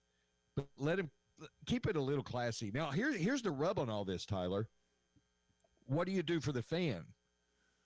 You're taking away snaps, and they came to watch a game. The game's been shortened. They're getting 3/4 of a product. What do you do? Well, and that's why I only look at this as something like in the fourth quarter where what you're taking away from the game is on a smaller scale. Now, and again, this is not something that's unprecedented. There have been many times where the two coaches will get together in a lopsided game before the fourth quarter and agree to have a running clock, which means the clock will still run after incompletions, first downs, all those kind of things. It just keeps rolling to try and speed the game along. So this isn't like something groundbreaking that's never happened before. It happens on a case-by-case basis when both teams agree on it. But I'm talking about like a hard and fast rule. And you can break it up into 5-minute increments in the fourth quarter by saying, all right, if you're up by 7 scores going into the final quarter, you have a running clock for the entire quarter. If you're up by 6 scores going into the last 10 minutes, then the clock starts running. If you're up by 5 scores going into the last 5 minutes, like, again, you can break this up to where you have different degrees of this, where maybe it's not taking away as much as, some other games would, but, like, it just kind of feels because and I know Carolina wasn't up by a ton, but when you're at a game like Saturday nights where the game was well in hand for South Carolina and we kept getting stoppages and TV timeouts and all these kind of things and reviews. And it's like, come on, guys, what are we doing? It is 12:30 in the morning. We're all ready to go home. Let's get this thing over with. Yeah, I agree. I mean, that's an instance, though, where the score was secondary. That should have been more in the interest of getting everybody to bed, sure, getting everybody home safely. And there are things like that in place. Correct me if I'm wrong, that a game can't start after a certain time, after 12 o'clock or something like that. Is that true? I did ask when we were waiting on an official kick time, like, hey, is there like a drop dead time for this thing where they couldn't feasibly play it? And I was told there was. I did not get a clarification on what that time was, but I doubt, being in the Eastern time zone, they would have let it fly to kick past like 10:30, I guess. And again, that's just me guessing. But, by that point, you're talking about playing till almost 2 o'clock in the morning, which I don't think they would have done. And people have to remember this as well. It's not just being inside the venue. It's not just, the concession stand, stuff like that. You have, like, state patrol out running traffic. You have people outside of the stadium doing their own jobs that function on the clock of however long this game takes. So when you're crossing into the early morning hours, that's a lot more strain on them. I don't know if you're at shift change or anything like that, but you bring up a lot of potential issues when you push these things later into the night. So I don't know what that exact time would have been, but I can't imagine we were too terribly far away from it kicking off at almost 9:30 on Saturday. Let me put my tinfoil hat on here and throw this out there. How different is the start and the flow of that game if it's a network game and not one of the pluses? That's a good question. I will say then you get the network TV windows, dude, and all the money tethered to that. Yeah, you do. And that allows you, being on Plus allows you more flexibility to move things around. Like Georgia moved up their start time an hour because they were playing on Network Plus against, Austin Peay, so they didn't really have to worry about TV windows and all that kind of stuff. I will say I kind of used to think that being on Plus had less commercial stoppages. That's not the case because we still had just as many, and everybody still hates when Red Hat guy goes out there and stands with his little 3-minute clock. But I don't know. It was that's different though. I mean, you on Plus you have no definitive end time. You can That's true. You can go forever. longer. Yeah. But when you're on a network, you have this advertiser paid to be in this window, this advertiser paid to this window, and you have everything that follows after that. Sure. Plus local avails. Yeah, that's true. And I don't want to even pretend to understand, monitoring all that because that's people a lot smarter than we are. But regardless, we made it through. It was a weird Saturday, but Carolina's 2-0, and that's all that matters at the end of the day. See, look how your attitude has changed from when we first started it. I'm trying, we were both kind of just grizzled, and a little bitter. And now we're just saying, you know what, 2-0 beats the alternative. There you go. Well, and here comes Vanderbilt. Appreciate you filling in, and we'll probably talk to you before the end of the week as well. Thanks, Scott. I'm sure, man. Have a good one, brother. It is the halftime show presented by the Men's Clinic of South Carolina. Where is Carolina in the new AP poll? We'll dive into that coming up next to start hour number 2 here on the halftime show on the game.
All right, welcome back in. Hour number 3. It is the halftime show presented by the Men's Clinic for South Carolina.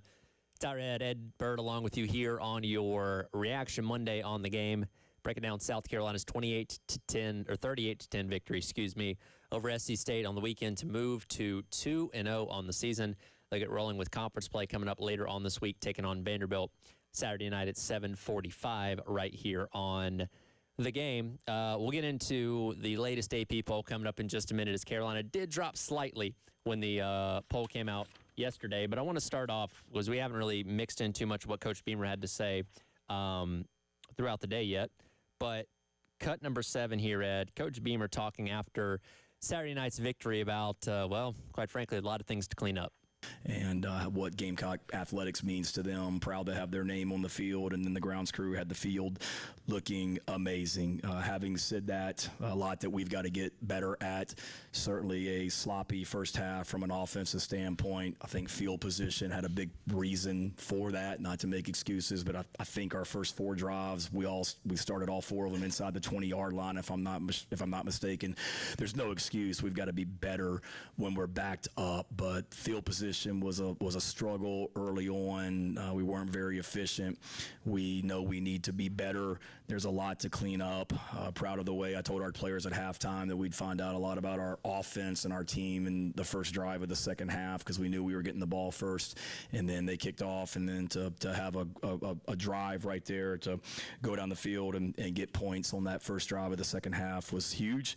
We know we need to be a lot better. We can't rely on our defense and special teams to score 3 touchdowns a game like they did tonight. Credit to those guys that our special teams units are weapons right now, and we need to continue them to be better. And but a lot to clean up in all 3 phases. Just sloppy in too many ways. That's on me. I'm accountable. The pre-snap penalties, some of the sloppiness in the fourth quarter when we're trying to finish the game. We just got to be better there. And the penalties were the thing that I want to say bothered me the most, because there was a lot of issues on the offense that we've talked about throughout the day so far, but the pre-snap stuff is what drives you the most crazy, because it's not something that's subjective like holding. It's not something that happens in the heat of a play like a face mask or something like that.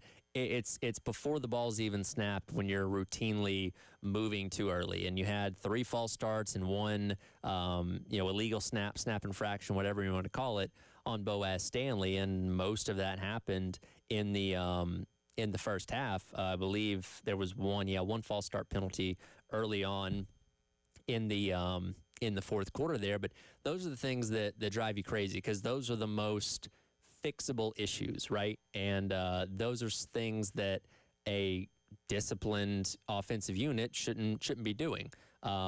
Because again, you're already making it tougher on yourself, because from the standpoint of having not the best field position to start a lot of these drives, you're then docking yourself another 5 yards, making your job that much harder, especially when you can't run the ball, where, hey, at least, in a 1st and 10 situation, maybe you run and get it into a 2nd and 8 or something like that, where if you do that on 1st and 15, it's still 2nd and 13 and still a very, very long way to go, which, again, further limits your playbook, which is already a lot limited right now given the way your blocking is going up front and all that kind of stuff. So those things that you'd really like to see clean up. I will say, knock on wood, the offense has done a good job of holding on to the ball up at this point, which we did have concerns coming into the season based on the issues that they had a year ago. But again, you as an offense are still looking at being bailed out by your defense and special teams, which that can only get you so far, right? There's going to be games this year where your defense is going to be pushed a little bit further than they have been. They're going to give up some points. Can your offense be able to step up and pick up the slack and be good enough to still be competitive, even if your defense is getting pushed around a little bit more?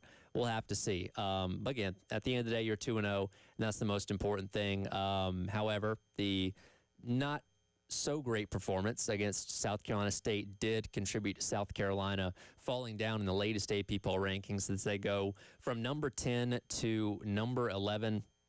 Both Illinois as well as Florida State have now jumped ahead of them in the latest AP poll rankings, which came out yesterday afternoon. And as I said, coming away from week 1, I feel like a lot of the AP poll voters, and I guess Scott Hamilton is one of them, a lot of them seem to be taking on this approach of viewing things the way that the College Football Playoff Committee is supposed to end up viewing them a little bit later on this year when they start making their rankings in reference to this record strength metric that is being incorporated into how they look at teams and how they value teams, and having wins over quality opponents or losses over less than quality opponents in the way that they're doing their rankings, which is why I think we've seen so many radical jumps throughout the top 25 just in these 2 weeks alone, because again, you're being valued very highly for beating good teams and being valued a lot lower for either beating good teams or not looking as good as you should against some of those teams that, again, are seen as lesser opponents than you. That being said, South Carolina is still in a very good place as of right now. And at the end of the day, this is not the end-all, be-all rankings that matter. It is the College Football Playoff, but these rankings certainly do have an influence on what the College Football Playoff rankings will be coming up later on this year. So Carolina's 11 as of right now, dropping one spot. Illinois, after going out there and running away from Duke in the second half of that game after taking advantage of a lot of turnovers by the Blue Devils, they're up to number 9. Florida State jumped several spots up to number 10, and I think that's more of kind of the residual effect of them beating Alabama now 2 weeks ago or a week and a half ago, whenever it was, because, they beat, East Tennessee or East Texas A&M. Is that who they played this weekend? Yes, East Texas A&M 77-3. Again, one of those games where we talked about you could have a mercy rule that would probably benefit you in college football. But regardless, Florida State, I think, continues to benefit from Alabama, from the Alabama win, back in week number 1. And this is kind of the tricky thing about preseason rankings, and again, why I personally am not the biggest fan of them, because we're going off of, okay, well, you start at a certain point and you have to climb from there, as opposed to, and this is the way that I always understood it with the college football playoff rankings, where they were supposed to tear it down and start all over every single week, and that's unfortunately not been the case, because I would argue Florida State has looked a lot better than the 10th best team in the country, given their win over Alabama, but because they started off the season unranked, then they had to climb into the top 25 and now climb all the way up to 10th, because, again, that's just kind of how movement works when you keep the poll as close to the same as possible from week to week. They're not the only team that had some significant movement. Oregon, after throttling Oklahoma State, jumps all the way up to number 4 after being number 6 last week. Georgia, on the other hand, after having a very sleepy, lazy game against Austin Peay, goes from being number 4 down to number 6. Elsewhere in the top 25, Oklahoma, after beating Michigan, Oklahoma was 15th, Michigan was 13th. They jump all the way up to 13th in the poll. Clemson falls all the way down to 12th after struggling against Troy over the weekend. Michigan, by losing to Oklahoma, and this is one that not quite sure if I agree with.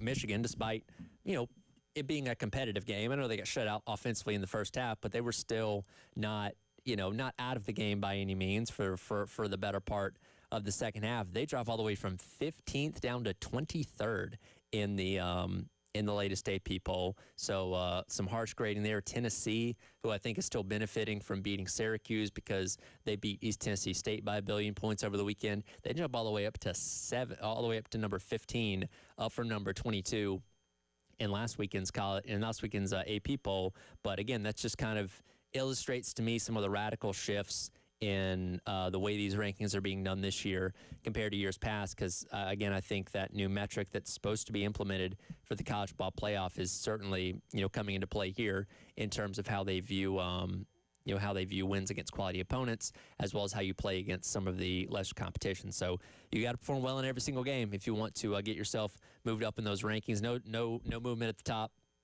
Ohio State, after destroying Grambling, still number 1. Penn State, who did Penn State play this weekend? It was FIU, who they 34-0. Still kind of a bit of a lazy shutout there, but nevertheless won that game. And then LSU didn't really get talked about quite as much, but they had a pretty slow, prodding type of game against Louisiana Tech. They won that game 23-7. At the end of the day, again, the only thing that truly matters is winning. So there's a look at the AP poll as of right now. Unfortunately, that does mean that South Carolina is on the outside looking in if we were to have the college football playoff today based on these rankings. Again, last week at number 10, they were in the first team, the last team in category based on rankings because, again, you would have had the two or the representatives of the Big 12, which at that point in time would have been Arizona State, as well as USF representing the G5 and the outside looking in. So they would have gotten automatic berths. Carolina would have been the last team in based on just rankings alone. So, again, you're on the outside looking in as of right now.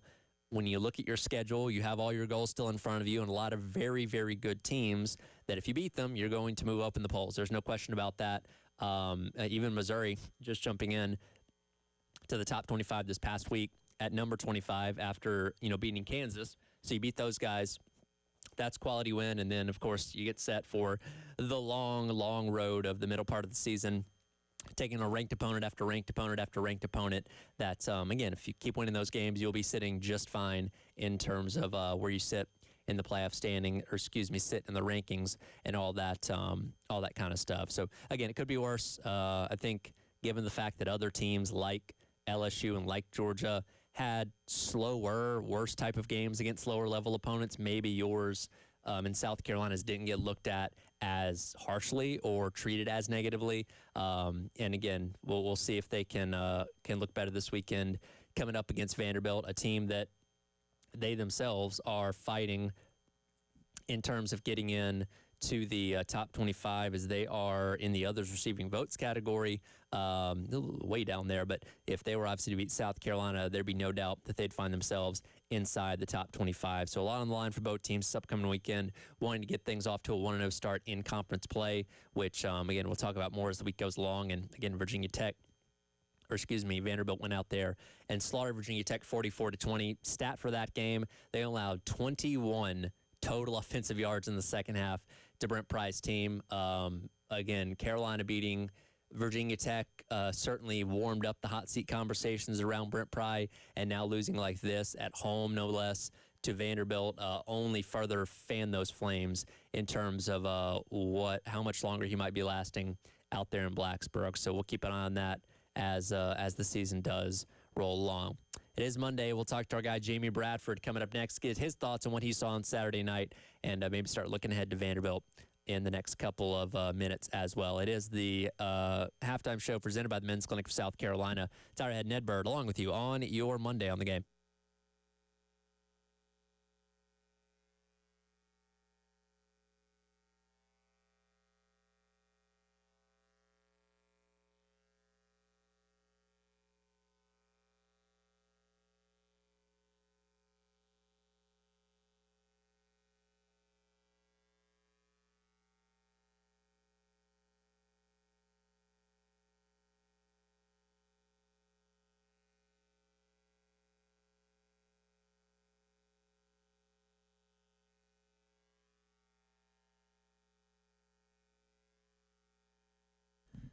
Tyler Head for the Mortgage Guru, Jacob Crowder with First Palmetto Bank. If you're looking for a mortgage guru, Jacob Crowder has you covered. He's helped so many 107.5 Game listeners, and he can help you too. And we at the Game personally recommend him. Owned and operated right here in the Midlands, Jacob has local decision makers, which means quick and precise processing and underwriting.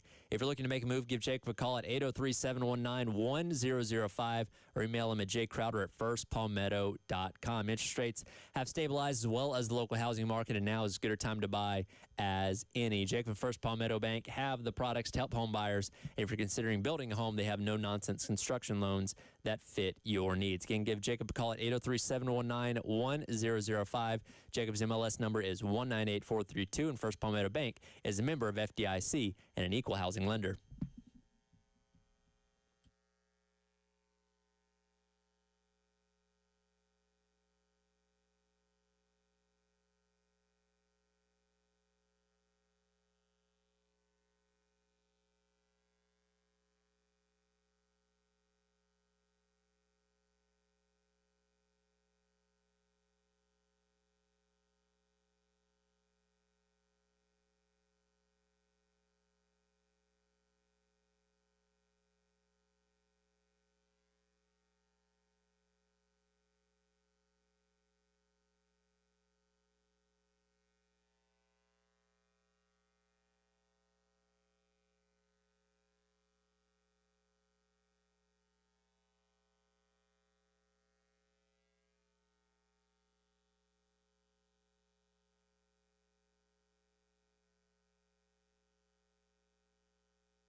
All right, welcome back in. It is the halftime show presented by the Men's Clinic of South Carolina. Tyler Head, Ed Bird hanging out with you on your reaction Monday here on the game, diving back in to Carolina's 38-10 victory over South Carolina State, and welcoming in our guy Jamie Bradford on the AAA Heating and Air phone lines. Jamie, appreciate you taking your time as always. Got to ask first, what was your perspective and experience of Saturday's weather delay that lasted roughly 2.5 hours?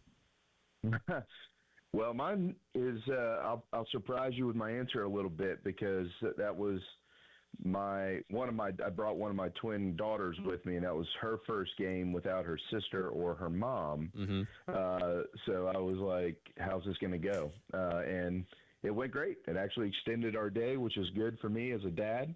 But that was the personal stuff. You know, as far as the football goes, it was what it was. I mean, what are you going to do? I felt like they should have played better regardless of the weather, but it was just one of those days that we'll always remember, and you got to get suited up and get it done this week. I'm assuming you weren't standing out there in the stands while it was pouring rain like everybody in the student section was? No. I was we were dry. That's for sure. I wasn't going to stand out there and all that. Yeah, it's probably the smart play there. But the sentiment you had there was a weird game, obviously, and we've been reacting to it all day long, and the reactions we've got from people listening, phone lines, text lines, and all that kind of stuff, it almost kind of feels like a loss in a way, right? You won by 28 points, but that was a lot less than people expected. The offense didn't look great through the vast majority of that game, especially in the first half, and you just don't come away with it with as much optimism as you would want heading into your first conference game this weekend, taking on Vanderbilt. Well, you got a couple things at play here, Tyler. I mean, let's go back to the end of last season, and you go to the Upstate. And South Carolina's offense in that game against Clemson scored 2 touchdowns. And then they scored 2 touchdowns in the bowl game. And then they scored 2 touchdowns against Virginia Tech. And then they scored 2 touchdowns against South Carolina State. Now, that's a wide variety of defenses that they're going up against. I bet if I asked you who's the better defense, South Carolina State or Clemson, you'd say Clemson. Right. Or South Carolina State or Virginia versus Virginia Tech's defense, or South Carolina State versus Illinois, or who's better, Illinois' defense in 2024 versus Virginia Tech. It doesn't matter. You can compare them however you want to. States is going to be at the bottom of the list. But regardless, the offense has the same output in every game. Matter of fact, the offense has scored 17 points in all those games as well. And so I think it's an offensive issue, and it kind of came to a head in a game that felt like a get-right game for them late on Saturday evening. I mean, there's a lot of people wondering what's going on with the offensive line, what's going on with Lenore Sellers, what's going on with the wide receivers. And I just don't think we have any concrete answers yet, and I'm not so sure that they took any major steps towards finding them on Saturday night. That doesn't mean that they're not there and that they're not capable. I think they are. I think this offense can score points, but we haven't seen them do it in 16 quarters, and that's got people concerned. Yeah, and again, people will point very quickly at the offensive line as well as Shula's play calling. Those are kind of things that come up first when you talk about offensive struggles, but it was a little bit of everybody not quite doing their jobs as effectively as you need to. Sellers missed some throws, receivers had some drops, even running backs and tight ends were missing some blocks in there as well. So it just as a whole looked dysfunctional to a degree, and the most egregious part, and I brought this up a little bit earlier, was the pre-snap penalties, right? You got 3 false starts or an illegal snap within the first half of the game, so you're already starting off your drives by putting yourself in reverse for 5 yards, or situations where you're making it that much harder for what your playbook is already limited on to begin with because you can't run the ball. You're just making it harder on yourself, and those are kind of things that again are more of the coaching type of things that you shouldn't be happening, especially in a game like this where you're in your home stadium taking on a lesser opponent. And if that's something that's going to plague this team this entire year, that's an underrated element of struggling on offense. Yeah, I mean, there's no doubt, but I would look at it a little bit differently too. All right, so let's say that you're not wrong with what you're saying. I agree with what you're saying, but let's phrase it a little bit differently too. All right, so let's say they come out of the game and they won the game 38-10 with the same pre-snap penalties, but they put 5 touchdowns on the board. Mm-hmm. Well, then what we'd be talking about is, man, You had a weather delay that just kind of threw some things off. They kind of fell asleep at the wheel against South Carolina State. That stuff can get cleaned up, but they didn't. They only scored 2 offensive touchdowns, right? And those 2 were in the second half. They didn't even score 1 in the first half. So when you take the penalties that you're talking about, like a lot of the sloppiness, and you pair it with the fact that they're also not scoring, it leaves a lot of angst. And yeah, I mean, they got to get that stuff cleaned up, but they've got to be able to strike and put some points on the board consistently. And this offense has been very inconsistent throughout the first 8 quarters of the season, but also going back to the last 2 games that they played. You know, you could blame it on Shula. Shula didn't call plays in the Clemson game. That was Dow Loggins. I don't know what the problem is or what the answer is. I'm just pointing out what we've been able to see the last 4 games. One element that people continually point out is Shula not leaning into Sellers' running ability quite as much, as that was obviously a big key to the offense a year ago. Are you of the belief that that's something they're holding in their back pocket, not wanting him to get hit as early on in the season? Where you kind of gauge where the Sellers taking designed runs is in the Shula offense? I don't know how to answer that, the first part of that question, honestly, to be fair, because I don't feel like Coach – I think that there's – that type of stuff is often said, oh, they're holding back, not just in South Carolina, but you see this all over the place.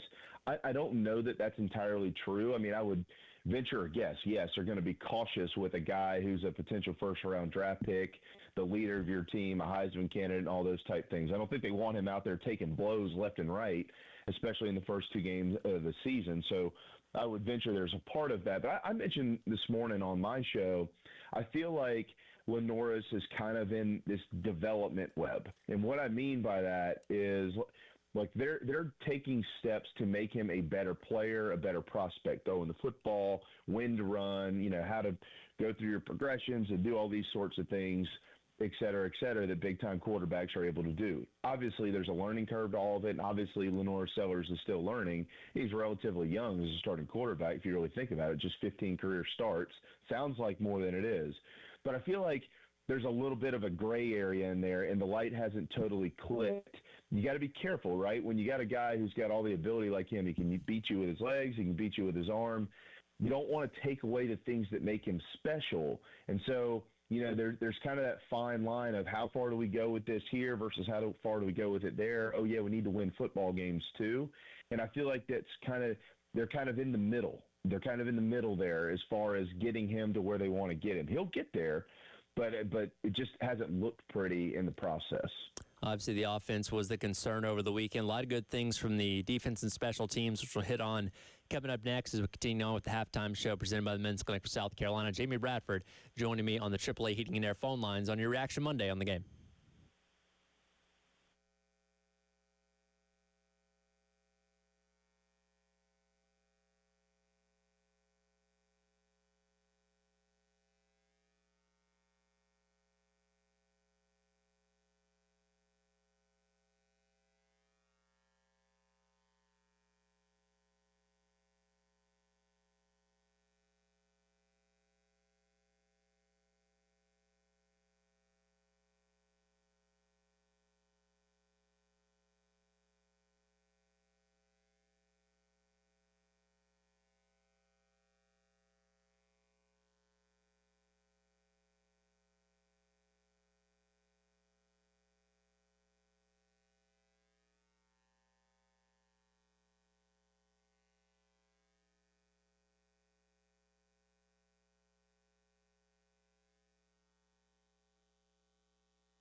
All right, welcome back in. It is the halftime show presented by the Men's Clinic for South Carolina.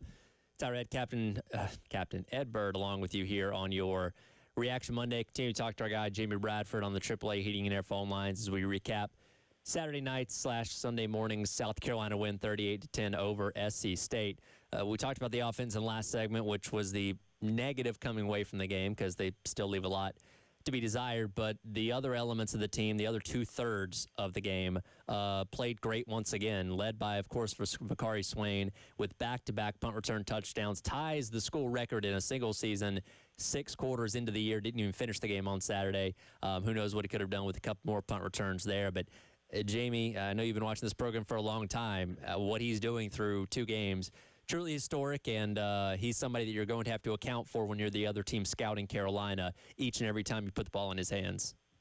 Yeah, there's no doubt. I mean, Vanderbilt obviously is going to be all over it this week. It also makes you wonder on 4th down and a certain amount of yardage, obviously depending where they are on the field, if that makes the opposition second guess, well, maybe we should just go ahead and take our chances at going for it here.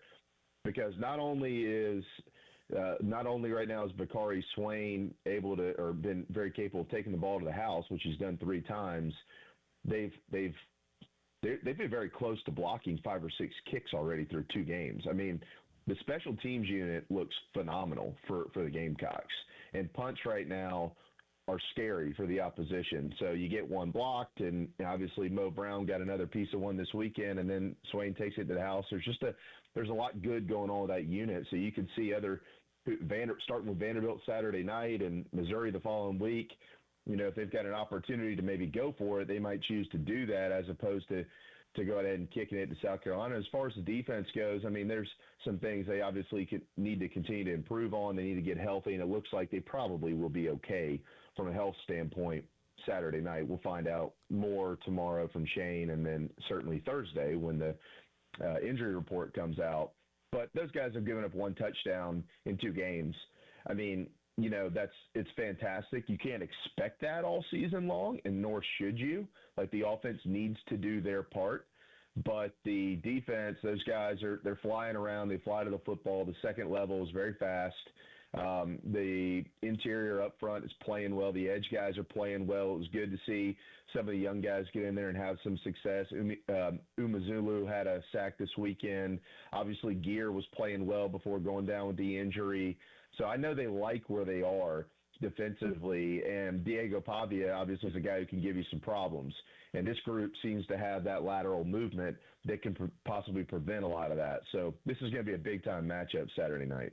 Going back to the special teams real quick, Swain obviously gets all the love because he's the one actually returning the ball, but the blocking has been phenomenal. And to have 3 punt return touchdowns in the first 2 games and not a single one get called back for any kind of flag of block in the back or blindside block or anything like that, that's a credit to the emphasis that this team puts on special teams. Joe D, Shane Beamer, Eric Rice had 2 big blocks on both of Vakari's punt returns on Saturday. Like, that unit as a whole is operating very, very effectively. And again, you can't count on them to score you touchdowns in every single game, but in terms of flipping field position, that's a unit that is hopefully going to continue to do that a lot this season. Yeah, I mean, we talked about it last week. I mean, there were 2 chances in that punt return for crackbacks, and they didn't do it. They just shielded them. You know, my friend Pat DeMarco says all the time, watch the kids on special teams. You know, a lot of those guys earn their playing time based on what they do in that unit. And that happens in the NFL too. I mean, look at Mo Brown. Mo Brown was primarily a special teams guy, and he stuck his face in the fan, and every single time he was on the field, he gave it every ounce he had. And look at him. I mean, the kid's a major contributor now on the offensive side of the football, and I'll be honest with you, he's a pretty good one. So, you know, there's some guys out there who could eventually see their number called a little bit more often, whether it's offensively or defensively, just based on how they perform with the special teams unit, Tyler. I mean, those guys have been really, really good. And, you know, that poor kicker from SC State, hats off to him. Yeah. He tried to make a play so that ball didn't get in the end zone, but Eric Rice ran him over, and Vakari Swain followed him into the Garnet end zone there in the South. So that was pretty funny to watch.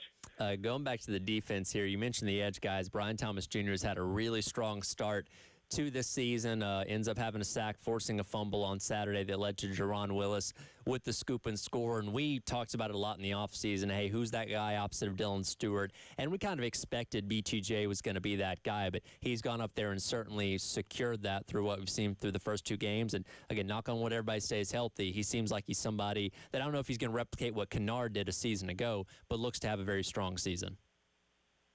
Yeah, I think so. And with the interior guys, I mean, those interior guys are playing really well as well. And I mean, you watch 99, you watch 93, you watch 44.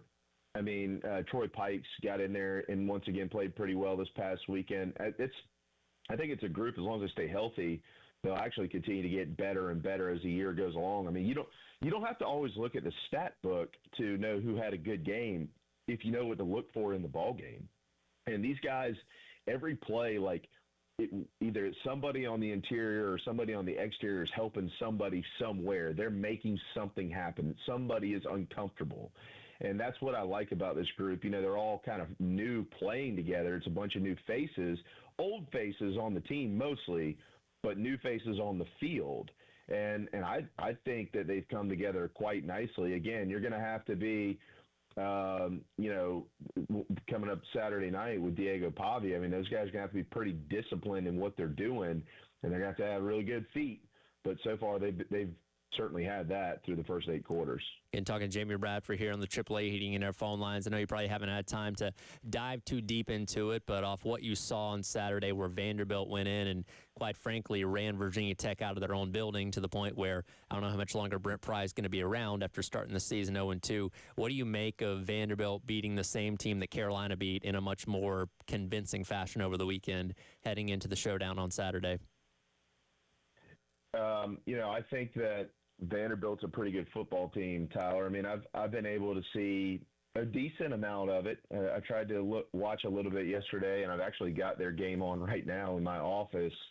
When it comes to the offensive side of the football, different from South Carolina, but similar when it comes to rushes versus pass plays.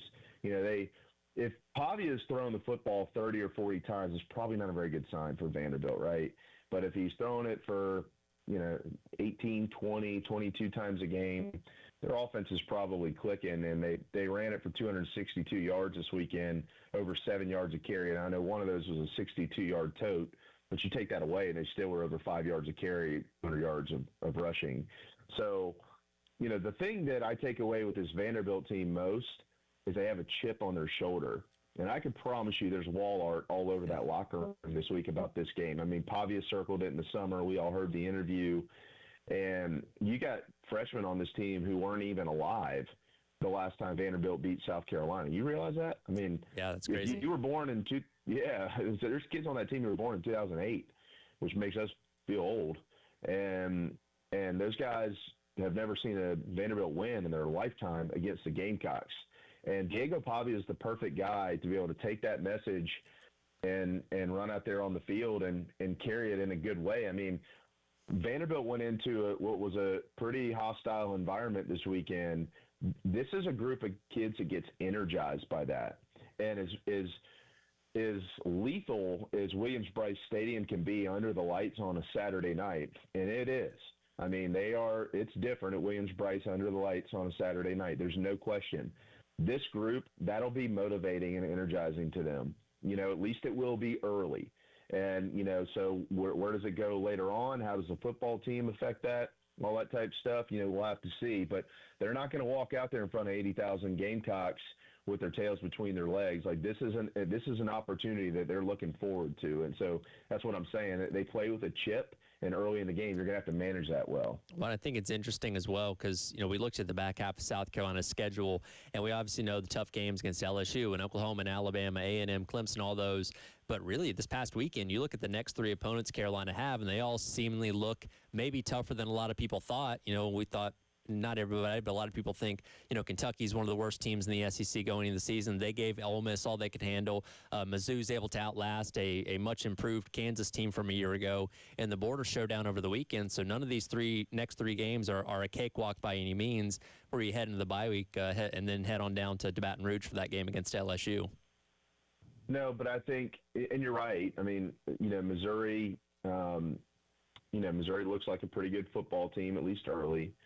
Vanderbilt, we'll see if they have enough depth this year to kind of sustain it. But I think that once they get to the middle of the season, you start getting banged up and things like that. They just kind of ran out of gas last year a little bit.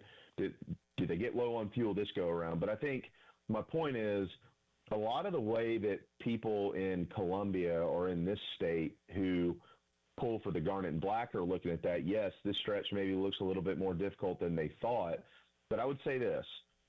You got to remove the name from the jersey sometimes, right? Because last year South Carolina was one of those exact same teams, and then all of a sudden people started looking up, going, "Well, maybe they're better than we thought."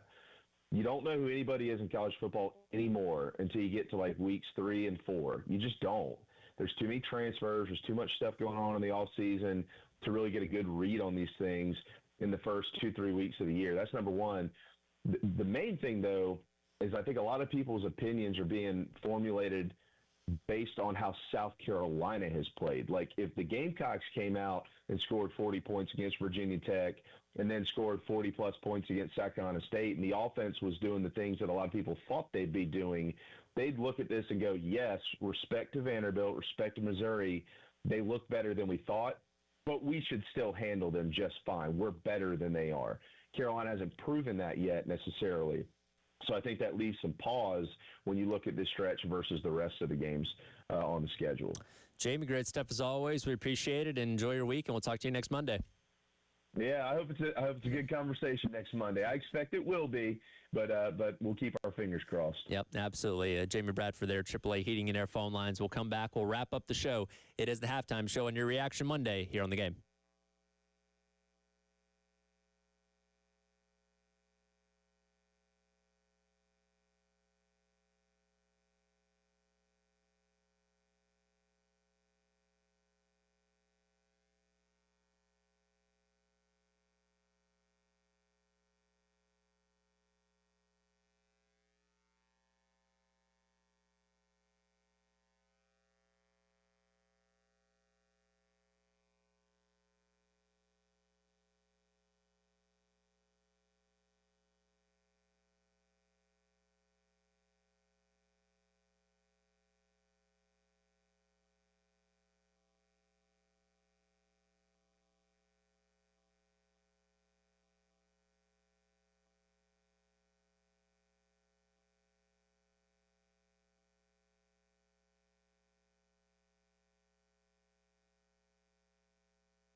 There's Kyle Ferry warming up on the sideline.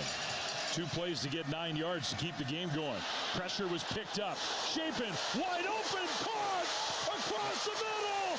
Thompson, touchdown!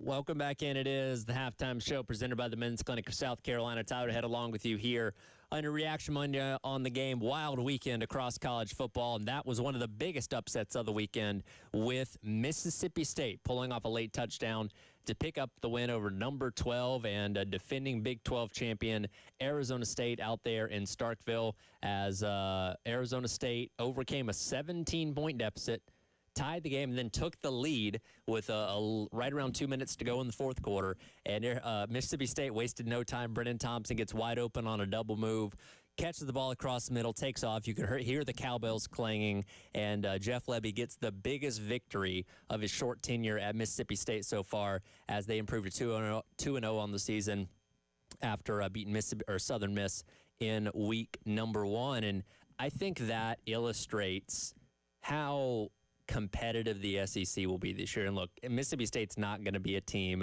that's going to make the conference championship or sniff the playoff or anything like that. I don't think that they're there to that point yet.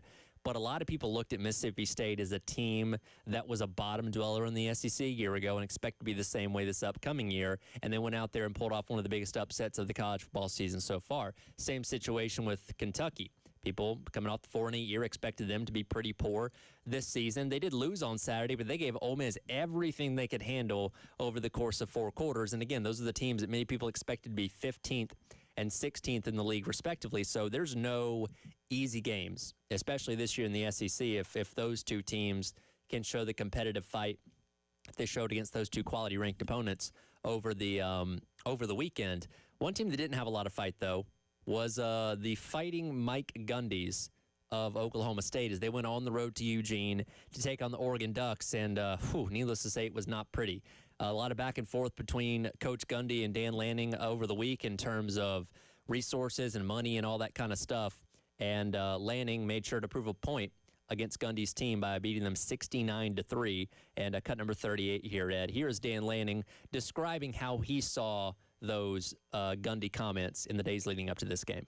I told our team right before the game that, it never requires extra motivation for an opportunity to go out and kick ass, but it never hurts when somebody pours gasoline on the fire. So I felt like these guys wanted the chance to go prove who they are. And I'm sure I got a lot of respect for Coach Gundy, but I probably, his press conference, he's probably saying, see, I told you so, right? Like that's probably what his comment is, but that doesn't change the way we have to play to be a winning football team. And we have good players, one of our best. I don't know, Bryce Betcher played good today. He came here for a backpack and a T-shirt. So I'm really proud of those guys on our team that, have developed into great players. Again, the guys that watched other people play last year are now playing for us. Like that's what makes this team great. It is interesting. We talked about this last week in the lead up to this game. Gundy was almost kind of setting his fan base up for the disappointment of what this game was going to be by saying, Oregon's got all that money and they spent X on their roster. We've only been able to spend this, basically telling them, hey, we're going to lose and we're probably going to lose pretty badly, which is exactly what ended up happening. But it's kind of one of those kind of things. Even if you do set people up for that expectation of failure, they wonder, okay, how did we fall this far? How did it get this bad with a program that was perennially seen as one of the best in your conference and always a team that was in the mix to make a run at the college football playoff? But these past couple of years have gone south. Like Gundy for last year, 3-9, disastrous season, dead last in the Big 12, and this year's not getting off to that much better of a start. And I did watch some of that game on Saturday, and really, if you didn't tell me that was Oklahoma State in the white uniforms, I would have thought that was Portland State or, Eastern Washington or some FCS team that had no business being on the same field with the defending Big Ten champions. Oklahoma State looked terrible. They don't have the talent. They don't have the resources to compete, I guess. And that's concerning. And I don't know how much longer Gundy's going to be able to hold on. He's already having to take a pay restructuring in his contract, and getting a teeth kicking like that at the hands of Oregon certainly not going to help help his case, as he's one of the most longest tenured coaches in all of college football right now, having been there since 2005 at Oklahoma State. But it may be getting to the point where they may have to move on from him if they want to get back to being successful again, because that was downright embarrassing on a lot of fronts. And Oregon's on the way up, and Oklahoma State continues to fall further and further down. So that was one of the, lowlights of the weekend when you talk about how one team like that would get embarrassed at the hands of Oregon. That'll do it for the halftime show. Coming up next, it is the postgame show with Jay and Terry as your Reaction Monday rolls along. Weigh in on the AAA Heat and Air phone lines at 803-404-6100, as well as the Firehouse Subs text line. Talk to you tomorrow here on The Game.